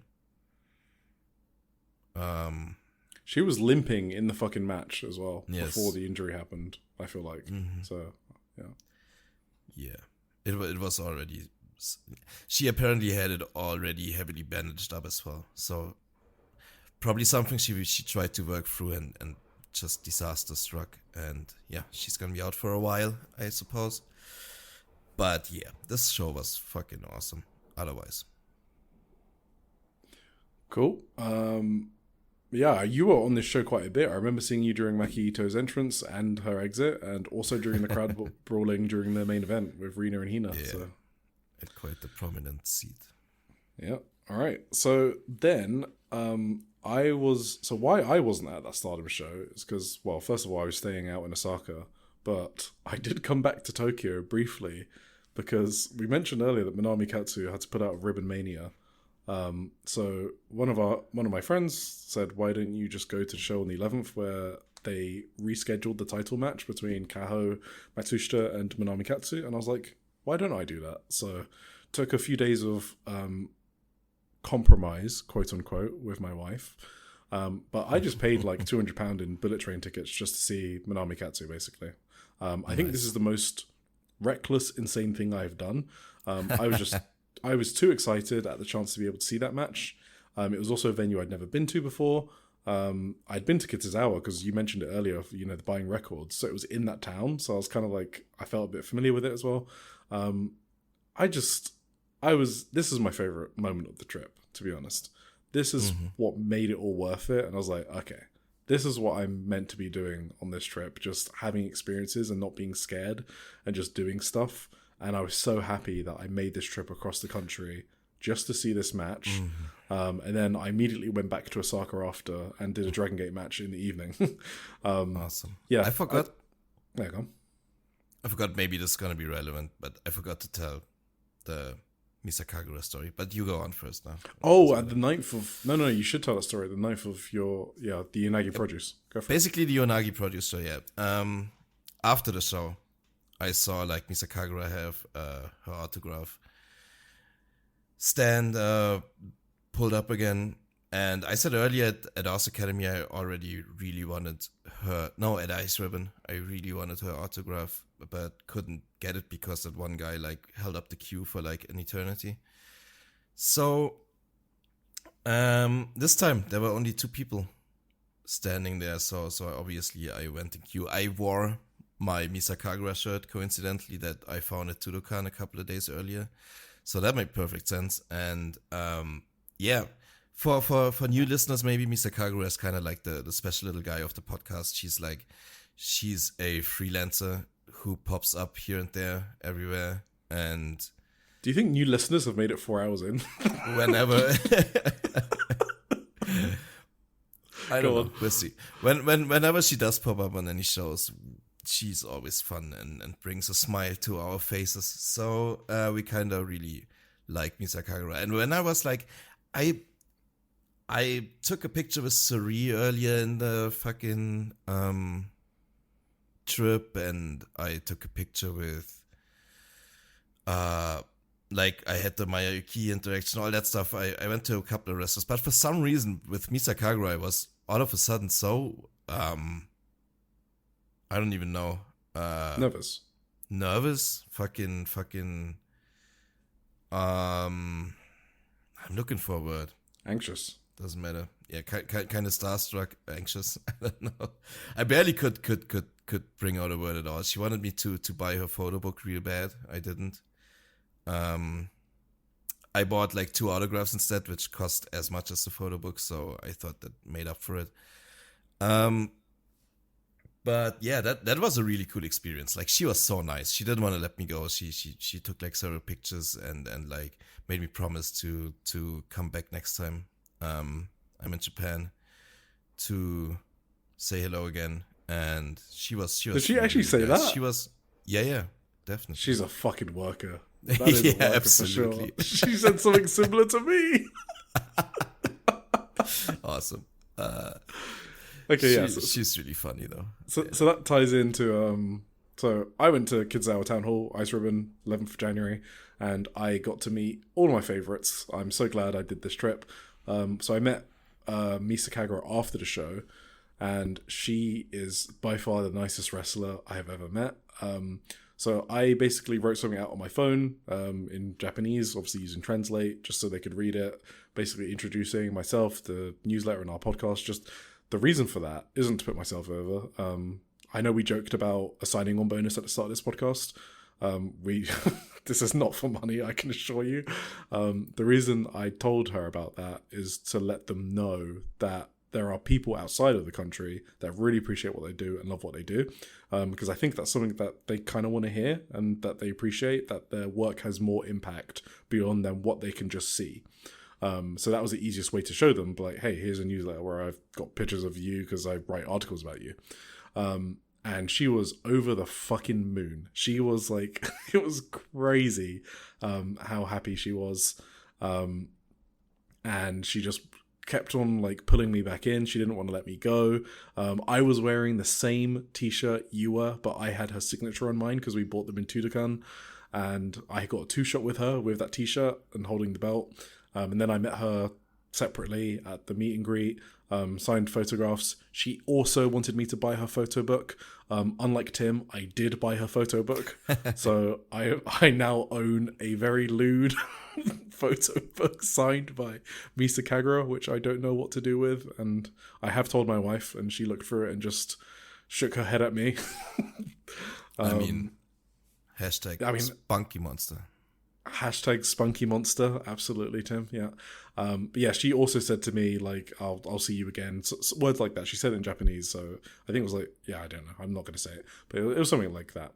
So yeah, that was an awesome moment. And then I also met Minami Katsu, which was the highlight of my trip, because I also gave her a separate message as well, and she also seemed very touched.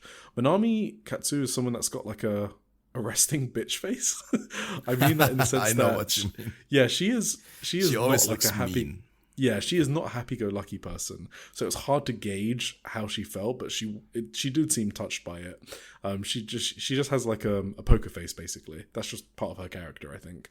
And then I had a 2-shot with her as well, which was awesome in my Ice Ribbon shirt. But yeah, that was a highlight of my trip. Wrestling-wise, the main event was sick. It was Kaho Matsushita versus Minami Katsu for the title. They made that match for me because they just kept on German suplexing each other. There wasn't like an avalanche German suplex from Kaho like 3 minutes in. So they were just like no messing around. They just went straight to the big spots. It was a short match. I really liked this match because it sort of like established Kaho like, okay, fine, I deserved this title. I didn't get it just because you were ill. Minami Katsu put Kaho over big as well.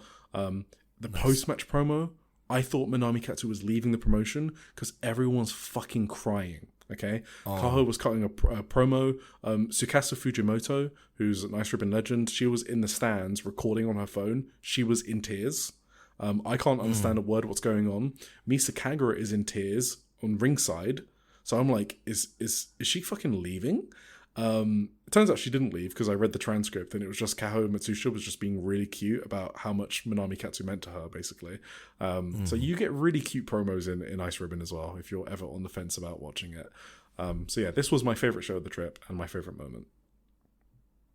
Cool. Right. Awesome. Then, so in the evening, I went straight to Dragon Gate. that was my last show, and it was also my last show with Alex, and I think it was one of her favorite shows as well. I think she's a Dragon Gate fan. What's not to like? There's hot guys doing a lot of fast moves, so she likes Dragon Gate a lot. And you went to Senegals.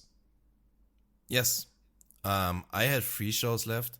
I'm gonna blow through these relatively Go for quickly. it. I think we are almost 2 hours in. Yes, we hit our 2-hour limit. Yes, and I guess obviously this was where I saw Saya Ida, as aforementioned, outside of Stardom, and she was just as fucking over to the Sendai Girls crowd as she was to Stardom. I think there were a lot of people on both shows too, because I mean I saw a lot of gaijin and stuff that you see on every show while you're there. But yeah, this match was fucking insane. They just beat the shit out of each other. It was exactly what you want and think of if you think Chihiro Hashimoto was Saya Ida. It delivered exactly what you thought it would be, maybe more. And Saya Ida landed on her neck and her head a bunch. She fucking is insane with her bumps. You probably may have seen the sick ass wheelbarrow German she took right on her neck. If not, I'm probably gonna post it on the channel or something. It's one of the crazier bumps you ever see. And I've been saying this with Saya Ida a lot lately, that she took one of the craziest bumps you'll ever see. So this was another one. Yeah. Other than that, on the Sendai Girls show, there was a really fun match involving Benny and Mio Momono. I thought they legit had like shoot heat after it because they were just fucking brawling afterwards outside of the ring. Apparently not on camera either, but it was just like Benny's shtick. She's a sore loser, and she just hurled a fucking chair at Mio Momono. It was fucking insane. I legit thought there was something going on, but I don't think. I think they just worked, me and everyone else. Right, on the next day, I went to Marvelous in the morning and Shinkiba also. This was, by the way, my first show ever in Shinkiba First Ring, the Sendai Girls one, on the 11th. My second Shinkiba First Ring came like just basically on the next morning, Marvelous, which was an amazing experience in a way because I saw my first pro test ever from a young rookie. I forgot her name, unfortunately. What's her name? Mahiro Namatame. And that was insane. That was a crazy experience. Like, maybe you've seen these protests. Like it was exactly like you saw. I once saw Manami Toyota's, I think, protest from back in the day, from the 80s. And like they still do the same crazy shit. Like she basically has to do a neck bridge. This is basically the most insane spot. They have to do a neck bridge, like just on their heads, and someone sits on their stomach, and they have to like lift them up just with their head and their neck, and it looks like so fucking painful. It looks so insane. She had to do these like neck bridges where she like has to go from like from a vertical position. She has to like basically hurl her body over in a 180 to like the other vertical position on the other side, basically all on her neck as well, and which is also a crazy exercise. She has to roll with a couple of others, like Senka, I think, and then 2 other wrestlers, doesn't matter. It was a crazy experience, and it was fucking worth it, and I'm gonna be rooting for her forever just for witnessing her protest. Yeah, that was awesome. And then the match of the night, basically the match of the day for me, was the Mio Momono and Titus Alexander comedy match, quote unquote. It wasn't really that much of a comedy match. They did the typical spots with like the what's she called? What's he called? What are they called? Which one, sorry? The comedy wrestler. Fuck, I always forget their name. Yosuke Santa Maria? Yeah, Santa Maria, exactly. The typical like gay panic spots with him, but it was really fun. And they did some fucking insane spots later on in the match. This was like the greatest Marvelous comedy match you'll ever see, or I've ever seen maybe. So yeah, you should check that out. Mio Momono almost died. They did the spot where like she climbs onto Titus's shoulders on the turnbuckle, so to do like a super splash, and she slipped and fell like into the ring, like almost right on her head, but she like caught herself. She rolled outside ring immediately, and everyone checked on her, and it was like almost seemed like a really bad situation. But then like the other team repeated the spot and also botched it, so it was kind of planned in a way, or it was really quick thinking on their feet, the way they followed up to this spot. So I'm not sure if it was planned or if it was a botch. In the end, I really legitimately can't tell. But it was just a really fun fucking match. And the main event was cool too, which was Senka and Sora against Magenta, right? Against Magenta, yeah. My brain is starting to fry That's out. okay. Almost there. It was surprising how much they sold for Sora, honestly. She was kind of the star in the match in a way. Because, like, Sora is the one who does these shin kicks, which is obviously, like, kind of a funny move. But, like, they legit sold her shin kicks, like, throughout the match. They like, just fucking, I forgot another word. I can't think anymore. I'm sorry, everyone. They limped basically for the rest of the match from like one shin kick of Sora, which I found really funny. They sold it as if they were like in a fucking sharpshooter for a figure for leg lock for like 8 minutes, like one shin kick. I thought that was really funny, but also cool from Magenta to give so much to these rookies in a way. But then beat them in the end, of course. And in the evening, there was the Risa Serra retirement show, which was really... Just quickly on Marvelous, because we're coming back to it, because you said about the Chigusa Nagayo and Takumi. I did translate the transcript. Okay. I think Takumi was just asking Nagayo to be on the show. Okay. So that's what that was about. So I think Chigusa Nagayo is going to wrestle on it, but not necessarily against Takumi. And then the other interesting thing is that Mahiro, the rookie you just mentioned, she said she wanted to join Marvelous because she watched The Queen of Villains and she liked Chigusa Nagayo's character in there, I guess. That's awesome. Yeah. Sorry, continue. Cool. Now, and my last show of the trip was Risa Serra retirement, which was in a way a really sentimental and sweet show. It was kind of a nothing show from like a work rate perspective or whatever you want. It was a lot of silly silly antics in the big Rumble match. And, you know, the standout in a way of the entire show was Miran. Miran was randomly in a tag match and she just fucking ruled. She's 16-year-old prodigy. Is she still? She's 16 or 17, but she's insane. And the main event was sweet. I unfortunately had to rush out of there to catch my flight. So I didn't see the entire retirement ceremony. I only saw the retirement match. So I kind of felt bad for Suzu in a way. I don't know. She seemed like she was off the Stardom shows, the previous ones, with a infection. I heard some kind of she didn't feel good, and I think it was kind of visible in this match. She felt kind of blown up in spots but she really tried her hardest, and they really did get a pretty good match out of each other in the end. Like, the finishing stretch was really good. They, of course, did like the retirement spot where like the entire locker room comes out and runs into Risa in the corner and all that stuff. They didn't go super hardcore. I kind of expected them to do a lot of like blood and barbed wire and fucking chairs and ladders and all the stuff Risa Serra always does, and kind of what her and Suzu made prominent in their faction called Prominence. So there was none of that. I thought they'd do that first for like the nostalgia of like just what they came up with and their favorite style, but also for the smoke and mirror aspect of it. But they decided to do a straight wrestling match all the way through.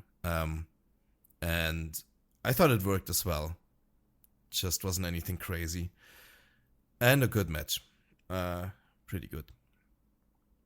Yeah. Funny thing, when I almost ran into Taro Okada on my way out to the airport. And that was the second time of the trip that I almost ran over Taro New Blood Okada. show, right? Yeah, and the New Blood show on the 25th as well. Taro Okada ran into us basically, and like we almost ran him over. That was fucking funny. 2 times on the trip, I almost run into Taro Okada. That was weird, but cool. Funny coincidence. Okay. I think that's basically wow, we did all I it. got. Those are the show reviews. So what we planned for the end of the show was basically to give you like our best shows, matches, etc. I don't think we have to do that. It's pretty clear from our reviews what we thought were the best things. One thing I wanted to maybe do real quick was like some of the more surprising things, or like newfound stuff I found on the trip. Like just wrestlers that stuck out to me that haven't stuck out to me ever before. I wanted to shout out one. Let me get it. Where is it? Okay. Yeah. So first of all, obviously Yuki from Ice Ribbon. We went through that already. One wrestler that really stuck out to me on this trip is Kao Kobayashi. Yeah, she's awesome. She's fucking amazing. I'm surprised she never, she's a 12, 13 year veteran. I'm surprised she never like made it bigger, or like she's fucking great. I don't know. I'd like to see more of her. Titus is great. Titus Alexander. Maybe I'm gonna switch we said from Starboy Charlie to the Titus Alexander. Yeah, but we said that like Lena Cross was like gonna get signed anytime soon because she was like having amazing performances in Sendai Girls. I feel like Titus is gonna get signed within the next couple of years. It's just inevitable. Maybe, yeah. And just in general, I want to watch more Marvelous. Want to watch more Ice Ribbon. Just such great promotions, such great vibes at the shows. I'm gonna try to get deep into those things. Best promotion for me of the trip was Stardom easily. One thing I wanted to say like about this whole, like you said it earlier, this whole connection of Joshi, like the freelancers, the group, which group works which places, and who is like the connections between all of that. Like at some point during this trip, like this whole fucking construct of like Joshi promotions and freelancers. I've been like,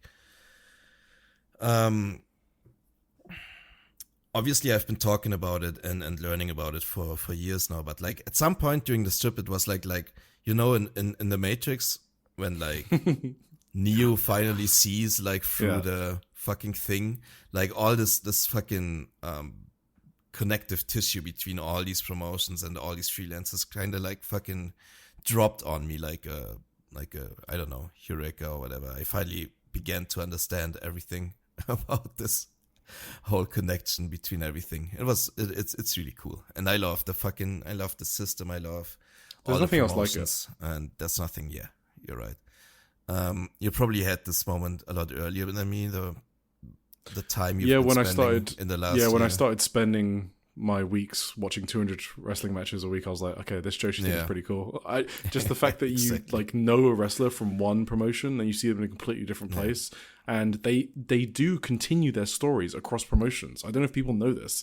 A single wrestler, like a freelancer, will want to continue their own story, so you can like follow it across different promotions. So it's like they reward you for following them, I guess is the easiest way to put it.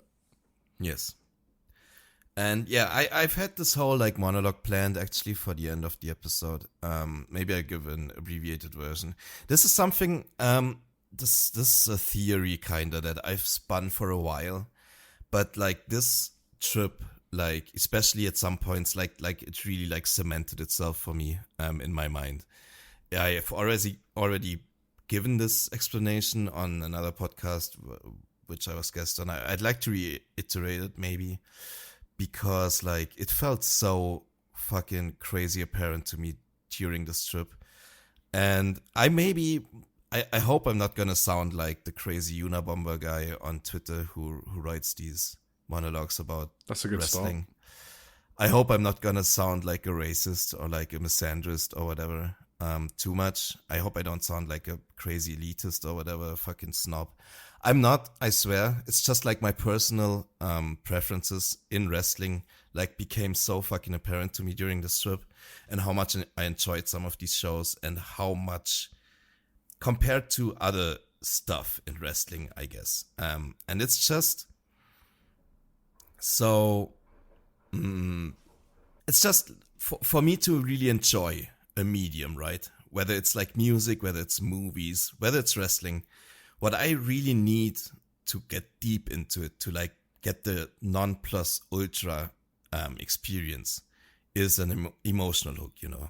I need to be touched emotionally to really give into it, you know, and to really enjoy it to fully and like at the ultimate level, I guess.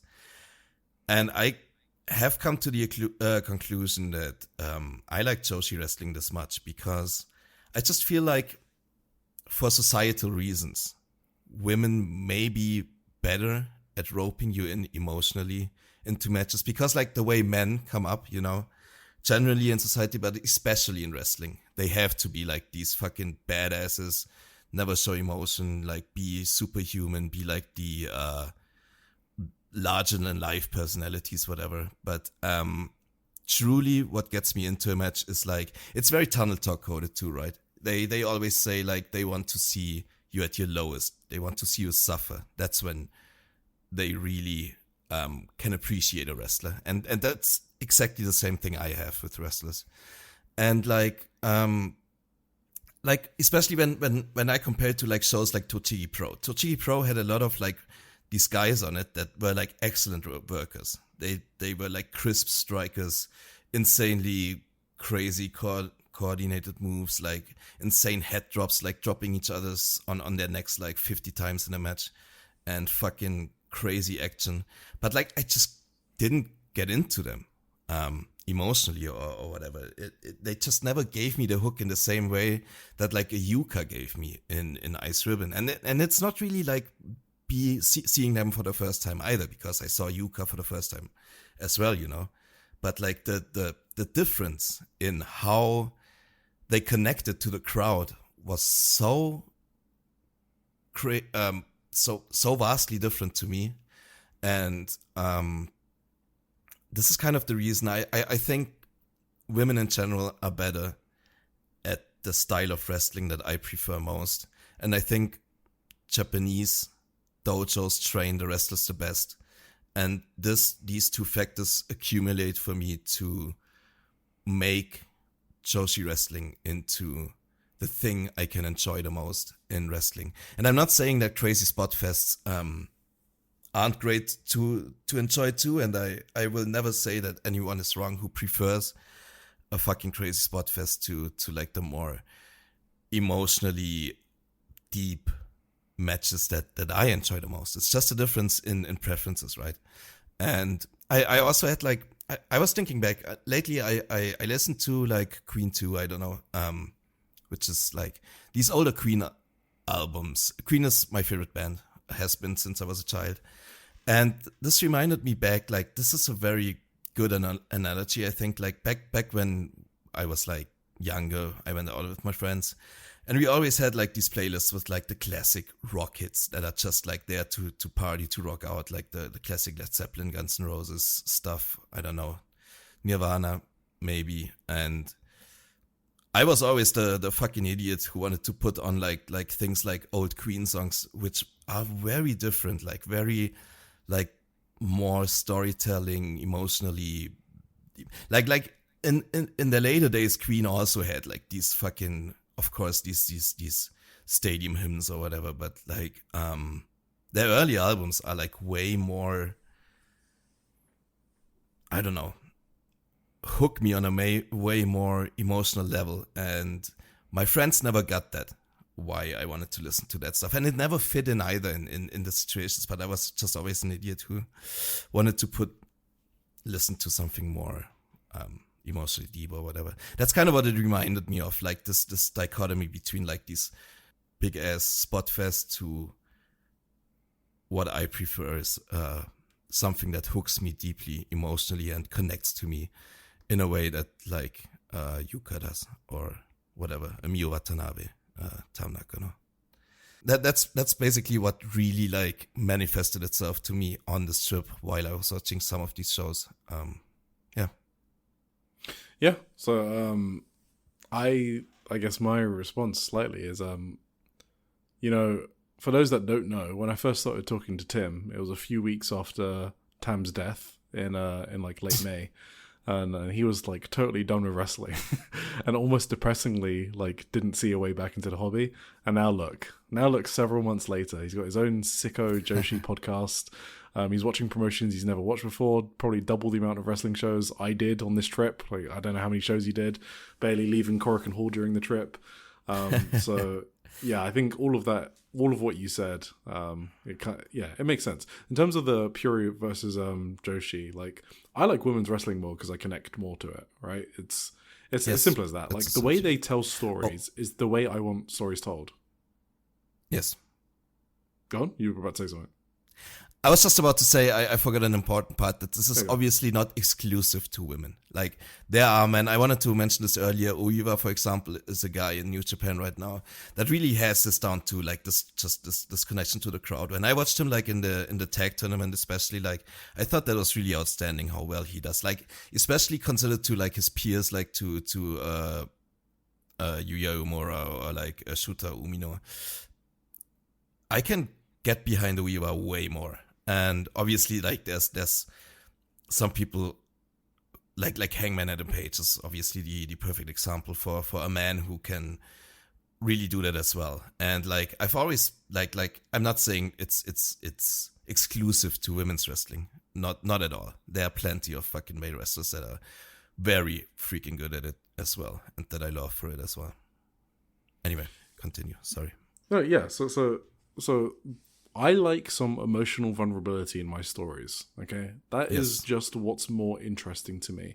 It's less black and white. There's more complex storytelling. Wrestling isn't a sport. It's an entertainment medium, just like theater. Storytelling is like fundamental to wrestling, and I'm not interested in a lot of the stories generally told by like men in wrestling generally, like who's essentially the strongest guy. Like, that storyline is not interesting to me at all. It's one tone. I've seen it before. I'm not saying they're all like that. That would obviously be ridiculous, but just generally. That's generally why I prefer one to the other. Just that there's more interesting stories told in Joshi, and they don't default to like one boring trope, I think. And even when they do default to one boring trope, which is competitiveness, it's like Suri and Hashimoto, right? They knock it out of the park. So it's not like you're never getting that type of story told too. You also get it in Joshi, and you also get it done at the highest level. And you know, I watch and cover a lot of like Pure for newsletter, and I enjoy basically all of it. This isn't like we don't like it because we don't watch it. Like, we watch it. It just doesn't hook me as much as the Joshi. And if I have to pick flavor of men's wrestling to watch, it's DDT. And the reason for that is because I feel DDT tell better stories than a lot of other men's wrestling. And it's more complicated. It's less, it's less black and white. So those are the types of stories I'm looking for in wrestling. And I do want to agree with you though. It's not exclusive to women. It's just generally the women tend to do it more than the men for whatever reason. Just the way you're brought into the business or whatever. Mm-hmm.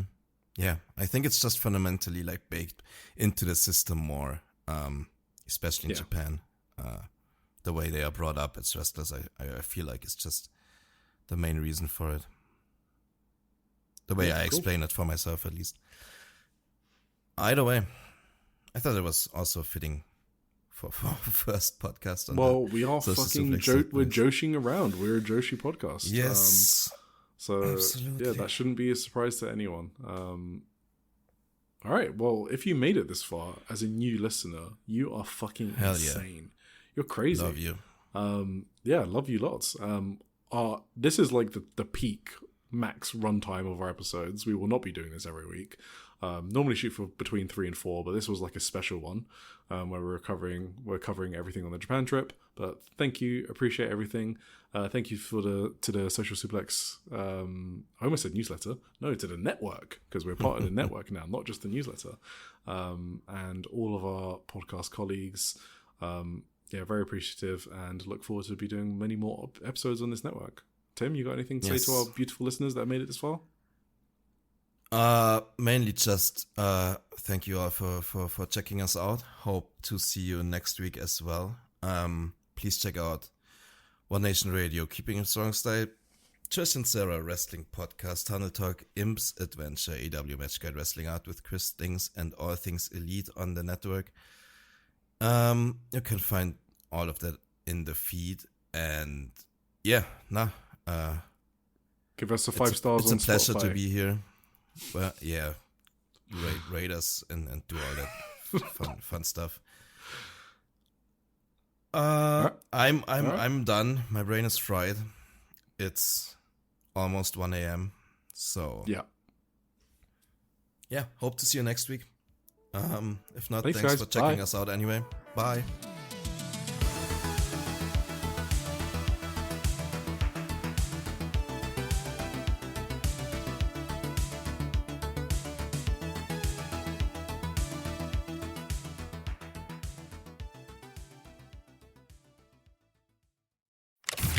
Reggie, I just sold my car online. Let's go, Grandpa. Wait, you did? Yep, on Carvana. Just put in the license plate, answered a few questions, got an offer in minutes. Easier than setting up that new digital picture frame.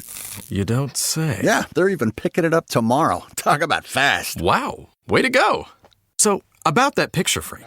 Forget about it. Until Carvana makes one, I'm not interested. Car selling made easy. On Carvana. pickup fees may apply.